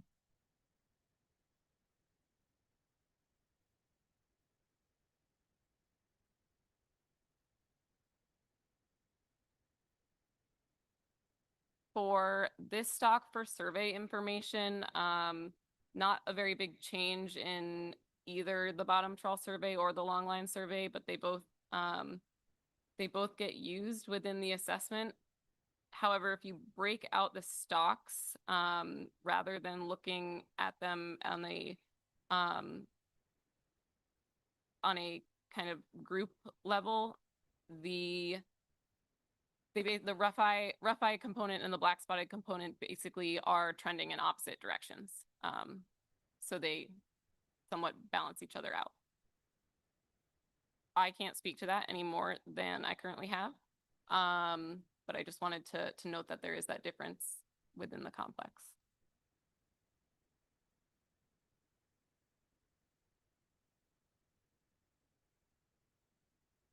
For short raker rockfish, the last operational assessment was in 2023, and we only had a catch report last year, so there wasn't any harvest projection associated with this. We've just included the biomass OFLs and ABCs for this year, but there weren't any elevated risk table scores. This was one of the stocks that had about a 20% drop in the biomass estimate from the 2023 trawl survey and a 16% drop in the longline survey.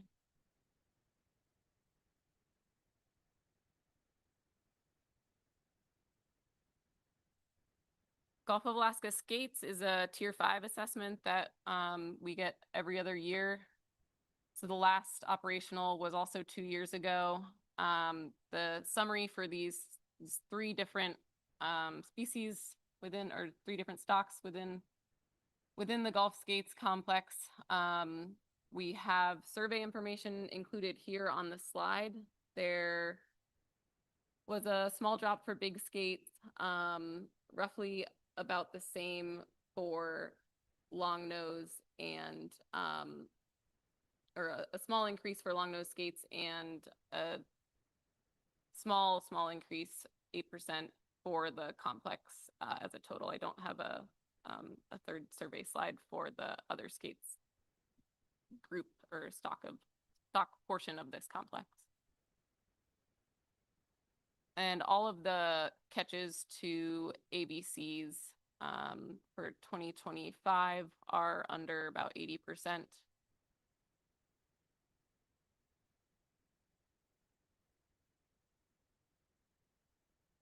For Gulf of Alaska other rockfish, we had our last operational assessment in 2024. We had that provided as a result to some alterations to the species assignments. If you'll remember, the council and the SSC removed the DSR species from this complex. So that was implemented for the first time this year. And now this stock complex will resume its normal assessment cycle. So right now, the next scheduled assessment would have been 2027, but as Dr. Foy mentioned, we might be altering the planned schedule for some of these stocks to be discussed later. There are 20 non-target rockfish species within this stock. There's one that's in Tier 4, but the majority of those are in Tier 6, and there weren't any elevated risk table scores. Biomass estimate from the trawl survey, which is the survey that's used for this assessment, increased about 12%.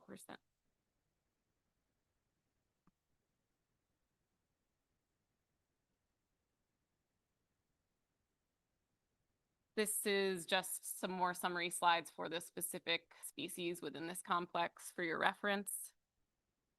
And lastly, I've already shown this, but this is just where our proposed specifications currently are.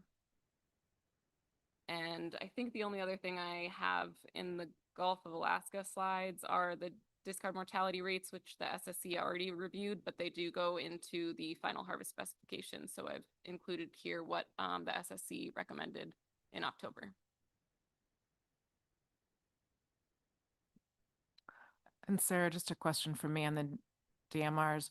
You said that they do go into the assessments or the specs.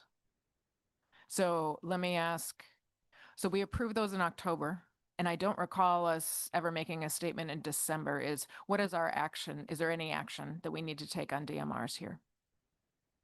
Through the chair, it doesn't hurt anything if you make the recommendation, but you certainly don't need to, since you already did in October. Okay, that was my understanding. Thank you.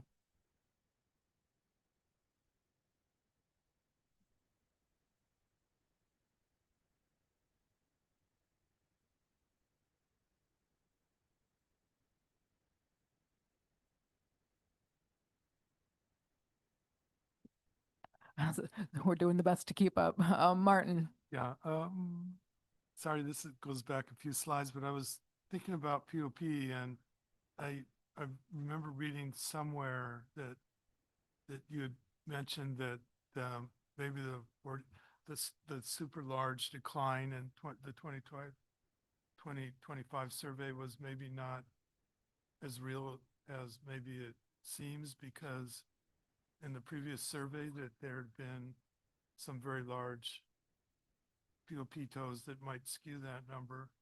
And I'm just trying to think through the logic of that, because it would then suggest that that 2023 was too big a number, and that then and maybe the reliable one is the more recent one because it has lower confidence intervals, and that would suggest that there's been, you know, a period of where the stock has sort of peaked and is on its way down. That's probably not at all reflected in the stock assessment, because the ABCs and OFLs are pretty stable.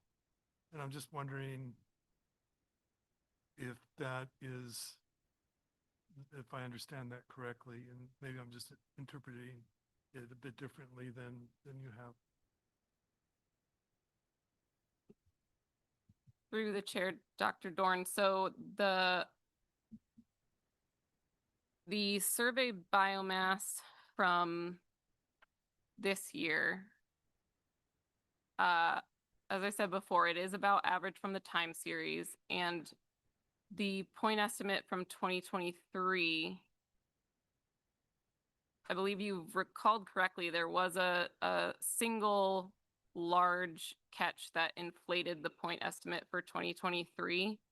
And that is why the 46% decrease seems so dramatic following a few years of a kind of persistent large biomass as a result of the survey. Does that get to your question? Yeah, thanks. I think there's different ways to interpret this, Yeah. and maybe we'll discuss this later.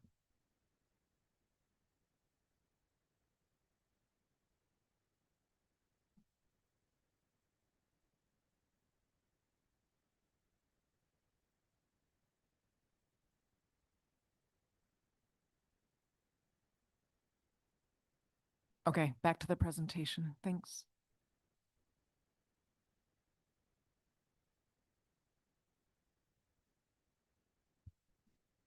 Okay, Madam Chair, moving on to Bering Sea, Aleutian Islands groundfish. Similar information put forward. Again, just to remind you that in the Bering Sea, we were going to have 7 full assessments, or 7 operational assessments, 5 are full, 2 updates. And so those are the ones for which I'll be presenting additional information. And again, that the other 15 stocks were all scheduled regularly due to stock prioritization to be catch reports this year, but now you have all of them as catch reports. Just to remind you, this you saw the 2025 cold pool in September. We do have some updated information for the survey. So if you posted to your agenda was the September Bering Sea survey presentation that we received at the plan team. And then the Science Center was able to give us some additional Northern Bering Sea slides. At the time of the plan team and the SSC, the Northern Bering Sea survey data was still being processed, but it is now appended to your e-agenda for managed stocks. And then for some of the stocks for which I have that information and it's used in the assessment, I also have updated Northern Bering Sea information. And just to kind of remind you that the take home from this was that the cold pool is similar to 2022 in its extent, but that the waters were notably colder and colder, surface and bottom waters were colder and below average. And then in general, the fish biomass was down relative to 2022. You also saw this slide in your September plan team presentation. This is the information that, again, we had from the Eastern Bering Sea Trawl Survey, where you have, this is a subset of stocks, where you have the biomass on the left-hand column comparison from 2024 results and 2025 results, and then the population numbers to the right. And again, orange is our declines, green is increases, and I'll pull a few of these forward for the stocks for which we're pulling more information to just remind you of those. I would note that while I have some information on biomass trends in relation to 2024 in the Northern Bering Sea, we don't have population numbers. This is the same plot that you had from the Gulf.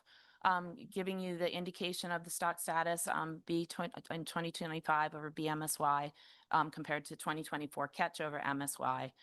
Notably on this slide, all of the BMSY is at the blue dotted line, and all of the stocks that are shown here are to the right of that. So that's all the tier 1 through 3 stocks. But I would note specifically, this does not include Aleutian Islands Pacific cod, which is at B24%. That was not included last year, remember, and we'll talk about this in a little bit. Last year was the first year that an age-structured model was accepted for Aleutian Islands cod. And so we did not, that's the first year that that age-structured model has been accepted. When you see plots like this in the future, when we have updated assessments, we'll include AI cod on there. So Sarah's already talked about the relative structure of information. And so just to remind you, to the left of the blue line is information that was present last year and in the assessment.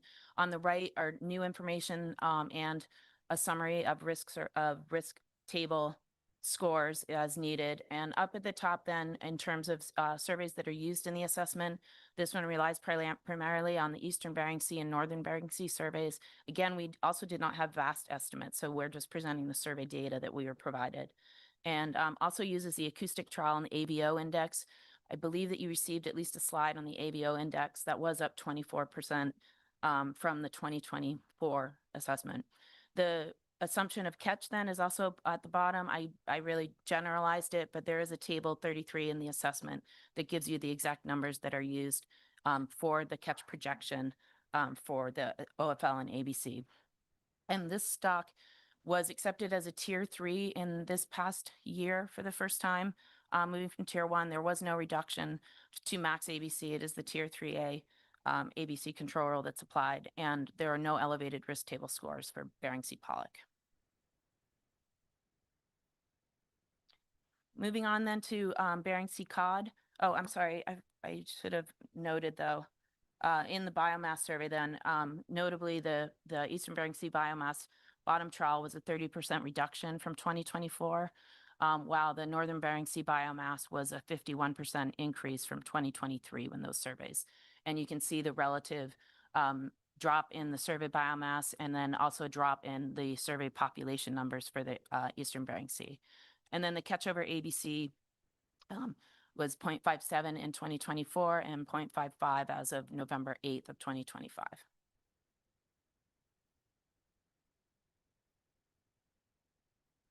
Now moving on to Pacific cod.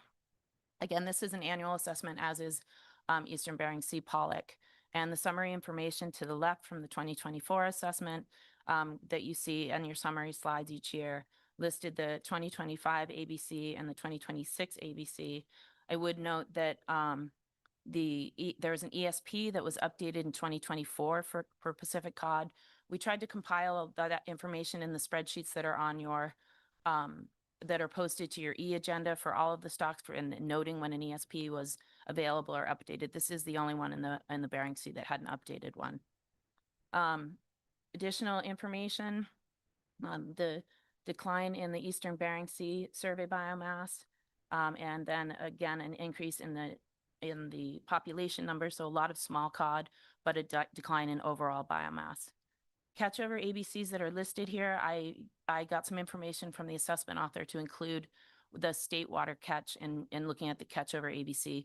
That is not the catch that's reported in your table 1 through for 2024 or through November 8th.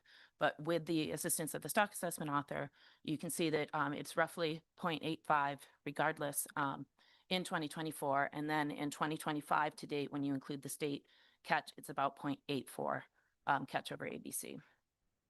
The basis for there is an elevated risk score for ecosystem concerns, but it did not result in a reduction from max ABC. And the projections are based on the assumed catches of a 5-year average through 2024, and then the full ABC in 2025.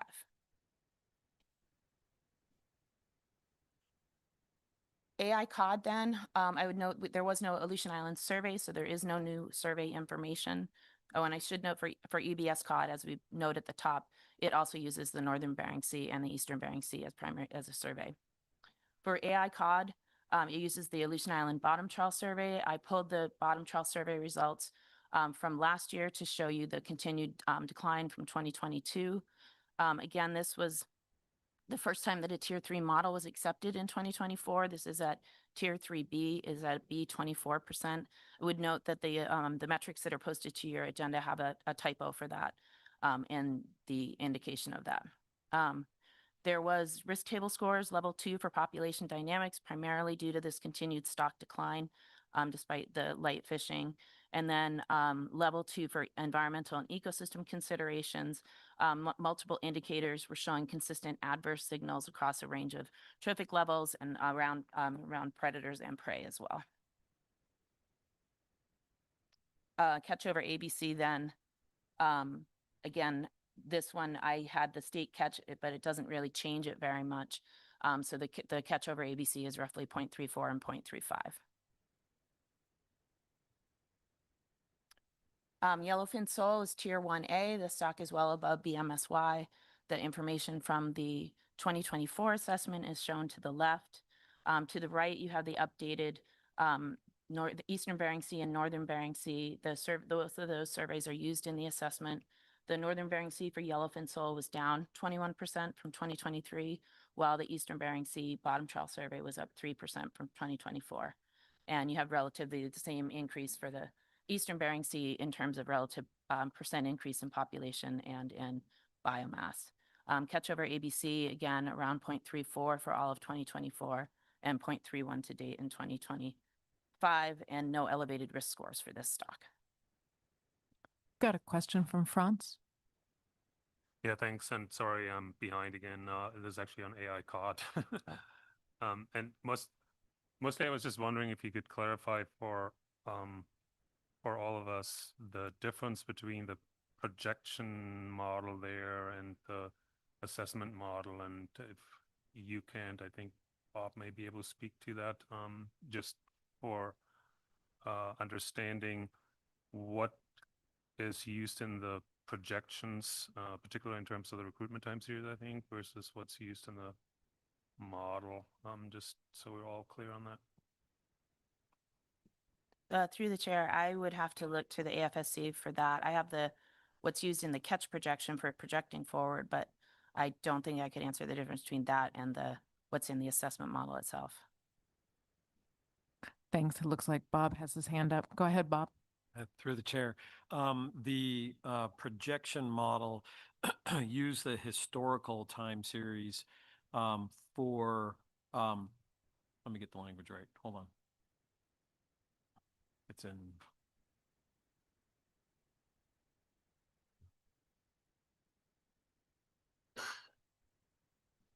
Sorry, if you have that in your notes for the discussion, we could defer that to the discussion too. I just wanted to make sure that. Okay. Your choice.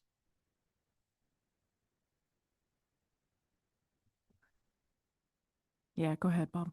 Yeah, thanks. So through the chair, the projection. Got to find the word projection. There it is. Okay. No. Oh yeah. So the historical natural mortality, that's what I was looking for. Natural mortality was used instead of the most recent estimate of natural mortality. In addition, the long-term average recruitment was used for the harvest projection model. So there was some discussion at the time when this was used. It was acknowledged that there's the potential that changes in life history parameters because of climate change may be warranted. It was noted that it was atypical at the time, but agreed to go forward with it as is. Did that address the question? Yes, thank you. And that brings back some memories anyway.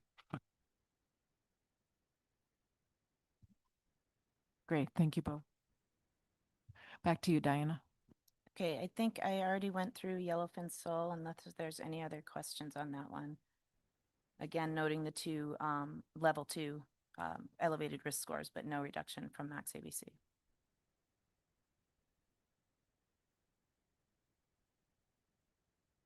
Okay, moving on to Greenland turbot then. I think we have a question from Allie. sorry, he just misspoke. There were no elevated risk scores, the risk Oh. table. Correct. It was on to the next. Not a Okay. problem. Back Just to to you. reiterate, no elevated risk scores for yellow pencil, no reduction. Now, moving on to Greenland turbot. So this has the summary information on the left. This is in Tier 3A. This is a biennial assessment, and it uses both the Eastern Bering Sea and the AFSC longline survey data. There was a drop of about, there's an increase of about 14% in the Eastern Bering Sea, a drop of about 76% in the Northern Bering Sea. In terms of this one is one where we had elevated risk table scores, level 3 for assessment concerns, particularly the noted retrospective patterns, lack of model fit to the decline, level 2 for population dynamics due to an uncertainty in future recruitment, and a level 2 for fishery performance. As a result of all that, the SSC recommended a 25% reduction from max ABC for this stock. The basis for the 2025-26 catch projection is using a catch of 1143 tons in place of maximum permissible for 2025 and 2026. And that's using an estimate of the 2025 and 2026 catch as she has a calculation product of the average proportion of the TAC captured over a historical time period of 5 years, leading to 36%, and then the 2024 TAC. So adjusting that for that catch estimate. I would note that there was in the white paper that you reviewed in September, there was an apportionment recommendation for a modification after following the SSC's request for a new approach to apportion the ABC to the Bering Sea and the Aleutian Islands. The previous apportionment was based on Greenland turbot biomass from bottom trawl data from the Eastern Bering Sea slope and the Aleutian Islands from overlapping years where those two existed, 2010, 2012, and 2016. That the previous approach resulted in a 15.7% stock biomass in the Aleutian Islands. The new approach uses the REMA model using bottom trawl data and the longline survey data, and the new apportionment would lead to an 11.2% apportionment to the Aleutian Islands. And that was something that the SSC had also recommended coming out of your October meeting. And Diana, Oh, I'm sorry. And I think yes, I went through the elevated risk table. and apologies if I'm just not remembering. Did we see the SSC see a white paper? Through the chair, and the information on the apportionment is in the slides for the white paper. The white paper was more about the model changes, the information that plan team recommended, the use of that new apportionment, and the SSC recommended that coming out of the October meeting. So those were slides from the plan team in October? Yes, through the chair. Wonderful, thank you. Martin? Yeah, sorry, I should know this, but are those new numbers, do they include the most recent Bering Sea bottom trawl survey, or was the work done prior to that being available? Okay, thanks. Thank you. Through the chair. No, that does not include updated data, but it was using the REMA model with the bottom trawl and the longline survey data for those overlapping years. So neither of those were updated from the bottom trawl. She used, I have some slides. If you want to get to them, I have some slides on what was presented and how that differed from previously. It's using the average over the last 10 years for the bottom trawl survey and the long line. Okay, so if we had an assessment this year, we would have used the numbers that are available here for the allocation. Through the chair, Martin, yes, that's what I understand. I went back to go through all this to make sure that this wasn't something that we were awaiting the updated survey results to then recalculate the apportionment. It was an apportionment that was based on recalculating the historical time frame over which some of that was used in the previous calculation using the overlapping slope and Aleutian Island surveys. This one then replaces the EBS slope. It pulls in a REMA model using the bottom trawl data and the longline survey data. Okay, thanks.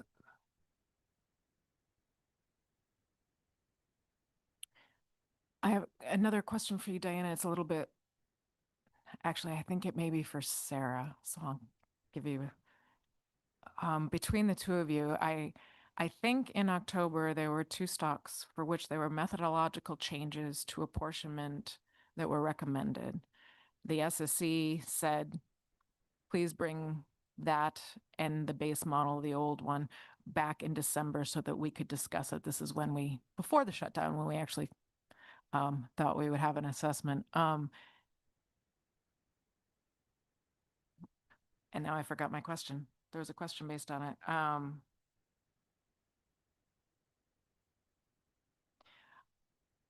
I guess the question is, do you know, I believe that those are the only two stocks. Do you happen to know if there were any others? I'm just thinking, because we have to deal with apportionments, just so while we're thinking about it. Through the chair, can you name those two stocks again? Yeah, my understanding, I believe it was BSAI, it was Greenland Turbot, and then AGOA Short Raker, because that was a recommendation for the long line to include the long line survey index in 2023, which we postponed. Through the chair, I know Gulf Short Raker is, I believe that's it for the golf stocks that had that recommendation from October. I think we're trying to check and see for. Yeah, I can ask you turbot and something various else, Sarah, stocks. while I'll give Diana a second to skim.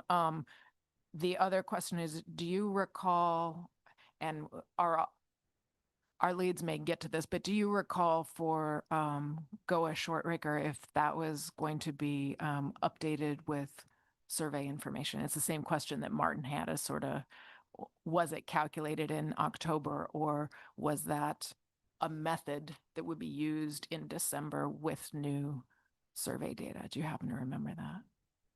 Through the chair, I'll try to get confirmation on this, but I think the plan was for Short Raker to be updated this year with most recent survey data. I think other than that, we would have to go back to the 2023 assessment. Great, thank you very much. And through the chair, just and looking at your recommendations were more focused on the models that she was going to bring forward and data reweighting. So you supported, you did not boldly recommend, but you agreed with the REMA approach to spatial apportionment as a step forward and was supported by the SSC, whereas the plan team recommended that it go forward. So a little distinction there. It wasn't a strong recommendation, but you supported that approach.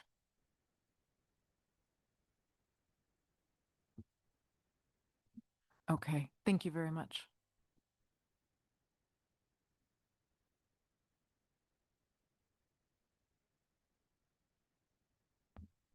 Okay, moving on to Northern Rockfish then. This is also a biennial assessment.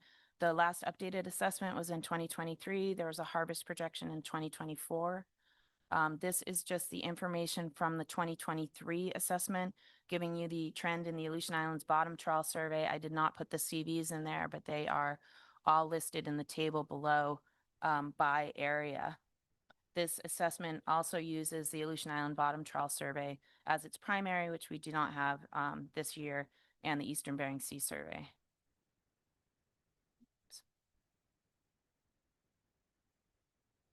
And some similar information then, again, going back to the 2023 assessment. And I would note, just for clarification, for some of these stocks where the last update, the last assessment was in 2023, a harvest projection was done in 2024.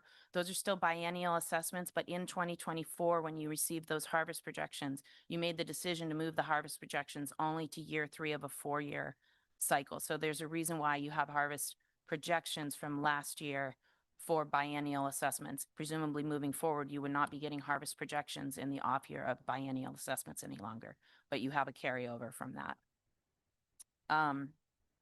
Let's see, the catch over the ABC then is about 0.46 in 2024 and 0.43 in 2025.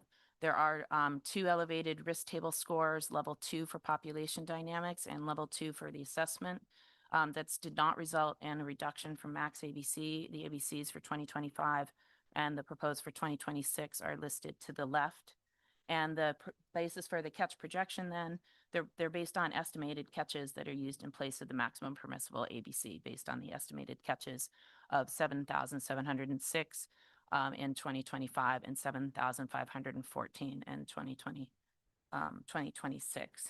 And you had recommended that the author come forward. You reviewed some of the information in September for the models that would have come forward had been an assessment in this year. We've got a question for you, Diana. Franz. Yeah, thanks, Mr. Chair.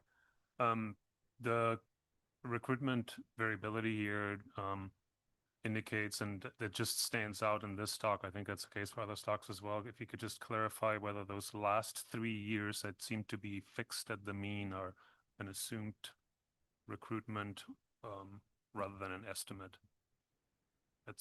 I would either have to defer to AFSC or I can go back to the assessment to find the answer to that.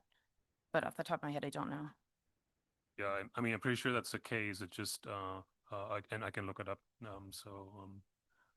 Or one of us can look it up. But yeah, just to highlight that this probably has been below average recruitment for quite a while.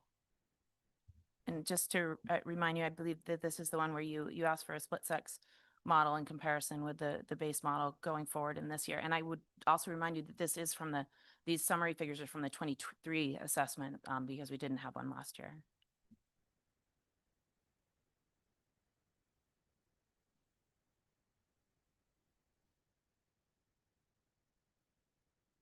Okay, moving on to skates, to remind you that Bering Sea Skates complex is a tier 3A for Alaska skates, the age structured model, and then tier 5 for other skates. It is a biennial assessment, again, last assessed in 2023 with a harvest projection in 2024. So to the left gives you the information from the 2023 assessment. And then on the right, we have the Eastern Bering Sea biomass update and population numbers. Biomass was down slightly and population numbers were up slightly. I would note that this graph, because it's updated, includes the Northern Bering Sea, but that is not an assessment that's used in this. That's not used, that survey is not used in this assessment. The surveys used in this assessment are the Eastern Bering Sea Bottom Trawl Survey and the Aleutian Islands Survey. Catch over ABC in 2024 is about 0.72. So far in 2025, it's about 0.3. And they use the most recent projected and extrapolated catches in the most recent 5 years in the catch projection. I would note for this then, there was a level 2 assessment score in 2023 that was tied to concerns about the model and a very strong retrospective bias. You did receive a paper in in September, October at your meeting looking at a variety of different models and also indicating that there were, in preparing these additional models, there were model convergence issues that were noted. The 2023 accepted model that was found to have not converged, that some parameters were on the bounds and other parameters had very high relative standard errors. And just to give you a quick, this is a figure, oops. This is figure 2 from the white paper that you reviewed in October, and this just gives you the results at that time for the different models, the ones from 2023 that are shown here. And the blue is the accepted model from 2023. The green and the red then are some of the additional models. The trends are the same. There's major changes in the fits to the age composition and selectivity, but I would note that the now non-converged model that was used to set specifications results in a more conservative estimate of spawning stock biomass than the models that were put forward that would have gone into the assessment.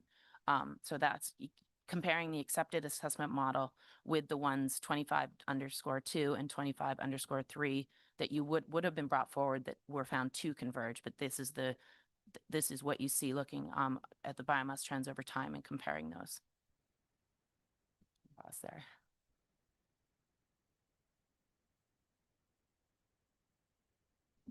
Bob. Thank you, Madam Chair. Diana, do you know if the results from the converged models in terms of the ABC were similar to what was used in the non-converged model in 24? I could be wrong, but I don't believe that the assessment author included ABCs from those models in her paper from September.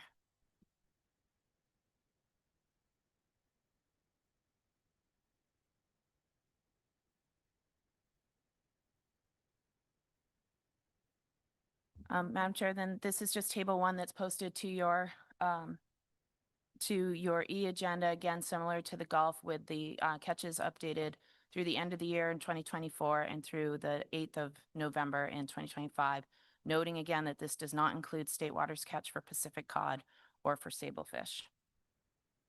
And then finally, just your halibut discard mortality rates. Again, there's no action required by the SSC. That is a table that goes into the specifications final rule, but you did already accept these in October. And I believe that's it.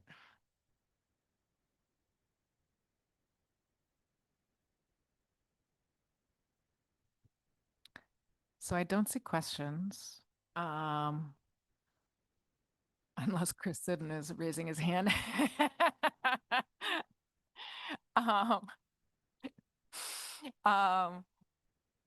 Is this the end of the overall presentation?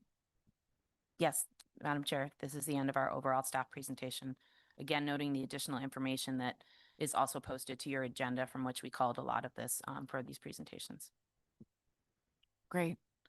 I just want to give a big thanks to council staff for gathering information from all different places on our behalf and giving us drafts so we had something to prep with, and patience with requests as we were trying to define our process and come up with our information at the same time. So it was a big lift and we really appreciate it.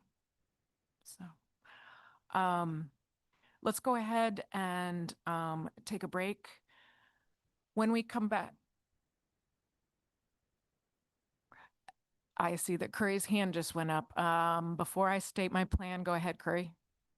Sorry, I was hoping to get this question in before Diane and others leave the table. Hopefully that hasn't already occurred, and I realize I'm easy to overlook here. I just wanted to clarify one point regarding spatial apportionment. So in the context of BSAI, Greenland turbot, and Goa shortrekker rockfish, there were new methodologies proposed, including the potential to use new data for the apportionment process. In part, the SSC had endorsed, in theory, the use of that new method, but we don't have those new apportionment estimates, even with updated 2025 survey data, correct? That through the chair, Carrie, yes, that's correct. This does not include the 2025. The REMA model does estimate and project forward, but this would not include the data point from the 2025 bottom. Okay. So whether or not we can or would in the future endorse those updates and apportionment methodology, that cannot be a basis for apportionment moving forward into 2026. Through the chair, I would feel better if I could check with the assessment author to ensure that they did, when they ran the REMA model, they were recommending the actual percentages that resulted from that re-estimation over the last 10 years. It wasn't, I believe, intended to be something that was going to be possibly projected forward. It was looking at the 10 years because those are the similar time frame to what the previous apportionment was estimating over, but using different surveys. Okay, thank you. Great. And why don't we, and that was, yep, that was part of our questioning, trying to figure out what was available. What if you would be able to, would you be able to check with assessment authors over the break, and then we'll come back and I'll call on you before we move on. Sure, no problem. That'd be great. So this is the end of the presentations. Next we will, and questions. I'm assuming everybody understands this was the end of questions for presenters. I'm not seeing any panicked looks. So the next thing will be public testimony, and the public testimony, just as a reminder, will be, it's 5 minutes a person, but the testimony will actually cover 2026 specs, 2027 specs, Gulf of Alaska, Bering Sea and Aleutian Islands, and the process that the SSC is using to discuss this. It's based on the process paper that was posted by council staff. So those are the things. And actually, the other thing that came up in our questions was that we may also make recommendations on either recommendations or requests or questions for AFSC as far as what is done for stock assessments for the this next 2026 cycle. And so public testimony on any of that is certainly welcome. All right, let's take a break and come back at 3:15.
Hi, all. I just want to make an announcement for I'd like to make an announcement for those of you in the room and online. We're going to continue this break until 3:25 today. This happens when we're doing process and decision making in the same meeting. So we just need a little bit longer to get our ducks in a row. So let's extend this break until 3:25. Thanks.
Okay, everybody, let's bring it back together.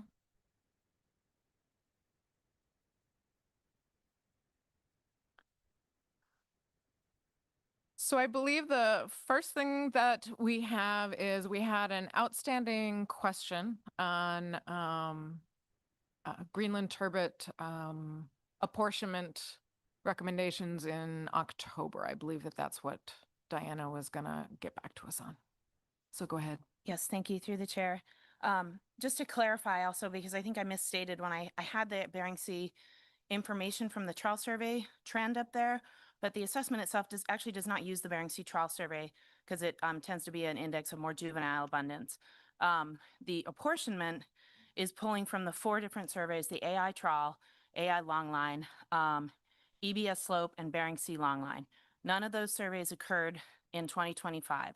So the calculation that was put forward with the 11.2% using the REMA model on those 4 surveys would have been the percentage that would go into the assessment for the apportionment recommendation in 2025. When any of those surveys are updated, she will move that forward and update the apportionment percentages. So you would have had no new information from October even if we'd had a new assessment. Does that help? That does. Thank you very much for the clarification. And I guess the root of my question also was in thinking about GOA short rake, or somewhat similar situation where a new apportionment method had generally was intended to be brought forward. But I'm guessing the only option we have on the table for apportionment moving forward into 2026 and by extension 2027 is to use the apportionment recommendations from the 2023 assessment. Would that be correct? Through the chair, Dr. Cunningham, that's correct. So you would either have to wait for the next operational assessment for the survey information to be updated to include both the long line and the trawl surveys, or use the 2023 assessment for that. Thank you very much. Martin? Yeah, getting back to turbot. I mean, I was trying to look through the documents that were provided in October, and it looks like it was just it was a pretty sort of like there was a figure or a slide that showed the new methodology, but that was the totality of it. So I'm wondering if we're really in a situation where we would have gotten sort of a write-up of full analysis of that apportionment if we had gotten an assessment, and we probably isn't really might be premature to take it on board now without having that sort of full documentation for it. And I'm just wondering, what's your perception of where we're at in terms of how mature the analysis is? Thank you for the question.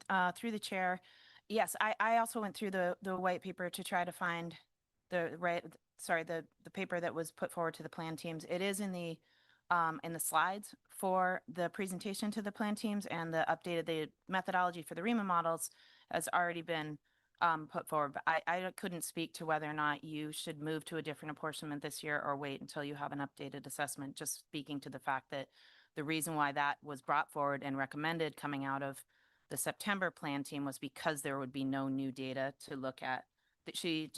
Megan there's a short write-up on page 11 of the paper that was presented to the plan team in September, and some slides that are included. And she said that, yes, there would be a more elaborated write-up in an assessment of that methodology for the new apportionment.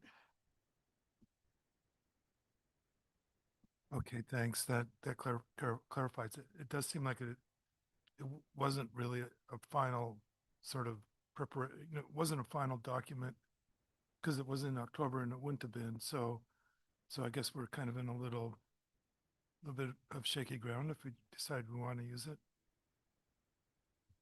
Through the chair, yeah, that's up to you all to decide whether or not you would want to move forward with it based on the information that was presented to you in September.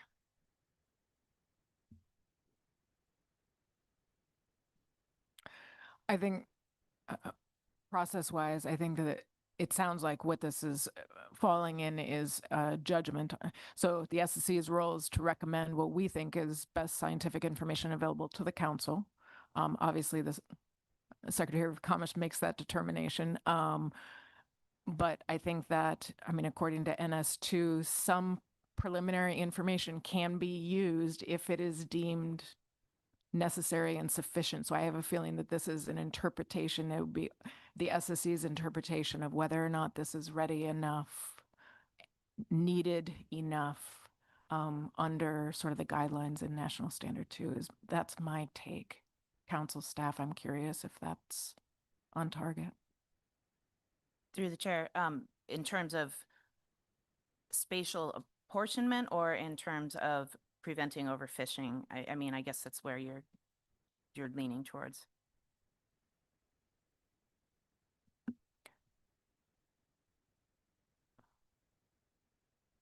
No, I think that in this case, what we're dealing with for apportionment is it's for specifications, and my expectation is that the spatial apportionment, since they're not at the level of the ABC, maybe that doesn't. I'd have to go back and see the exact wording in National Standard 2 to see whether it talks about scientific information or if it's only specifications themselves. But that's where I think the kind of the crux is, and I don't know it off the top of my head. So I'm mostly, yeah. It sounds like what we're being told is that's something that's our judgment to make. And I'm wondering if that's the case, what you're asking or saying. Through the chair, yes. And if it helps, I can excerpt the section from the paper that was provided back in September. I can excerpt the section that she has that discusses the REMA model and how they were scaled. Great, thank you very much. Okay, I think that was our question. Thank you.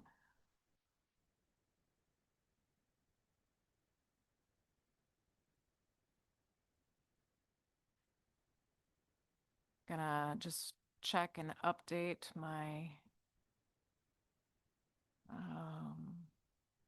public testimony list. So we're moving into public testimony for C4, C5. And the first that I have is Kelly Drummond and Heather Bauscher. You're welcome to come up when you're ready.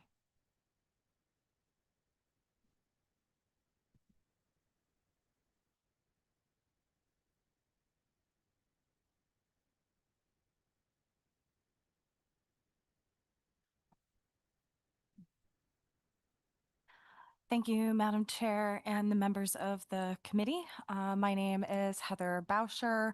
I'm part of the Skipper Science Partnership and Program. I've been part of this program since its infancy for the last 4 or 5 years now, and mainly have been focused on the education and outreach component, getting fishermen involved in these processes.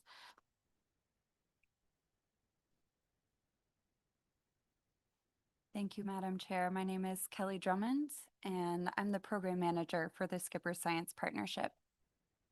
And I'll explain a little bit about the program. So Skipper Science is a collaborative research program based in Alaska's fisheries and dedicated to connecting the knowledge and experiences of fishermen and mariners to the scientific research and resource management policies affecting Alaska's coastal regions. Participants in the program are primarily small boat fishermen across fisheries and gear types statewide.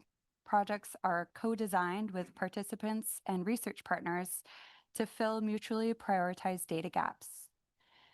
Using pre-made forms in the Skipper Science smartphone app, participants submit observations with narrative descriptions of marine species, environmental conditions and phenomena, along with geolocation, date, time information, and optional audio, video, or fishery-specific information. We can also provide fishermen with kits for sampling of tissue, water, weather, and more, which has enormous potential for wider scale monitoring and data collection. Participation in the program is voluntary, but participants are rewarded for their efforts through cash raffles and direct payments depending on the projects. This program serves as a bridge between those who work on the water and domain experts and policymakers, enabling on-the-water data collection and collaborative marine ecosystem research.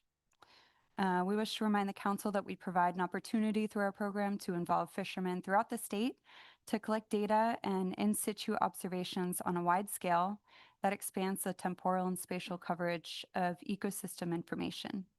We give an opportunity for fishermen to provide observations that can include components relevant to social science, environmental and ecosystem changes, and collect data valuable to fisheries research. We do this through engaging with a network of partners in the fishing industry, including individual skippers who have experience in the program, and fishing groups who are uniquely engaged in specific regions and gear types. We partner with agency and university scientists in developing research projects that target specific questions and data gaps. Through an approach that seeks to convene fishermen, scientists, fishery managers, and policy experts, we build an interdisciplinary approach to collecting data from the CEP through cooperation and identifying shared priorities. We prioritize trust with our participants by acting as the meeting place, organizing entity, and by maintaining their autonomy and privacy. Data collected through the app can be generated in reports, scrubbed of personal data, and shared with project partners, designated in a privacy policy statement signed by users. The geospatial data is designed to go directly into GIS for analysis. Photos, videos, and audio recordings can be included, and data fields are scripted into an Excel or CVS file. Being the entity that facilitates data collection and holds the data, we create space for autonomy and collaborative project design. So now that Kelly was able to share a little bit more about the program, which I'm sure many of the folks in the room are familiar with, but maybe not everyone, really the goal today and us coming here was just to say thank you to all of you and also elevate this report. I know that it was a kind of an experiment to start with to see if we could collect this data in this way. And it's taken years to get the citizen science included in this way. And I'm really proud of the work that we've been able to do collaboratively to create that bridge and that stream for this data to be elevated.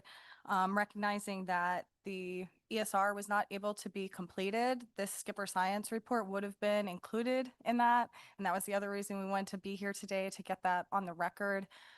Given potential uncertainties with the future of the program, it was important to get this on the record that we have been able to establish this far in the case that we need a jumping off point in the future, I guess. But mostly just really wanted to say thank you for the collaboration and the support and partnerships that made all of this possible. And I think that the relationship building inherent in this work and the collaboration has been really phenomenal, working with NOAA, working with Fishery Science Center and this committee. And it's a testimony to the importance of the trust building between scientists and managers and fishermen that is so key to all of this work. And the Skipper Science Partnership has been really a good vehicle for building more of that trust and building more opportunity for local people's observations to be elevated on the same way as the science.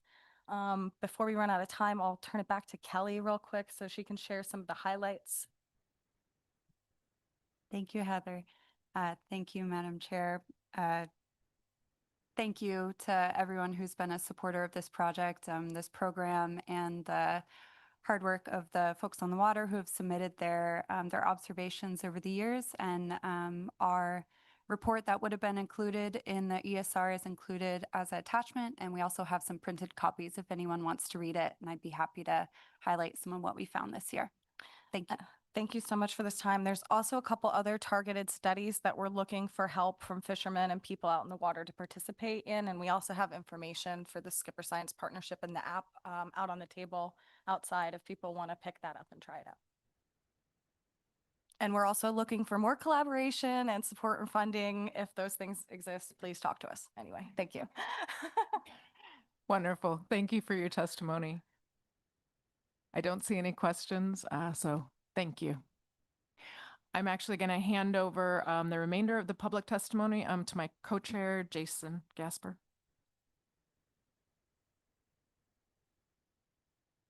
Thanks. Next up, we have Francis Thompson.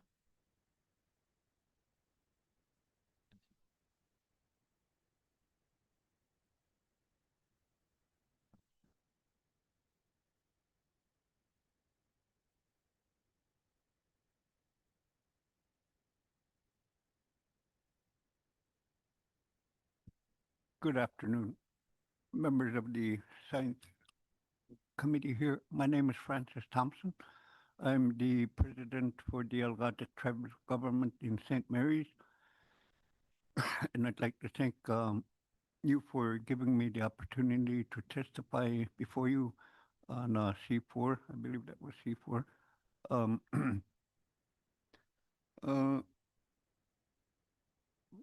First question. How come a pollock fish brings a ladder to the bar?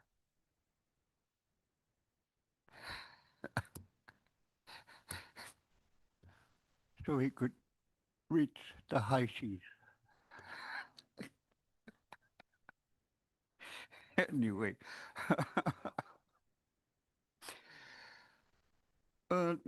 been talking about the 1.2 million metric ton quota and how it's going to be harvested for the next for this coming year and another 1.2 for 2027, I believe.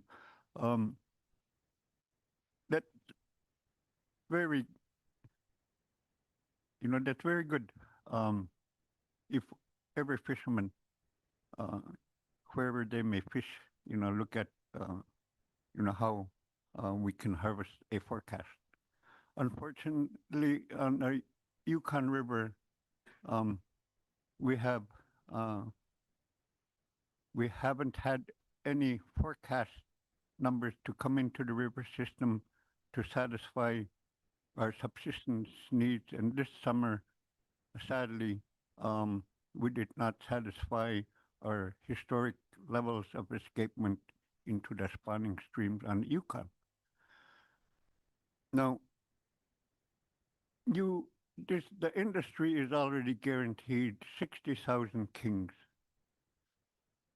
100,000, 0 to 500,000 chums every year, guaranteed.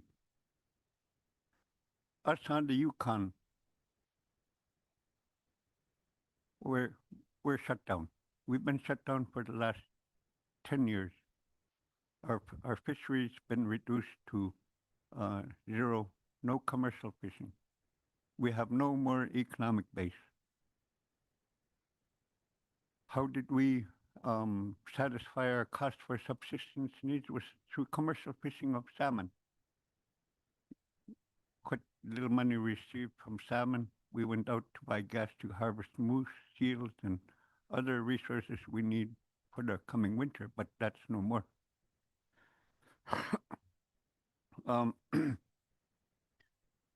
With the guarantee that you guys have and us not fishing, it's coming to a point where many of the folks on the river, Yukon River, saying, no more. If you guys are going to be harvesting 60,000 kings and 100,000 to 500,000 some, and us having nothing to eat for the winter, no more. We're going to go out. You may call it protest fishing, but we're going to look at it as continuing to harvest our subsistence needs. So where does the adjustment needs to be made? It needs to be made here in this table on your fishermen, because for the last 20 years, the 1% of the harvest of salmon resources, the numbers, 1% are being regulated to save just for escapement. And to save for escapement, we've sacrificed our subsistence harvest for salmon. Well, 50% of our diet for the winter months gone. So we're going to be saying no more. We're looking at Katie John, the Katie John case, subsistence case. The tribes are. When that comes in and we're taking salmon from the river, what's going to happen? The salmon are going to be looked at as endangered. And we do not want to get there. You do not want to get there because eventually that's the only way this industry is going to stop is if the salmon resources become endangered. So it is up to you. We've we've conserved as much as we can. We've fished no more, but you're guaranteed 60 to 100,000 and 500,000 chum. So the savings needs to be here. And how is that going to be done? Two things, and we've talked about it for the last 40 years, is this corridor from Falls Pass to the Yukon. A safe corridor for salmon, spawning salmon to migrate through to get to our river systems. And the other is time and area closures. You guys need to implement those to save your fishery. We've been trying to say that to you to save our fishery. I hate to, Mr. Thompson, I hate to interrupt, but if you could wrap it up, please. So, Thank you. please, two things to consider: time and area closures and a safe corridor. It'll do two things. It'll save our fishery and it'll save your fishery. Thank you.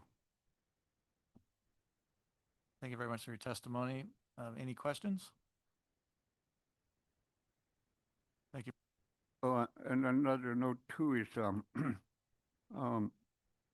we're looking at elections coming. A new governor maybe, and with a new governor comes new appointees. So, and we're looking forward to that.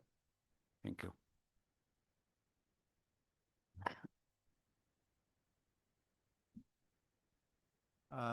Next on the list is Glenn Merrill.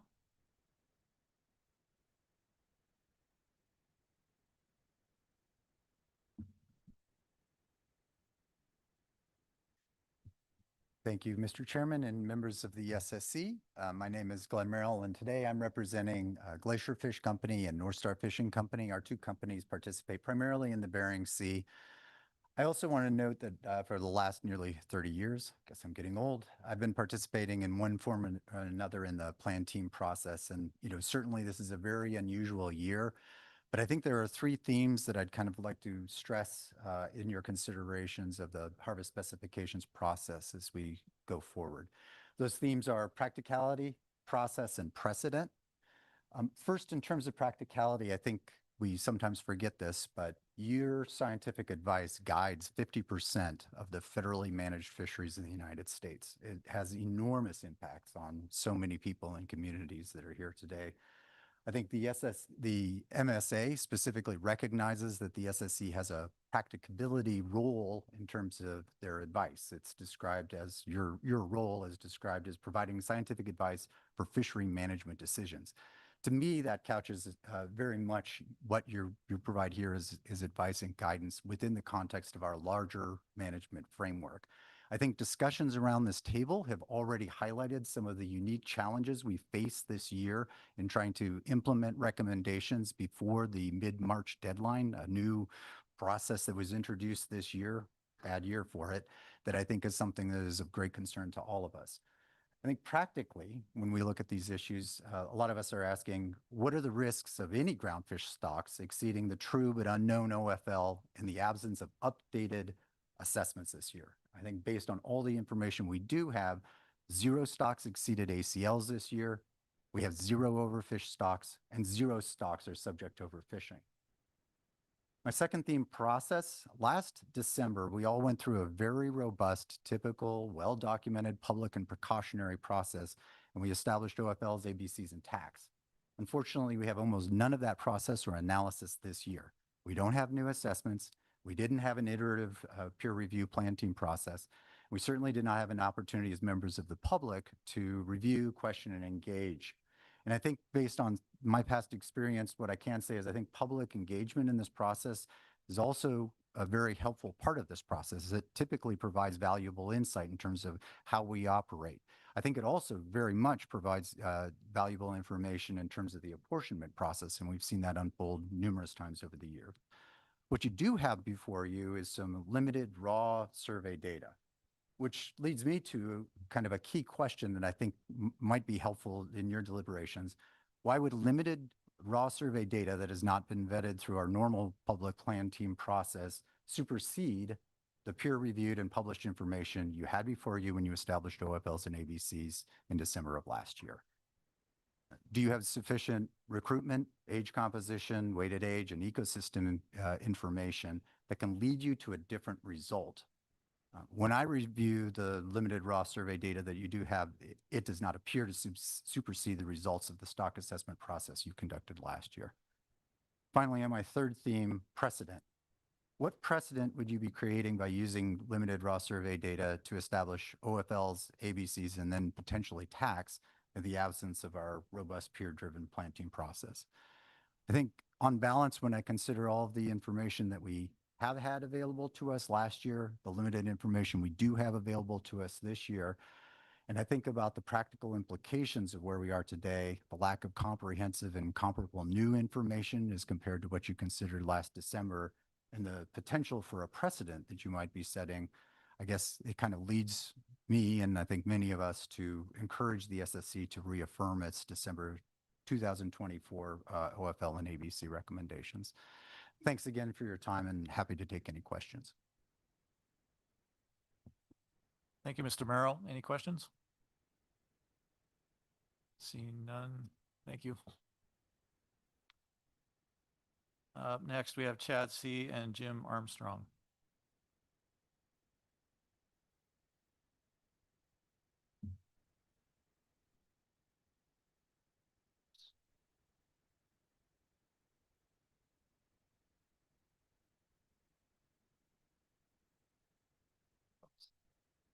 All right, Mr. Chairman, members of the SSC, thanks for the opportunity to speak today. My name is Chad C., the Executive Director of the Freezer Longland Coalition, and I have Jim Armstrong, our Technical Advisor for FLC, and we're going to speak to the groundfish specifications for both the Bering Sea and the GOA.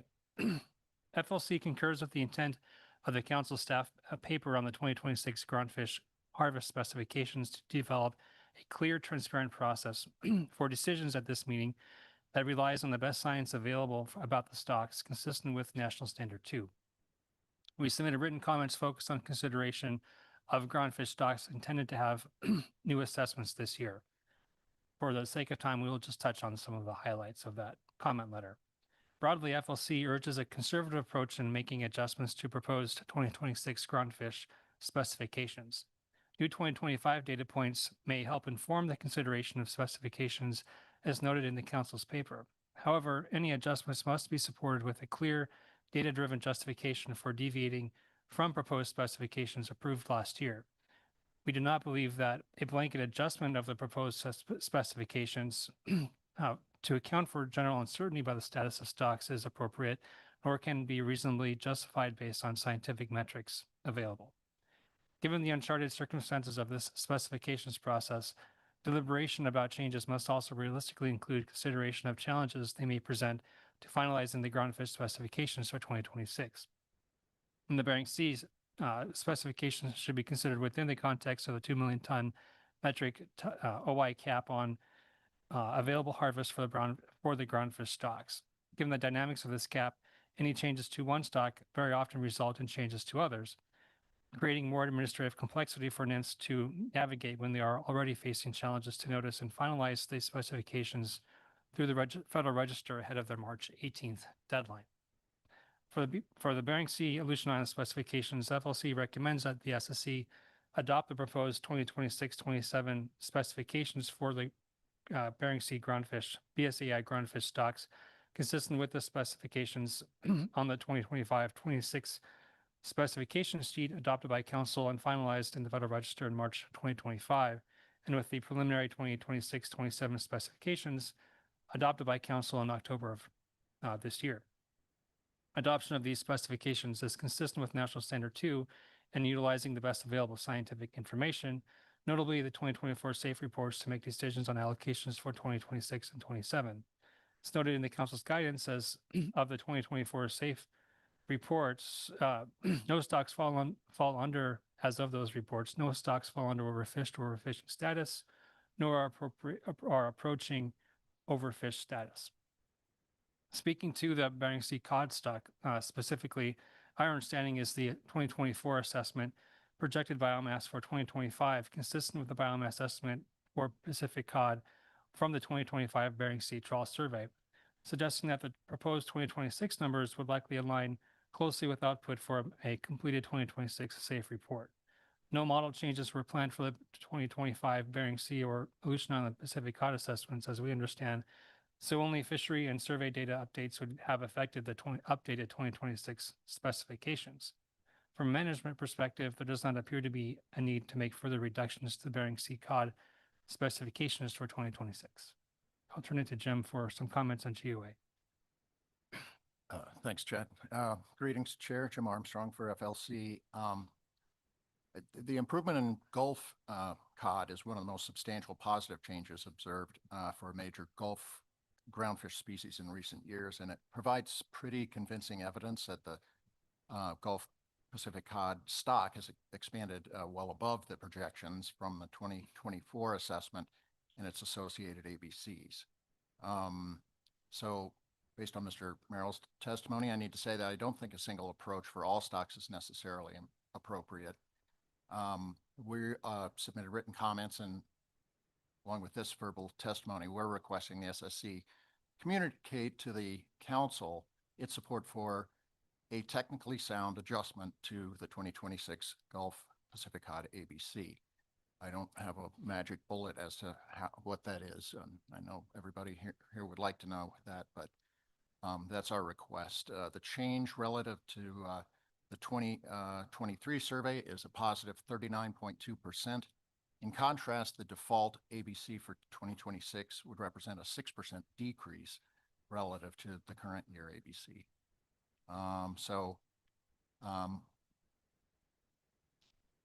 Maintaining an outdated ABC will almost certainly result in foregone yield well below what the stock could support. The idea that we would extend the status quo ABC into 2027 in order to provide 2-year specs is particularly frustrating.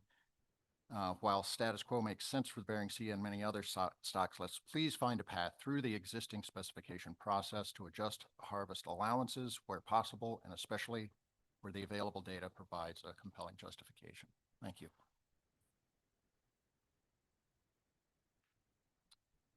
Thank you. Any questions? Martin? Yeah, Jim, I'm wondering, I mean, I take your point on the bottom trawl survey, but there was also a longline survey in the Gulf, which is used in the stock assessment, and that longline survey wasn't done in 2024, but there was a survey in 2025, and that indicated a 5% reduction in the abundance from 2023 to 2025. And would that be sort of a counter argument to increasing the ABC, or should we just discount that survey result? Yeah, I would, through the chair, wouldn't suggest discounting it. Of course, I think both are useful pieces of information, and I would really just defer to the assessment author for his expertise on, the relative weight that each should be given.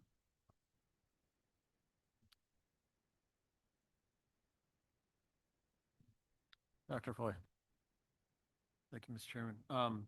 Thank you, Jim and Chad. I appreciate the comments. I'm going to keep going down the same path here, Jim.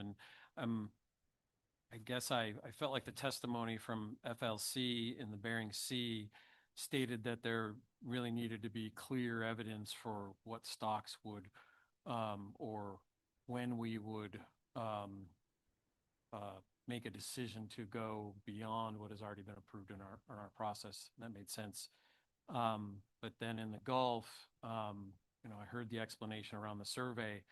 Would you then expand that or suggest that any stock where there was any change from the 2025 survey would need to be addressed? So again, I'm trying to understand FLC's position on what rises to the level of the SSC looking at. Thanks, through the chair, Dr. Foy. I think that the outliers deserve special attention, and whether that's a positive or negative change. I think they there should be due consideration of possibly treating them differently.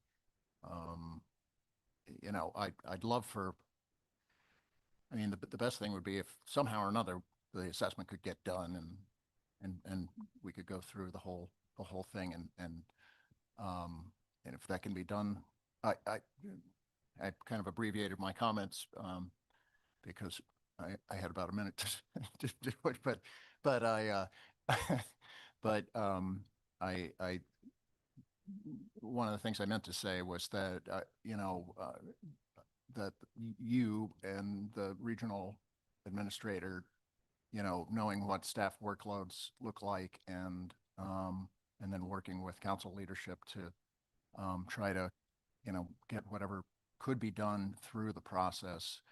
I think, you know, I don't know the exact solution to, you know, in terms of implementation or, you know, or even how ABC would be determined other than an assessment. But for those stocks that seem to call for some special attention, I would just strongly encourage you guys to, you know, try to find a way to get further information, you know, back through the SSC, through the system, so that and if an adjustment is really called for, then it can be done. If I could add just one follow on to that, I think when we're looking at what which stocks might be practical to look at, there's also distinction there between the Bering Sea and the Gulf in the Gulf, where the Bering Sea you have that OI cap, and you have so many more. It's so much more complex if you start playing with different stock numbers in the Bering Sea relative to the Gulf, where you can make a change into a few targeted stocks, and there's much less ramifications and there's less complexity there in terms of getting that implemented and carrying that out. So we were looking at that from that perspective, and then looking at just, you know, again, like Jim said, where are those outliers? Of course, we're focused on stocks that we were most harvesting, you know, most focused on in terms of our harvest. And so we felt like there's, and this is a judgment call, but there's, you know, that Pacific cod and those survey numbers really stood out, and warrants that consideration of finding a way to account for those.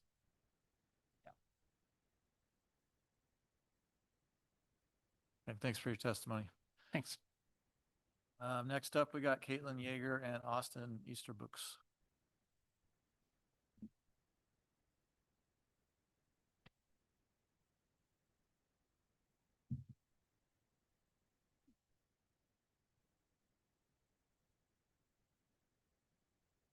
Good afternoon, Madam Chair, members of the SSC. For the record, my name is Caitlin Yeager, and with me is Austin Estabrooks. We're here on behalf of the ATSI Processors Association. Thank you again for the opportunity to chime in on this agenda item. APA submitted a comment letter outlining our rationale and recommendations. We'll be highlighting a couple of those key points for you today.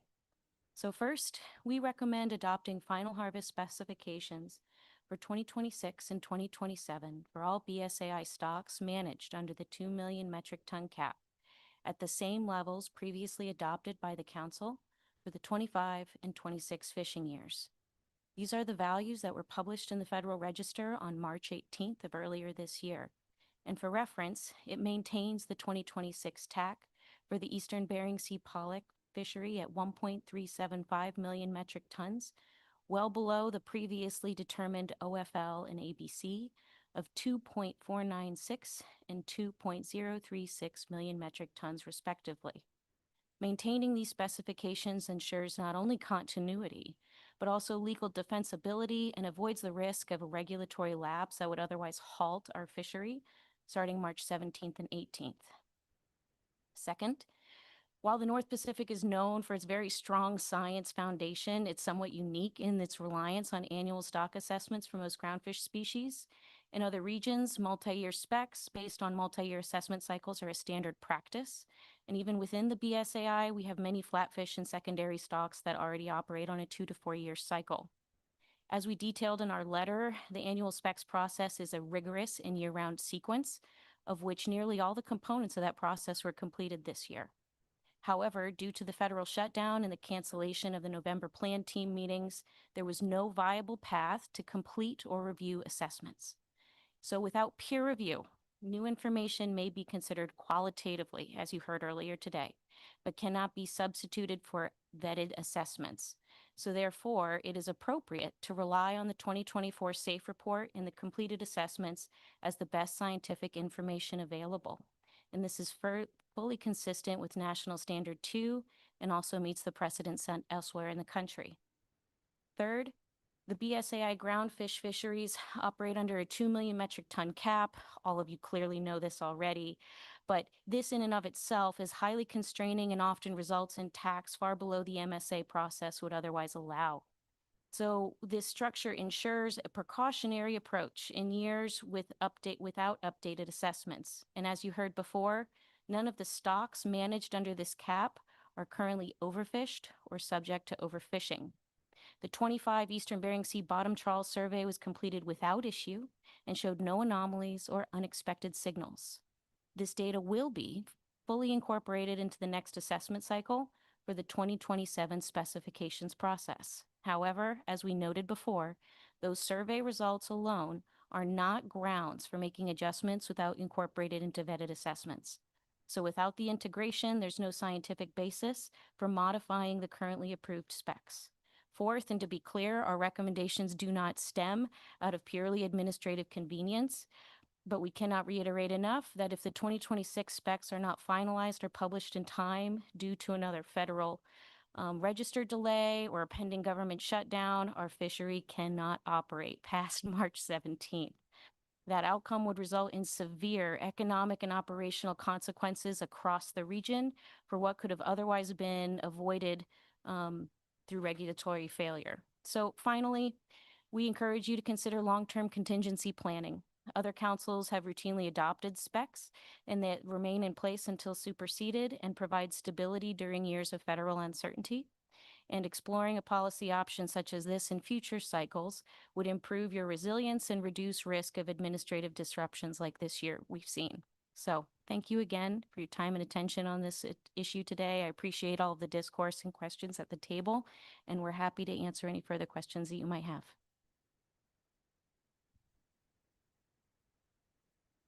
I got a question. The last statement regarding the annual process and improving the annual process to make it robust through change in policy. I guess to me that sounds more in the council's purview than the SSC, but I thought I'd just ask if there was some clarification about something you're looking for from the SSC in regard to that. I think just flagging this concern early and often. I don't seek any specific recommendations from the SSC at this point in time, but what I would echo that we heard earlier today is that any assessments or evaluations that would have typically occurred this year that are not revisited annually, that we maintain that regular cadence and rhythm going forward as much as possible.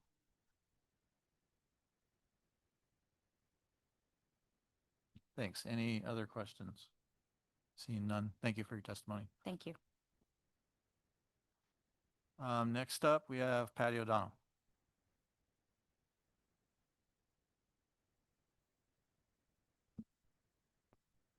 Now, good afternoon, members of the committee. For the record, Paddy O'Donnell. I have an 85-foot trawler out of Kodiak, and I'm just going to talk about the Gulf. I'm a little concerned with the surveys or lack thereof in the Gulf, and then a further 17% reduction in 2025. As you recall, a few years back, we had 3 vessels, we're down to 2, and then having that even further reduced is concerning for us in the Gulf. And 2018 with 80% cod decline was a result of a survey in 2015 where things looked good. 2017, the next survey where we had that drastic decline. And I feel that, you know, in order to do a thorough job here, we need to have robust surveys, and that's something I've been harping at for years, and I don't know why we're the ones that get kicked in the butt every time. And as big as the Gulf of Alaska is, and we can't get up to at least, even if it's just two vessels every year, and don't have that gap year in there, which, 2 years is a hell of a long time with changing ocean conditions. I think a lot of the deep water stations suffered this year, and I'm concerned with the decline in deep water species and the increase in shallow water species. Is that coincidental, or did the stations get changed up, or is it lack of stations? I think that's just the reduction, I think, is having a negative effect on that survey. I don't know what to make of it. I don't know what to make of the huge POP decline in the Gulf. And I know there was a conversation about 2023, or where there was a big tour, an anomaly in there that may have bumped them numbers up, and that's also concerning. So trying to balance the information you receive and how to do these assessments, I'm concerned about that also. I don't think anything's bulletproof. I don't think, based on the increase in cod and pollock, I don't think that the Gulf should be rolled over. I think you need to find a balance between 2025 and the data you do have from the bottom trawl survey, and find a balance in there. Rolling over the pollock and the Gulf, you're going to see a huge decline. Now, granted, we didn't get the tack this year, but that had to do with late starts in the year to avoid Chinook, and it also had to do with salmon fishing in the bee season and holding off for 8 days so that the processors could focus on salmon. Anyhow, the other thing missing here, and I'm glad to hear about the salmon science and all of that, but incorporating fishermen's local knowledge and traditional knowledge and what have you into what's going on out in the ocean. We're out there all the time, and I've been beating the drum on data recorders on vessels, which we all have ESADs now, similar to what's on the Oscar Dyson there. And we did this as a pilot project 10, 15 years ago, whatever it was, and I think it was fairly successful. We need to fill the gaps. I mean, that's incorporating fishermen's knowledge as part of the guidance and national standard too. So I think that has to be looked at again. And it was mentioned the longline survey decline of 5%. Again, I think it's about finding a balance. I think it might work for the Bering Sea, rolling it over because of the 2 million metric ton cap, but for the Gulf, I think you need to use the best information you have, and I think that's there's a guidance for using what information you have and taking an approach forward, get that balance, and so that we don't have as big an impact. And then I don't know what you do moving forward. I think the got to get the plan team together before that March date, and possibly get to where you need to get in order to get this done, so that we have the best available and scientific information moving forward. I think leaving it a year and not doing anything till next year, we might be in the same position. You may be at another government shutdown. So that's my thoughts. Thanks. Thank you for the testimony. Any comments or questions? Actually, just questions. Thanks, Patty.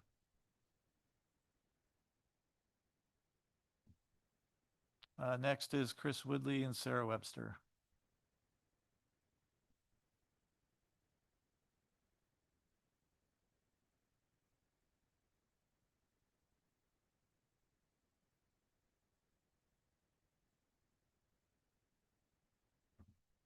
Ta-da. This out. So good afternoon, Dr. Dressel, Dr. Gasper, members of the SSC. My name is Chris Woodley, and I'm the Executive Director of Groundfish Forum. Joining me is Sarah Webster, who is the Science Projects Director for the Alaska Seafood Cooperative. Thank you for this opportunity to provide comment, and I would note that Groundfish Forum submitted a letter to the SSC on this agenda item. Because our vessels operate across the Bering Sea, Aleutian Islands, and Gulf of Alaska, the scientifically based harvest specifications process is foundational to our ability to operate sustainably, responsibly, and predictably. As you know, the prolonged lapse in federal appropriations and the cancellation of the November Groundfish Plan Team meeting prevented NOAA from completing the normal specifications process. That means no fully processed 2025 survey results, no updated stock assessments, and no plan keen public engagement on the new and in-depth scientific information, which has been a hallmark of the annual specifications process. While all of this feels like a gut punch and is extremely frustrating to be in this situation where we weren't able to go through our regular process, there is a simple, clear, and scientifically sound way to address this current situation and avoid the disruption of our fisheries. In December 2024, this council and its SSC recommended and NOAA approved the 2025 and 2026 specifications for all Bering Sea, Aleutian Islands, and Gulf of Alaska groundfish stocks after full analytical review, complete with public comment and a rigorous scientific process. That 2024 process still represents the best available scientific information. We would point out that the council harvest specs prepared for this meeting clearly states that none of the groundfish stocks that have been discussed today are overfished, are experiencing overfishing, and none are approaching overfishing, an overfishing status. So while, you know, we would certainly rather be in our regular position, I think that we have a very solid fallback position. And to reiterate Mr. Merrill's point, raw, unprocessed survey data cannot substitute for actual stock assessments or the expert interpretation of NOAA scientists. They do not account for variability in survey coverage, gear performance, species-specific sampling issues, or broader ecosystem considerations. We believe that attempting an ad hoc reinterpretation of raw survey data outside of the established transparent scientific process would be inconsistent with the council's process, would not represent best available science, and would create substantial uncertainty for the fleet, communities, and consumers. By contrast, reaffirming the 2026 OFL's ABCs and tax as already analyzed and approved and published is simple, science-based, and consistent with federal procedures, and is immediately effective, excuse me. So in summary, Groundfish Forum recommends that the SSC reaffirm the existing 2026 BSAI and Gulf groundfish specifications as adopted in December 24. And just thank you for your time and for your continued commitment to science-based management of our fisheries. That's it. Thank you for your testimony. Any questions? Seeing none. Thanks. Next up, we have Julie Bonney.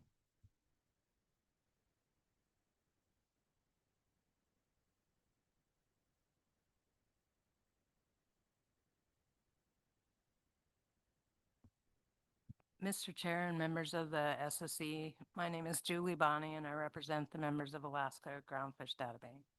And I'm coming to this topic based on the Gulf perspective.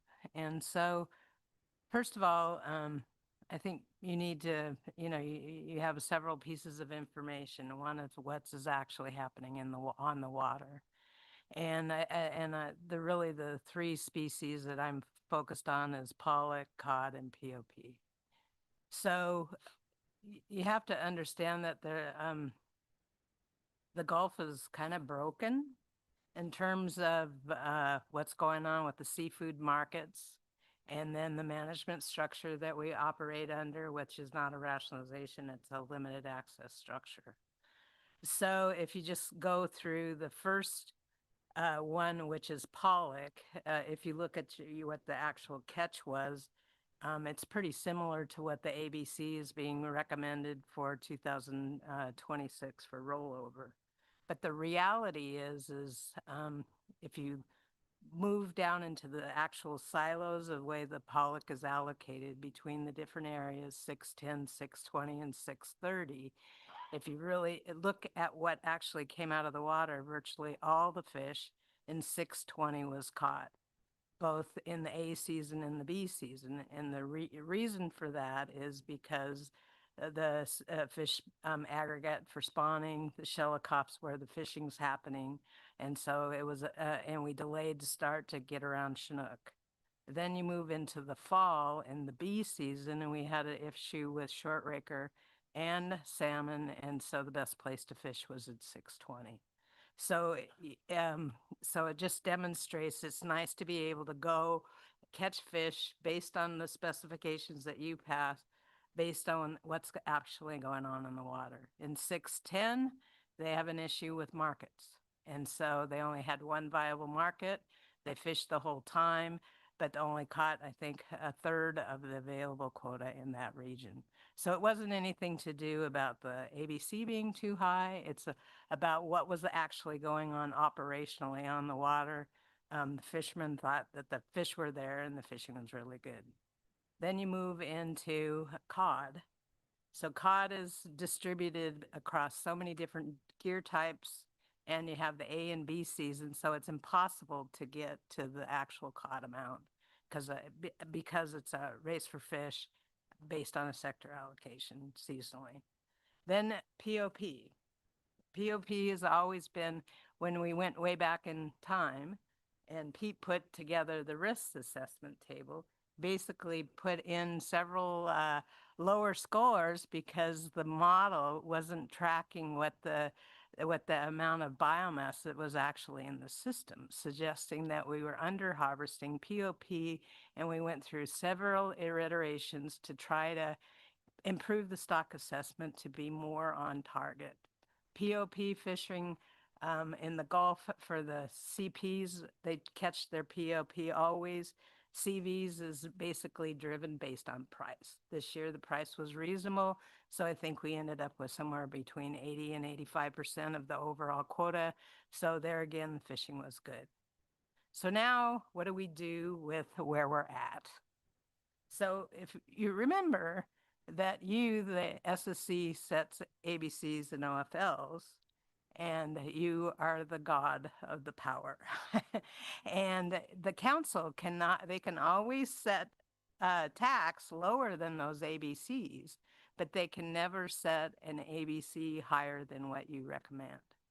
And so if you look across all the different species that we're talking about, really the problem children are pollock and cod, because that's economic benefit for coastal Alaska in the Gulf of Alaska. The survey information shows that those fish are not tracking what the projection is actually showing. 6% reduction in cod and 50,000 tons for pollock.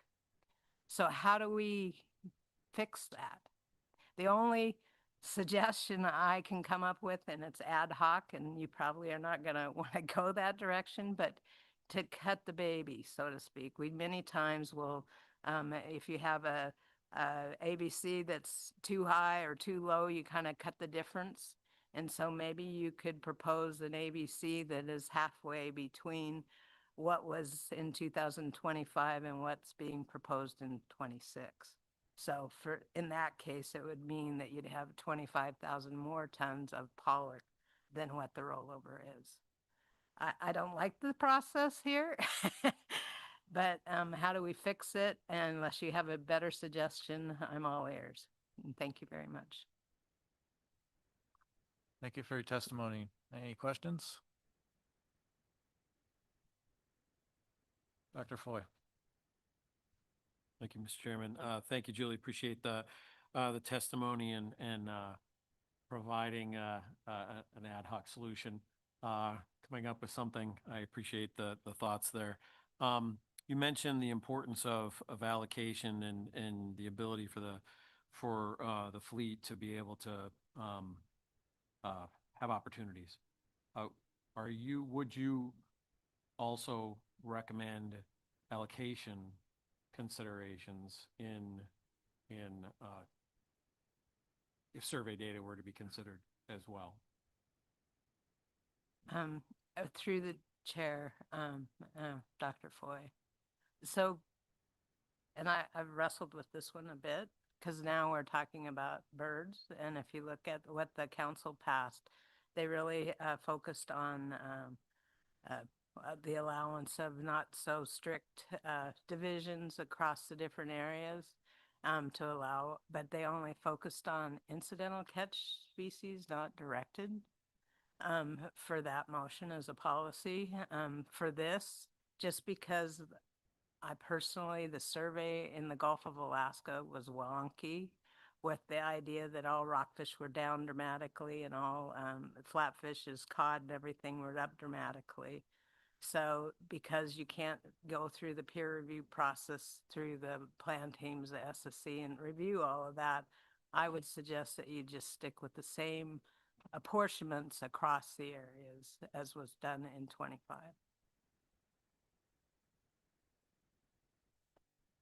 I have a question.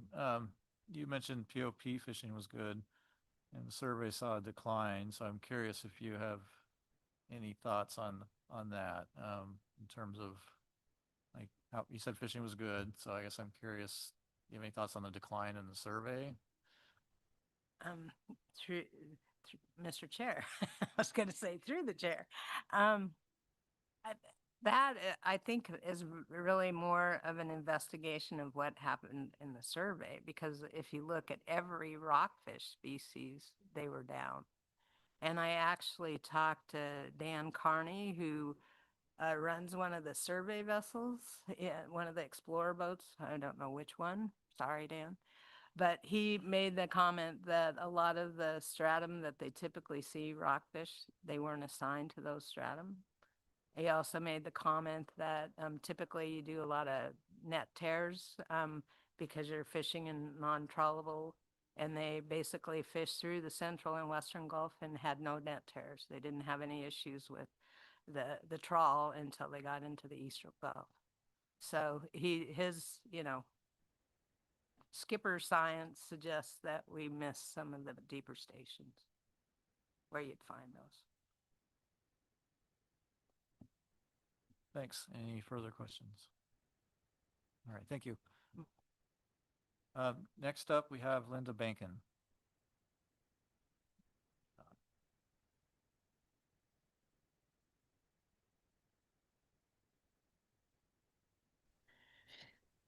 Hi, can you hear me okay?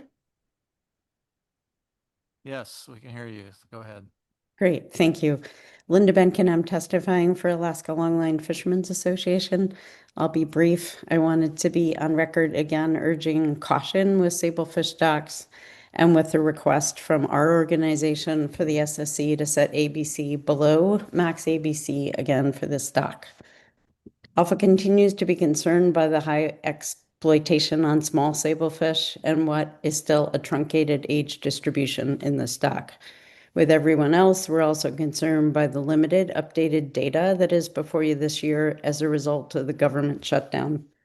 Finally, we're concerned by the unprecedented pressure in recent years on Bering Sea sablefish stocks.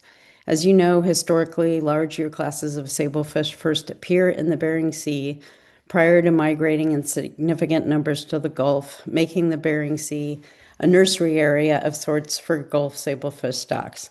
The Council's rapid increase in the Bering Sea sablefish TAC over the past 6 years, including the allowance for a directed trawl fishery on sablefish in the Bering Sea, is historically unprecedented in Council management of this resource.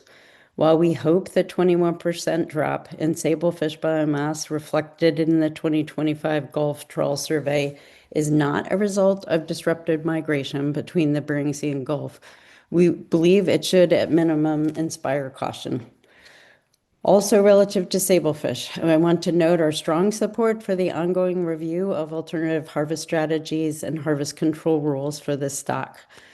We should not ever repeat the mismanagement of the sablefish resource or any other resource under Council jurisdiction that we as an industry are still struggling through. As we've repeatedly testified, the Council management of sablefish has all but destroyed the value of the sablefish resource for fixed gear fishermen, lowering the overall value of this resource by over 40%. While economics should never drive increased harvests of a stock, we would hope biological resilience of the resource and economic viability of the industry and communities dependent on that resource would temper or put a brake on harvest increases. We appreciate the ongoing work to consider alternative harvest policies for this resource and look forward to additional engagement. To close, we urge the SSC to set the sablefish ABC below max ABC for 2026 and we strongly support the ongoing reassessment of sablefish harvest control rules and the look at alternative harvest policy. Thank you. Thank you, Ms. Bankin. Any questions? Seeing none, I think that concludes our public testimony for today. The leads will summarize this testimony in their sections, given its influential scientific information, and appreciate everybody's involvement today.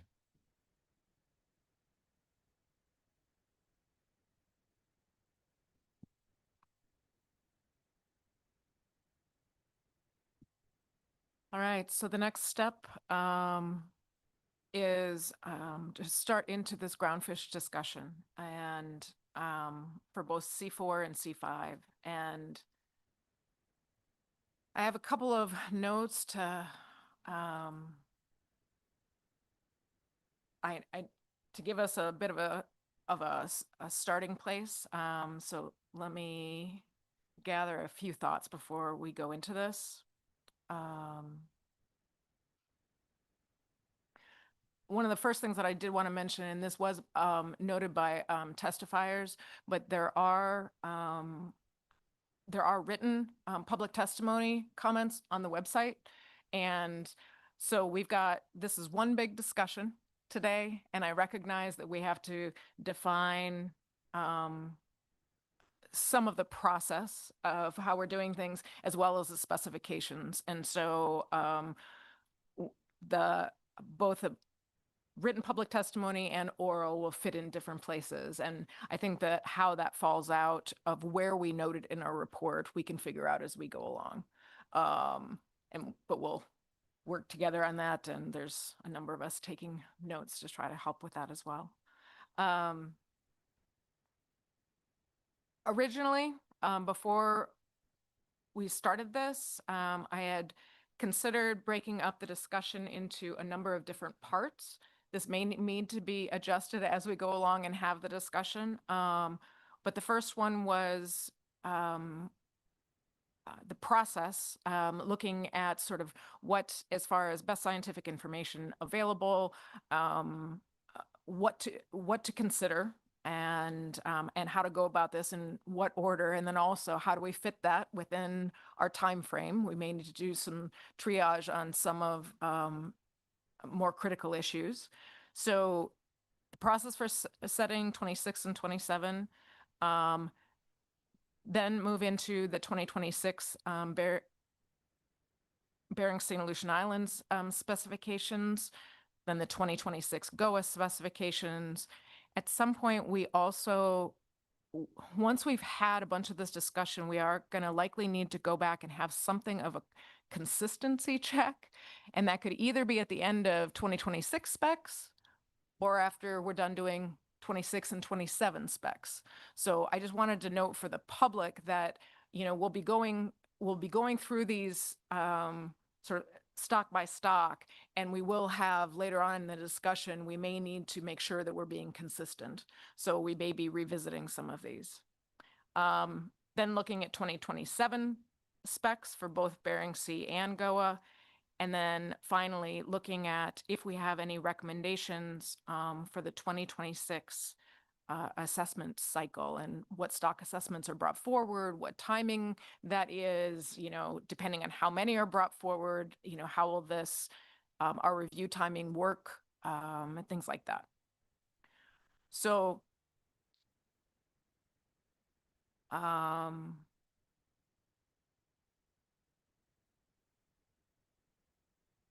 one thing that I don't want to get lost, and we're going to have to include here somewhere, was that in October, we did already look at the harvest projection.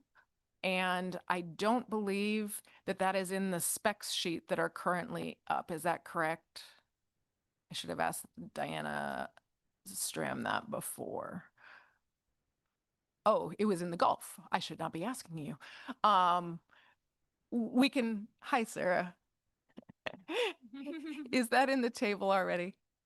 Okay. So We've already accepted that. We're going to have to include that in our report somewhere. I know that nobody is assigned to that, so if you'll help me remember that we need to put it in there.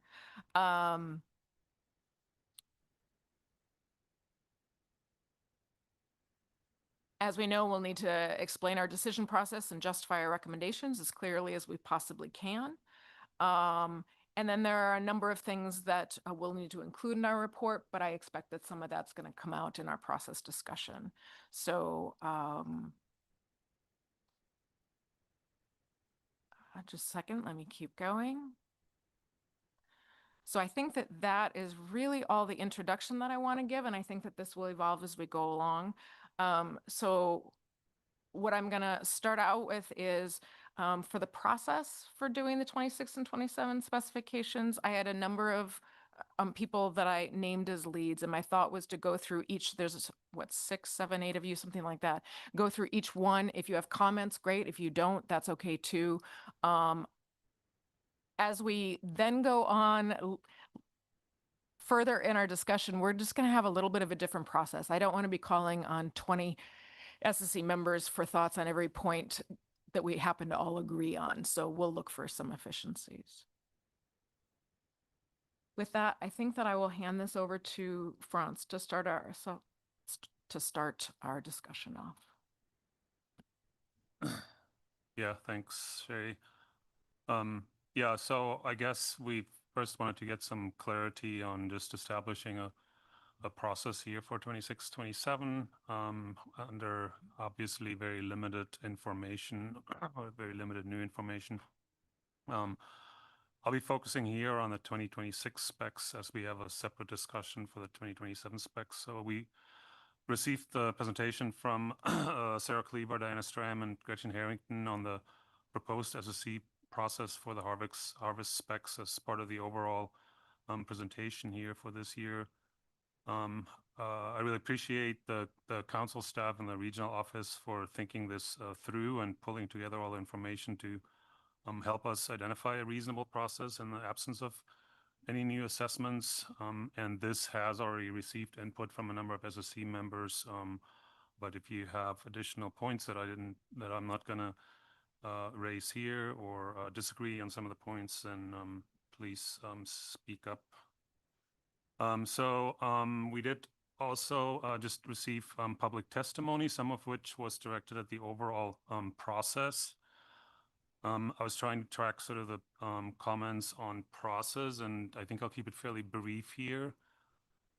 In general, public testimony supports the staff proposed process as consistent with NS2 and generally favors adopting the October preliminary specs, highlighting the need to publish these specs on the usual or on the specified cycle. There were some suggestions to consider 2027 specs prior to the fall cycle, but that'll be part of the discussions later on for the 2027 specs. We also heard some support for sticking with 2024 area apportionments rather than trying to adjust those. I think those were the kind of the high-level comments from the public on the process, and feel free to add to that later if I miss anything. So of course, because of the federal funding lapse, we don't have any new operational assessments for the Gulf of Alaska and BSAI groundfish stocks or for Alaska sablefish for harvest specification. And as summarized in the staff memo, the most recent complete peer-reviewed scientific information is in the December 2024 SAFE reports, and those reports formed the basis for the 26-27 proposed specifications that were recommended by the SSC and the Council in October. So given the constraints that we're under and consistent with National Standard 2 and the existing harvest control rules, I would suggest that the SSC will or should base final 2026 and 2027 OFLs and ABCs on the following, and there's 4 points here. One, the 2024 or most recent completed SAFE reports, which again remain the most recent available fully reviewed assessments, including the 2026 projections of OFL and OBC in those. Then the catch reports for 2025 that we received. And then limited survey information that was presented in September and October and that we have available here and that we got an overview of earlier again too, including the Goa Bottom Trawl Survey, Eastern Bering Sea Bottom Trawl Survey, Goa Longline Survey, RPNs, and perhaps others. And we have slides with at least the design-based estimates for the Eastern Bering Sea and Northern Bering Sea and how they differ from 24 in the Eastern Bering Sea or from 23 in the Northern Bering Sea. I think those survey results can provide important contextual information, but of course we cannot fully interpret those in the absence of integrating those into an updated assessment. And then finally, number 4, we have the ecosystem status report preview and other ecosystem indicators that were available at the October SSC meeting, and I believe we have staff online if we have any questions about specific species later on. And this applies to all the stocks except as noted for the Goa deepwater flatfish, because the harvest specs for that stock were finalized in October based on the scheduled harvest projection for that stock. So I would recommend that the SSC, consistent with the staff process document, will use the preliminary harvest specifications from October as a default basis for our harvest specifications. So that includes the 2026 OFLs and ABCs based on projections from the most recent assessment, as well as 2027 OFLs and ABCs that are rollovers of the 2026 values, reflecting the standard annual 2-year harvest spec process. And again, noting that we'll take up the 2027 specs on how to handle that later. So in the absence of any new assessments, departures from the October proposed specs are expected only when clearly supported by new information that we have, as noted earlier. And so I recommend that we use outline kind of a framework and criteria for identifying any stocks that may require additional SSC review. That's pretty much consistent with the staff presentation. I just want to make it clear again here what some of the criteria are. There are, one obvious consideration that was also noted repeatedly in public testimony are stocks with any overfished or overfishing concerns. So the 2024 SAFE reports indicated no GOA or BSAI stocks were overfished or experiencing overfishing or approaching an overfish condition at the time of the assessment. And so based on the information available at the time, no stocks would require additional review based on that. I think we discussed updating those determinations with the state catch information for pollock and cod in the Gulf at least as possible. But for the purposes of this process here, we didn't identify any stocks requiring any additional scrutiny based on that. Second are stocks that were scheduled for catch reports. So the harvest specs for those stocks are typically rolled over from the previous year as there are no new assessments available. And I think for these stocks, the SSC should obviously consider the catch reports themselves, catches relative to ABC and OFL. However, we should also consider if there are any concerning signals or patterns in the 2025 survey results, if or when available. And I'll just note that the SSC highlighted last year, in particular three stocks: BSAI short rake or rockfish, BSAI other rockfish, and Goa thorny-head rockfish that were highlighted last December as warranting additional scrutiny in 2025 due to declining abundance trends. However, we don't really have much new information for those stocks, but these were, did receive additional scrutiny in this review cycle here.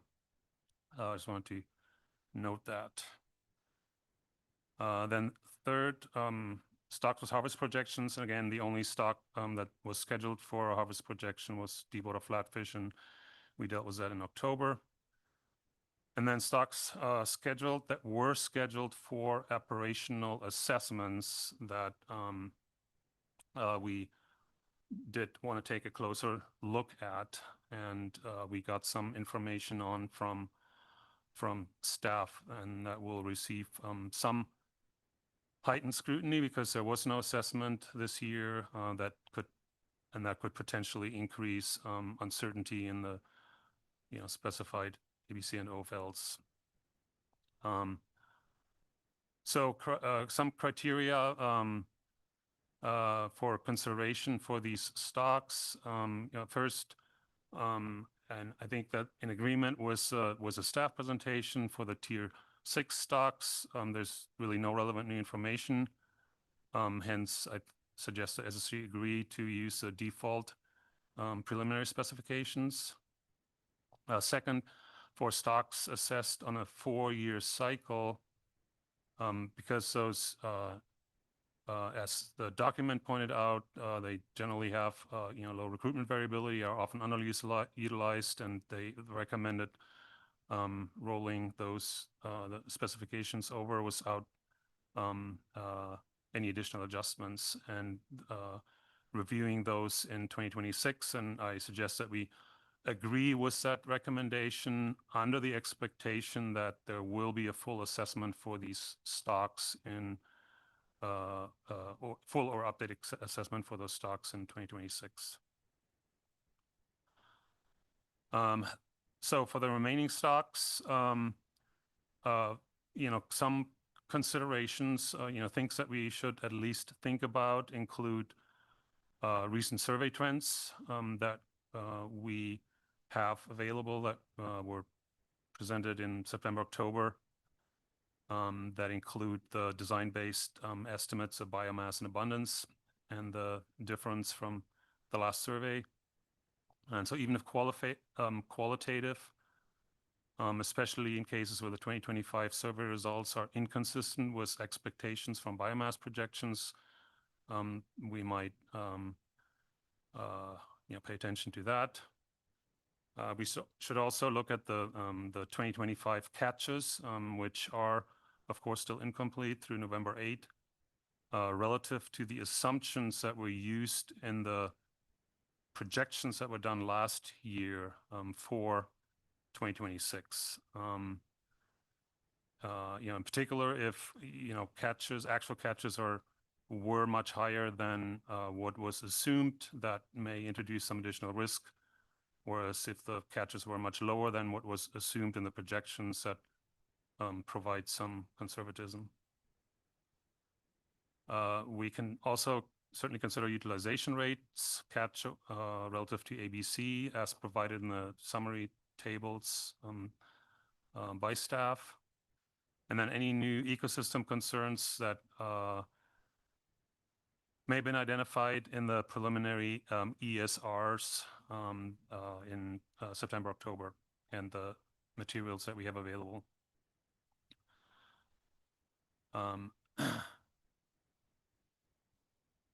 Also, and this is something that we usually, that we considered last year, certainly just any retrospective patterns or known assessment issues from the most recent assessment to the extent that they not already accounted for in the risk tables. So if there's any additional concerns about the retrospective pattern, given that we don't have an assessment this year, they should be considered as well. And then finally, any other factors that may influence reliability of the projections. Because really what we're trying to see is, are those 2026 projections, do they reflect the best scientific information available, given the projections that were made last year, plus any new information.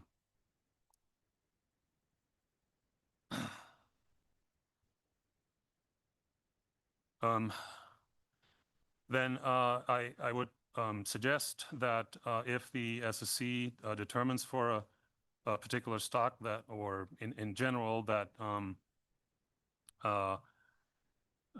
if there is increased risk of any of these stocks that were scheduled for an operational assessment, that we could consider an ABC lower than max ABC or lower than what is reflected in the preliminary specs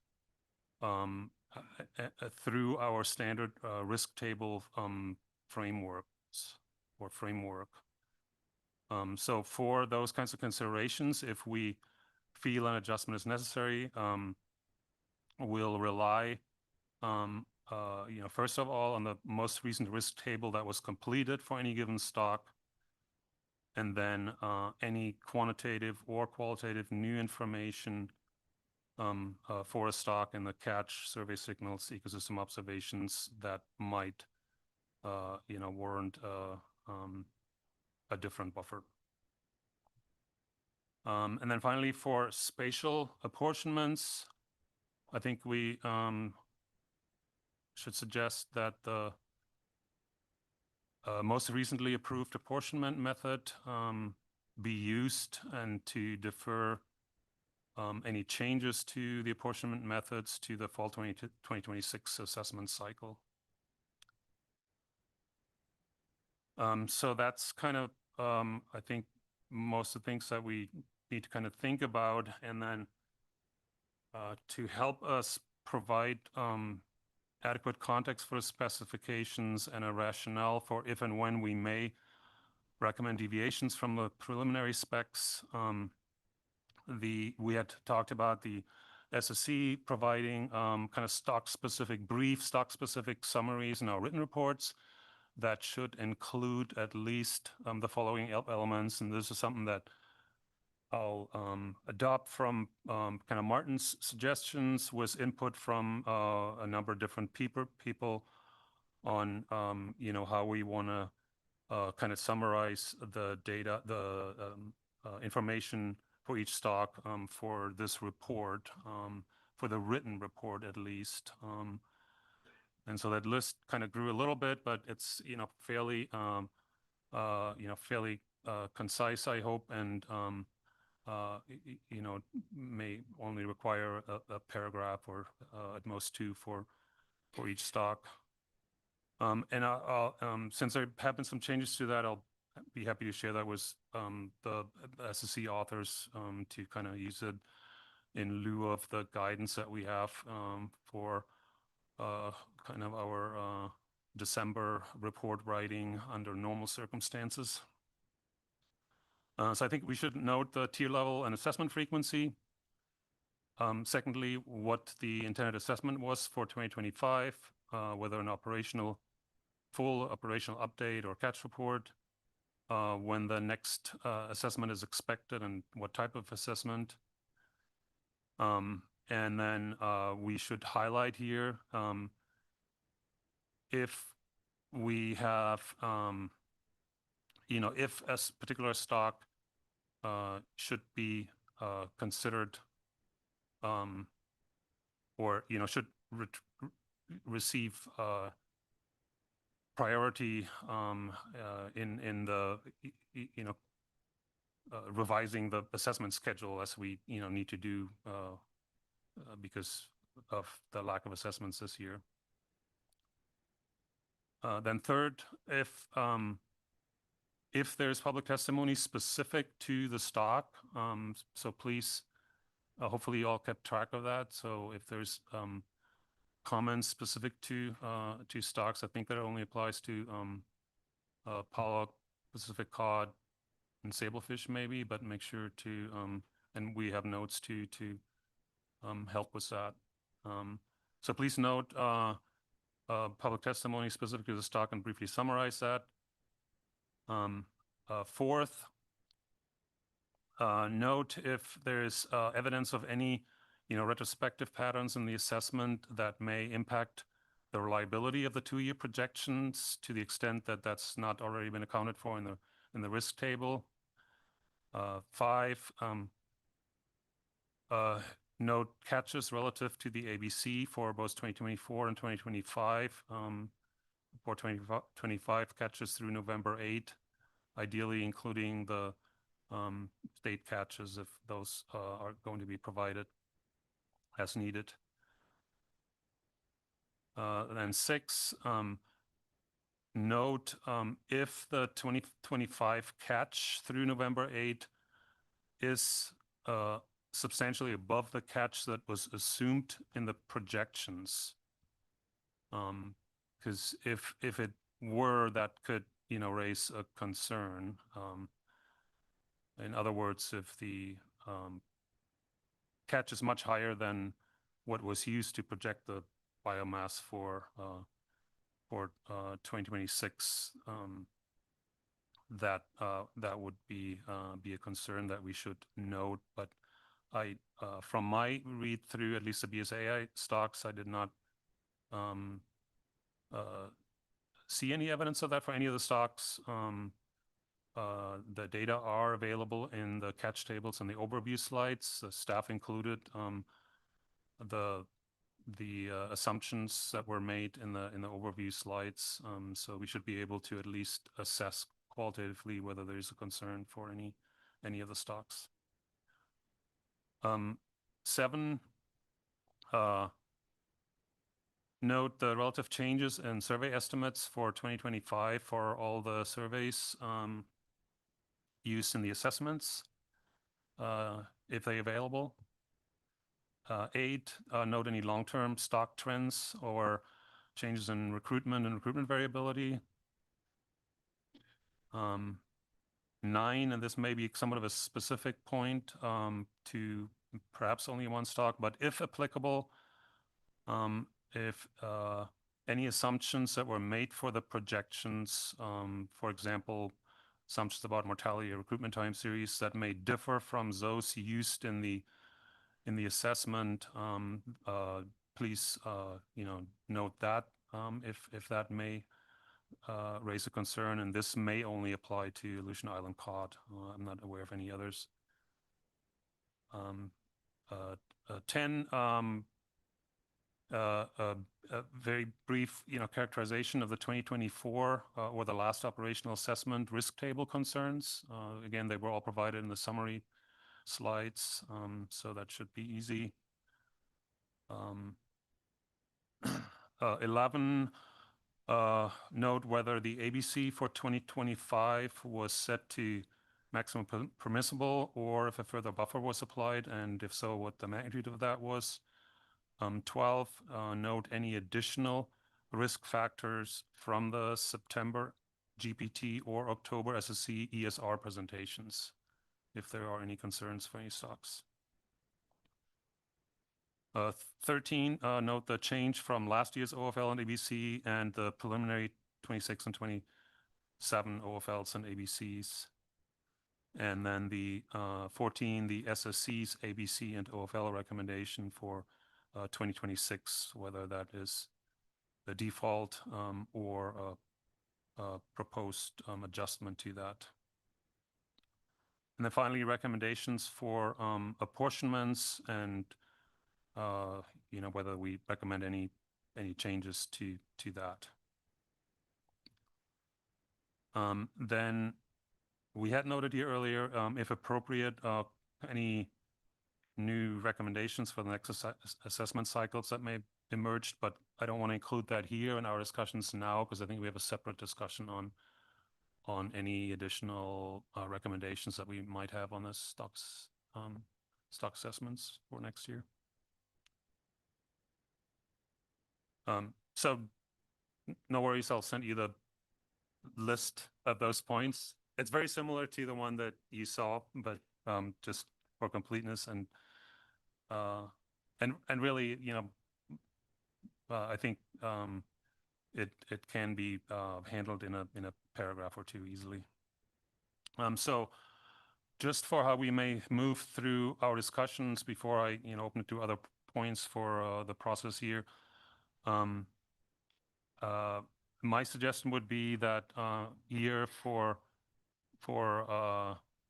moving through this efficiently for the two regions, BSAI and Gulf Alaska, we'll just do a brief overview by region of kind of overall issues and any general public testimony.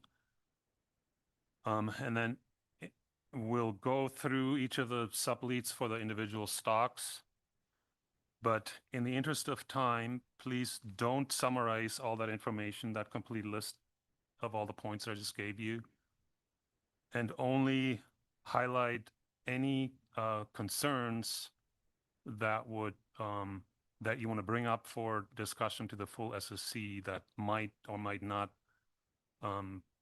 prompt us to make an adjustment to the default preliminary specs.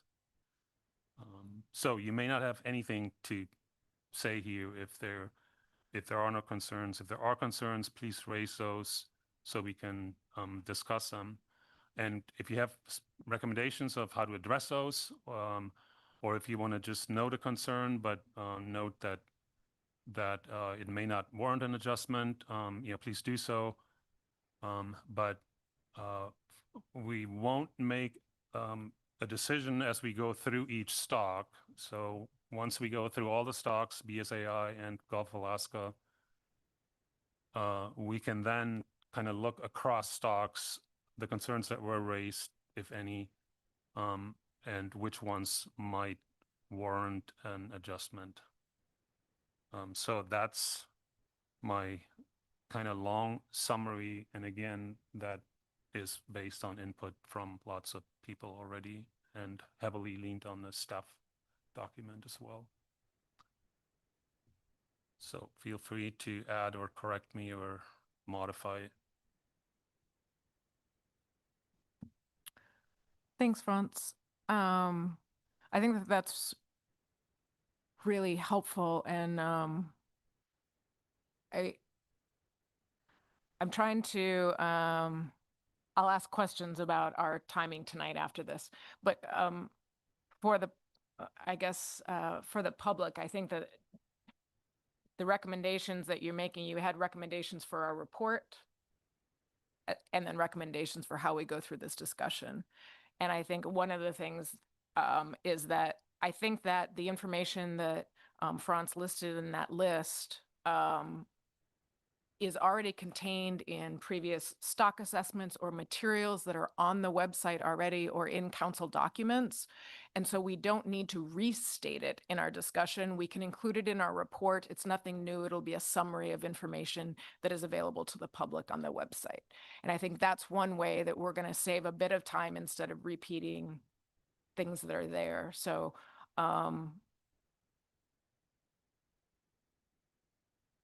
So my interpretation from Franz, and we'll see, is that we may be able to go through, after we get a summary for BSAI and GOA, we can go through, I'll call on each set of leads, and you can just say, are there things that you want to discuss or not, essentially. So that'll be helpful.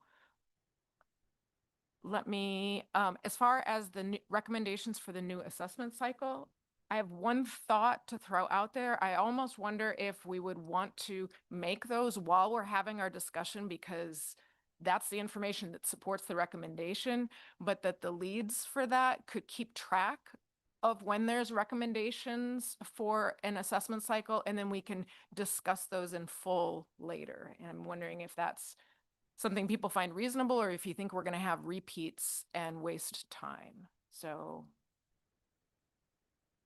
I'm open to any thoughts on that. Franz. No, I mean, it seems reasonable to me. I was just wondering if you want to go around. We had a whole bunch of people signed to the process, and at least give them a chance to weigh in and maybe on that question as well. Exactly. There's part of me that would really like to get through this process discussion so we have some idea of what we're lining out for tomorrow so we can think through and figure out what our time's going to be. We can have that settle overnight. However, I don't know how long this discussion is going to go. It's 5 after 5. And so I say that we Oh, Martin, look, I was like, do I have the time zone wrong? No, I think it actually is 5:05. But I'd like to go through and just keep going some, and we'll see how far we get. It would be lovely if we could get a plan for the process, and but if not, I'll just cut it off at some point, and then we'll pick it up in the morning. So given that, the next lead that I would go to would be Martin. Good. I think, just expressing my views here, but it seems like it would be really beneficial to get through this process discussion. And I think you'll be surprised at how short it's going to take. I would love to be surprised. So, I mean, first off, Ron's really was very, very thorough, and he covered a lot, like you said, a lot of people's contributions. So I'm supportive of what he recommended. And there's maybe just one little nuance that maybe we should discuss a bit. And it's really this idea. I think that we want to be very, very conservative in departing from the preliminary specs. And I don't think Ron's quite articulated that idea, but I think it's a good one to think about it, in that we want to go with those unless there's really sort of we can make a compelling case to move away from them. And I think that would help sort of organize our approach and thinking about just trying to be just super careful about trying to do too much at this meeting, and just really trying to flag where there's really a need for SSC intervention in a process that can sort of play out on its own. And I'm just curious if anyone else is sort of on board with that idea. And I think that would help us moving forward if there's general agreement on that.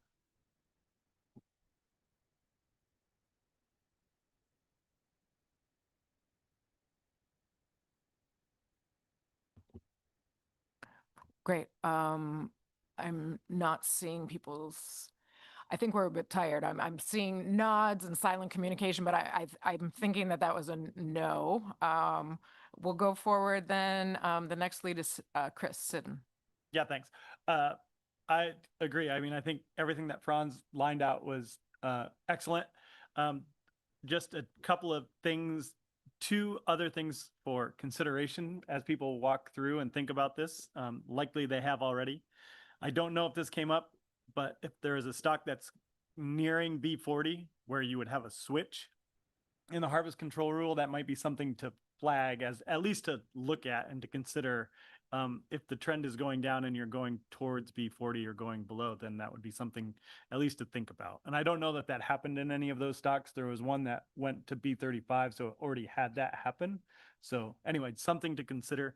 And then the other one, we had a couple of stocks this year where in October, the plan team, in September, the plan team, and then in October, we recommended moving forward and considering a change in tier. And so for those stocks, at least looking at and considering what impact that might have on the outcome. That's all. Just kind of additional things to just consider as we're moving forward, looking at stocks at a stock by stock basis.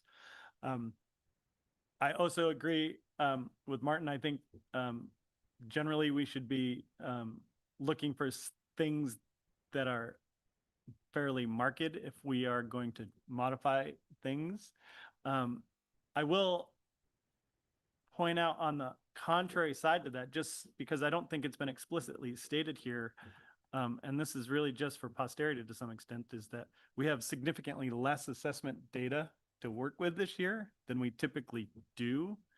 And typically when we have less data and we have precedents for this, then we are slightly more conservative, and we have some experience even from sablefish last year with lack of data from a couple of data streams, we increased a buffer.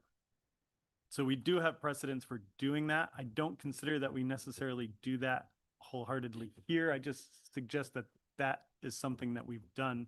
I think there's lots of additional and auxiliary information that suggests the process that has been lined out by Franz is the appropriate way to go. But I just wanted to make sure that that was clear and stated that this is a little odd from what we do normally based on significant reduction in information that we have currently. Again, I don't think the way we're going is incorrect. I think I fully support it. I just want to make sure that that was clearly articulated. So I think that's all I have. Thanks.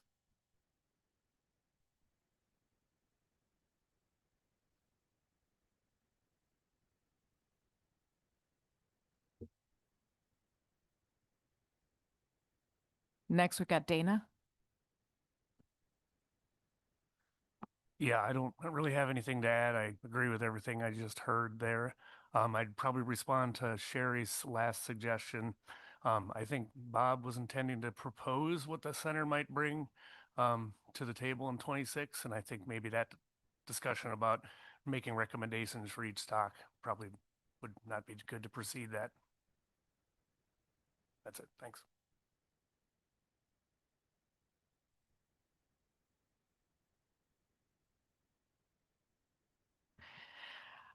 Brad.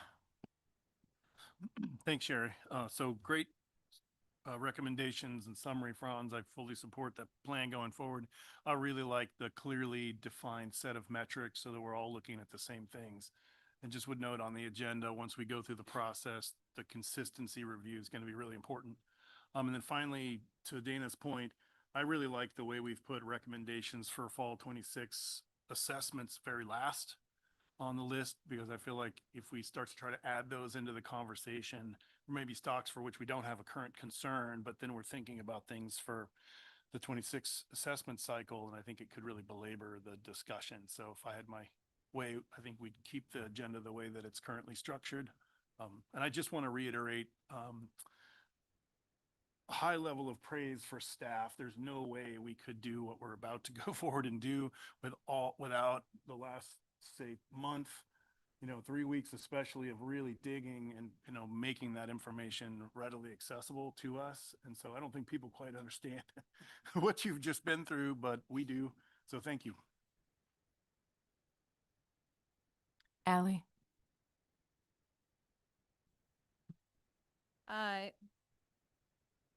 I almost have nothing to add here. I absolutely agree with everything that has been put forward, and would really echo our appreciation for staff and all of their work that they have done to support us in this new endeavor.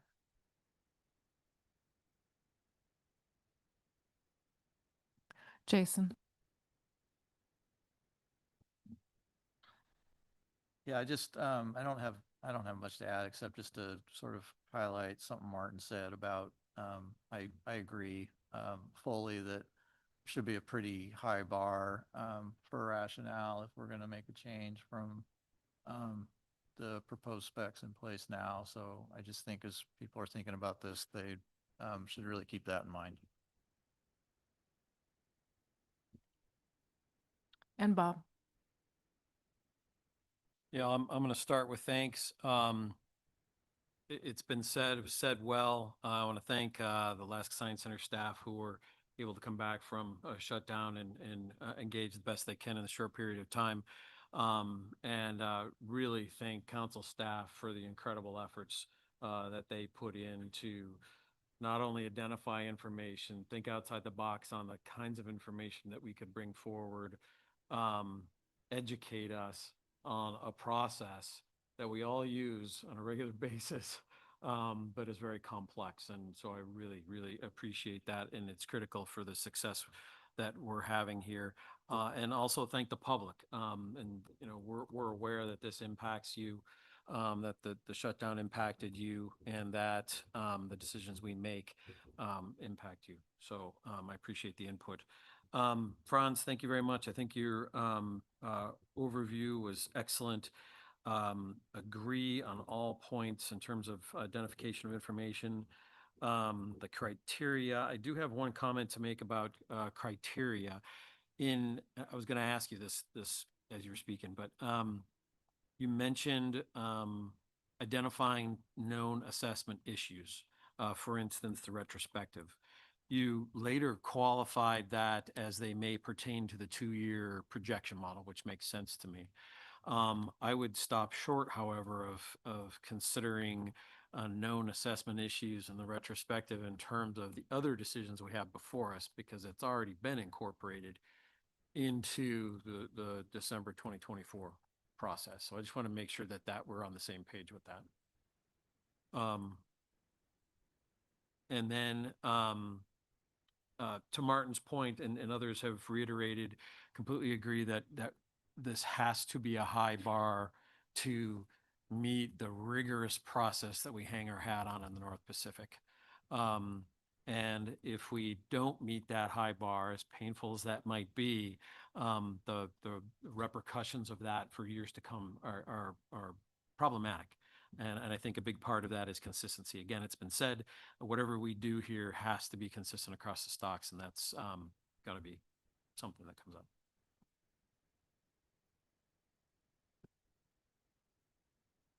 So I'd like to then take I guess 2 things. One, I'm going to open that up to SSC beyond these leads. The other question that you can think about is, originally we had this designed as a 26 and 27 process, and then deciding 27 specs later. So, but Franz said we would deal with 2027 later. So I just want to tag people if there are things for the 2027 process, 'cause I'm assuming this is all for 2026, that we should talk about now. That would be, we will need to decide that before, yeah. Martin, go ahead. Yeah, sorry, I guess I agree with having it separate, and I think it's going to be really straightforward, and I think we can probably already know what we want to say, which would be that the 2027 equals 2026, and that represents a sort of non-model projection. It's just a sort of a bureaucratic approach that doesn't really take into account any additional science. And so that alone would be a concern, but it seems appropriate to do.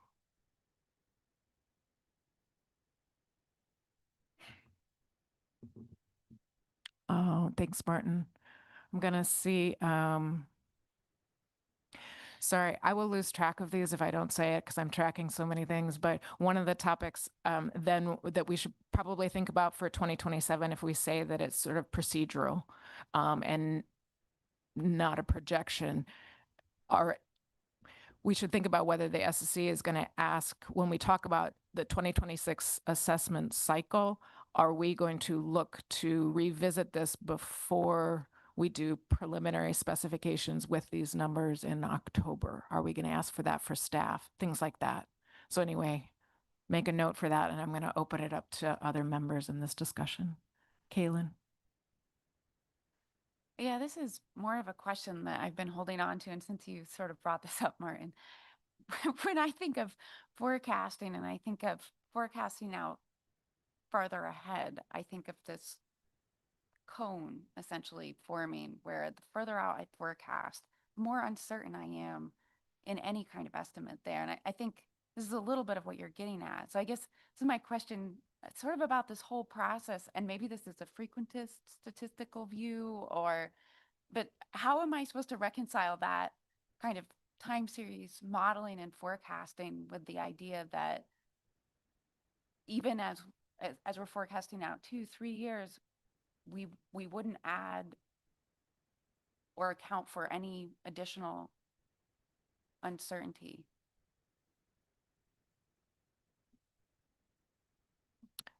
Thanks, Kaylin. Martin. Actually, this gets on a point that I was I mean, you're absolutely right. We are witnessing a spray of uncertainty propagating outwards. And one of the things that I looked at for my own benefit was to look at how much the preliminary OFL differed from the final over the last 10 years for a couple of stocks. And it's really clear. I mean, if you take that, if we had done an assessment, you know, the preliminary number is not the same. It's variable. Sometimes for some stocks, it's biased, like biased low or biased high. And some stocks are more variable than others, but in all cases, there's an additional, even if we're just going to do what we're proposing to do, there's more uncertainty in those values that we're using than is typical in a standard situation. And we're not necessarily doing anything about that, but it is present, and we need to be able to communicate that, you know, as part of our advice moving forward. Kaylin? Yeah, and I feel bad. Yeah, like to the social scientist around your table, because I mean that's basic time series and forecasting. And I guess I'm glad to hear you say you looked back, because that was one of the things I was a little surprised not to see. And I guess of how would you do an analysis on the fly like this?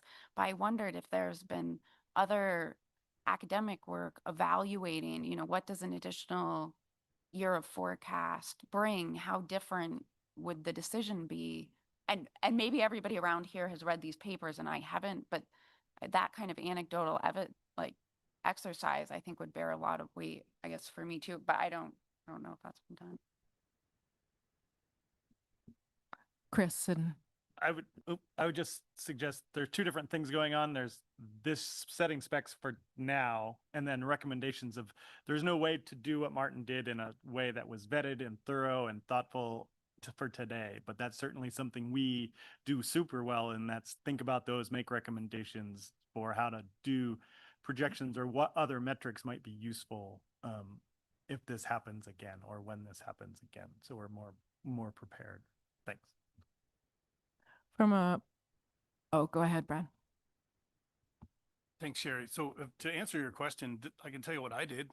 I have very similar concerns about the potential for that. Number one, I was really impressed with what Martin and Franz came up with, because by looking at those 11 to 13 metrics, you're effectively evaluating the inputs to that model, so you get a feel for how the cone of uncertainty propagates. We know that it's only going to go out a year or two. And so for me, we can't rerun everything, but when we look at those carefully, it gives me a sense of sort of the slope, if you will, of that. And I think that's really what we're doing here. We're asking, by the time we get out to 2026 and then 2027, will that have grown to a point that meets our threshold to reduce ABC? And so I think that's the essence of what we're doing here. So I think our process is consistent with what you're describing, and I think we have a systematic way to approach it. So I felt comfortable going forward with that. So I think what Kaylin brought up was one thing that I think we're going to need to bring some clarity on in our report, because we are on record saying when there's greater uncertainty, you need to be more conservative. And essentially the burden of proof is if you don't have the information, you're more conservative.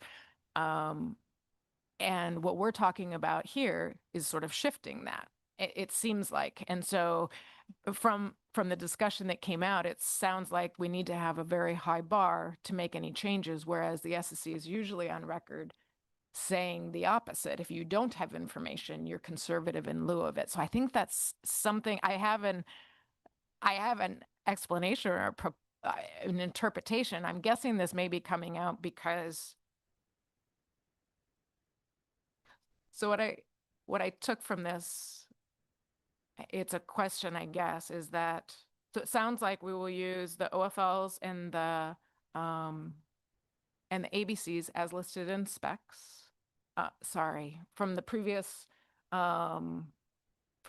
assessments. And the piece that we'll consider, and this is partly a rephrasing of what we're talking about, possibly for the public, what we're considering is there any reduction to the current specs that needs to be made because of the additional information that we have for 2025. I think so the pieces that we're looking at, any changes would be to the ABC. The OFL and the max ABC would be the same as last year's assessments. We would just look and possibly even consider any reductions for ABC. So we won't be looking at making any increases. They would be decreases, and that is consistent with our past process of the SSC considering whether additional reductions from max need to be made. So I think that that's very consistent with our process. I think we need to do two things. I feel like this year we need to show how we're very consistent with our past process, but at the same time, explain very well if we deviate from our past process. And the high bar that I hear people talking about, I almost think of it as normally we don't have to have a higher bar if we are more uncertain. But in this case, it seems like since we only have this preliminary information, we haven't had weigh-in from the assessment authors, we haven't had assessments to pull it together, we haven't had the plan team discussion in November, we haven't had all of those pieces. The rough data that we have has to be pretty convincing for us to move ahead with it because we haven't had all the other layers of scrutiny. That's what seems, so I feel like we need to, I don't know, I may not be making a whole lot of sense. But I do think we're going to need to show how it's consistent with the past and yet justify anything. So Curry had his hand up first and then go to Pat. Yeah, I was going to bring this up tomorrow in our discussion of general recommendations across assessments, but I think, and to Caitlin's point, we know that the precision of forward projections declines with each projection year. I mean, we just know that that's the case. What we don't know is the extent of bias in forward projections on a stock by stock basis. However, we have the tools to evaluate that in the future, right? Assessment authors routinely conduct retrospective assessments as a way that we evaluate performance of models, usually thinking about the terminal year of biomass rather than the forward projection. But I do think we ought to perhaps, or at least I'll put forward a recommendation that we craft a recommendation to authors and the plan teams to evaluate retrospective bias in the 1 and 2 year forward projections in case we end up in a similar situation in future years, so we can better understand the true risk or additional precaution that might be necessary in using 2 year projections. But again, I don't know that that has bearing on this year, but perhaps a recommendation for future research in advance of next year. Great, thanks, Curry. Pat. I'll try to be brief. I appreciated the discussion very much, and I kind of liked Martin's suggestion to use the sort of keeping the rollover going, in the sense of that it doesn't imply that we know something to move it forward. But what would make me calmer about this, and I was anticipating having that discussion when we were talking about 27, is this is where I may differ from Caitlin in terms of not frequentist but Bayesian. If we have an update, if we're anticipating an update with more information, and I heard what Julie was saying, if there's another catastrophe that happens, but I'm really hoping to see for 27 a sort of protocol for how we will plan to update, and in my mind that kind of calms me down, that we're anticipating having information and we're going to be able to use it in some kind of prioritized way.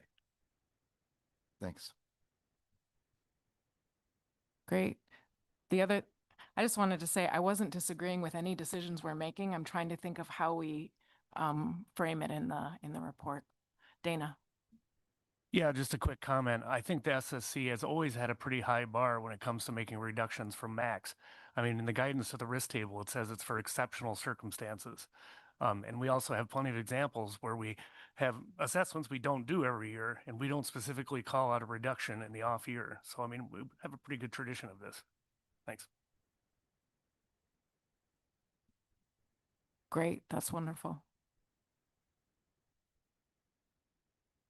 Okay, well, it sounds like that is our discussion on 2026 process. It sounds like, Bob, you will have something to say on possible assessments. What I'm wondering is whether or not so tomorrow morning, first thing, take any updates or thoughts you have about the 26 assessment cycle and then move into process for 2027 specs. And then after that, go into specs. Is that sound reasonable to folks? Okay, great. So let's go ahead. It's 5:30 right now. Let's take a break and come back tomorrow morning and we will continue with our discussion. Sorry, a night.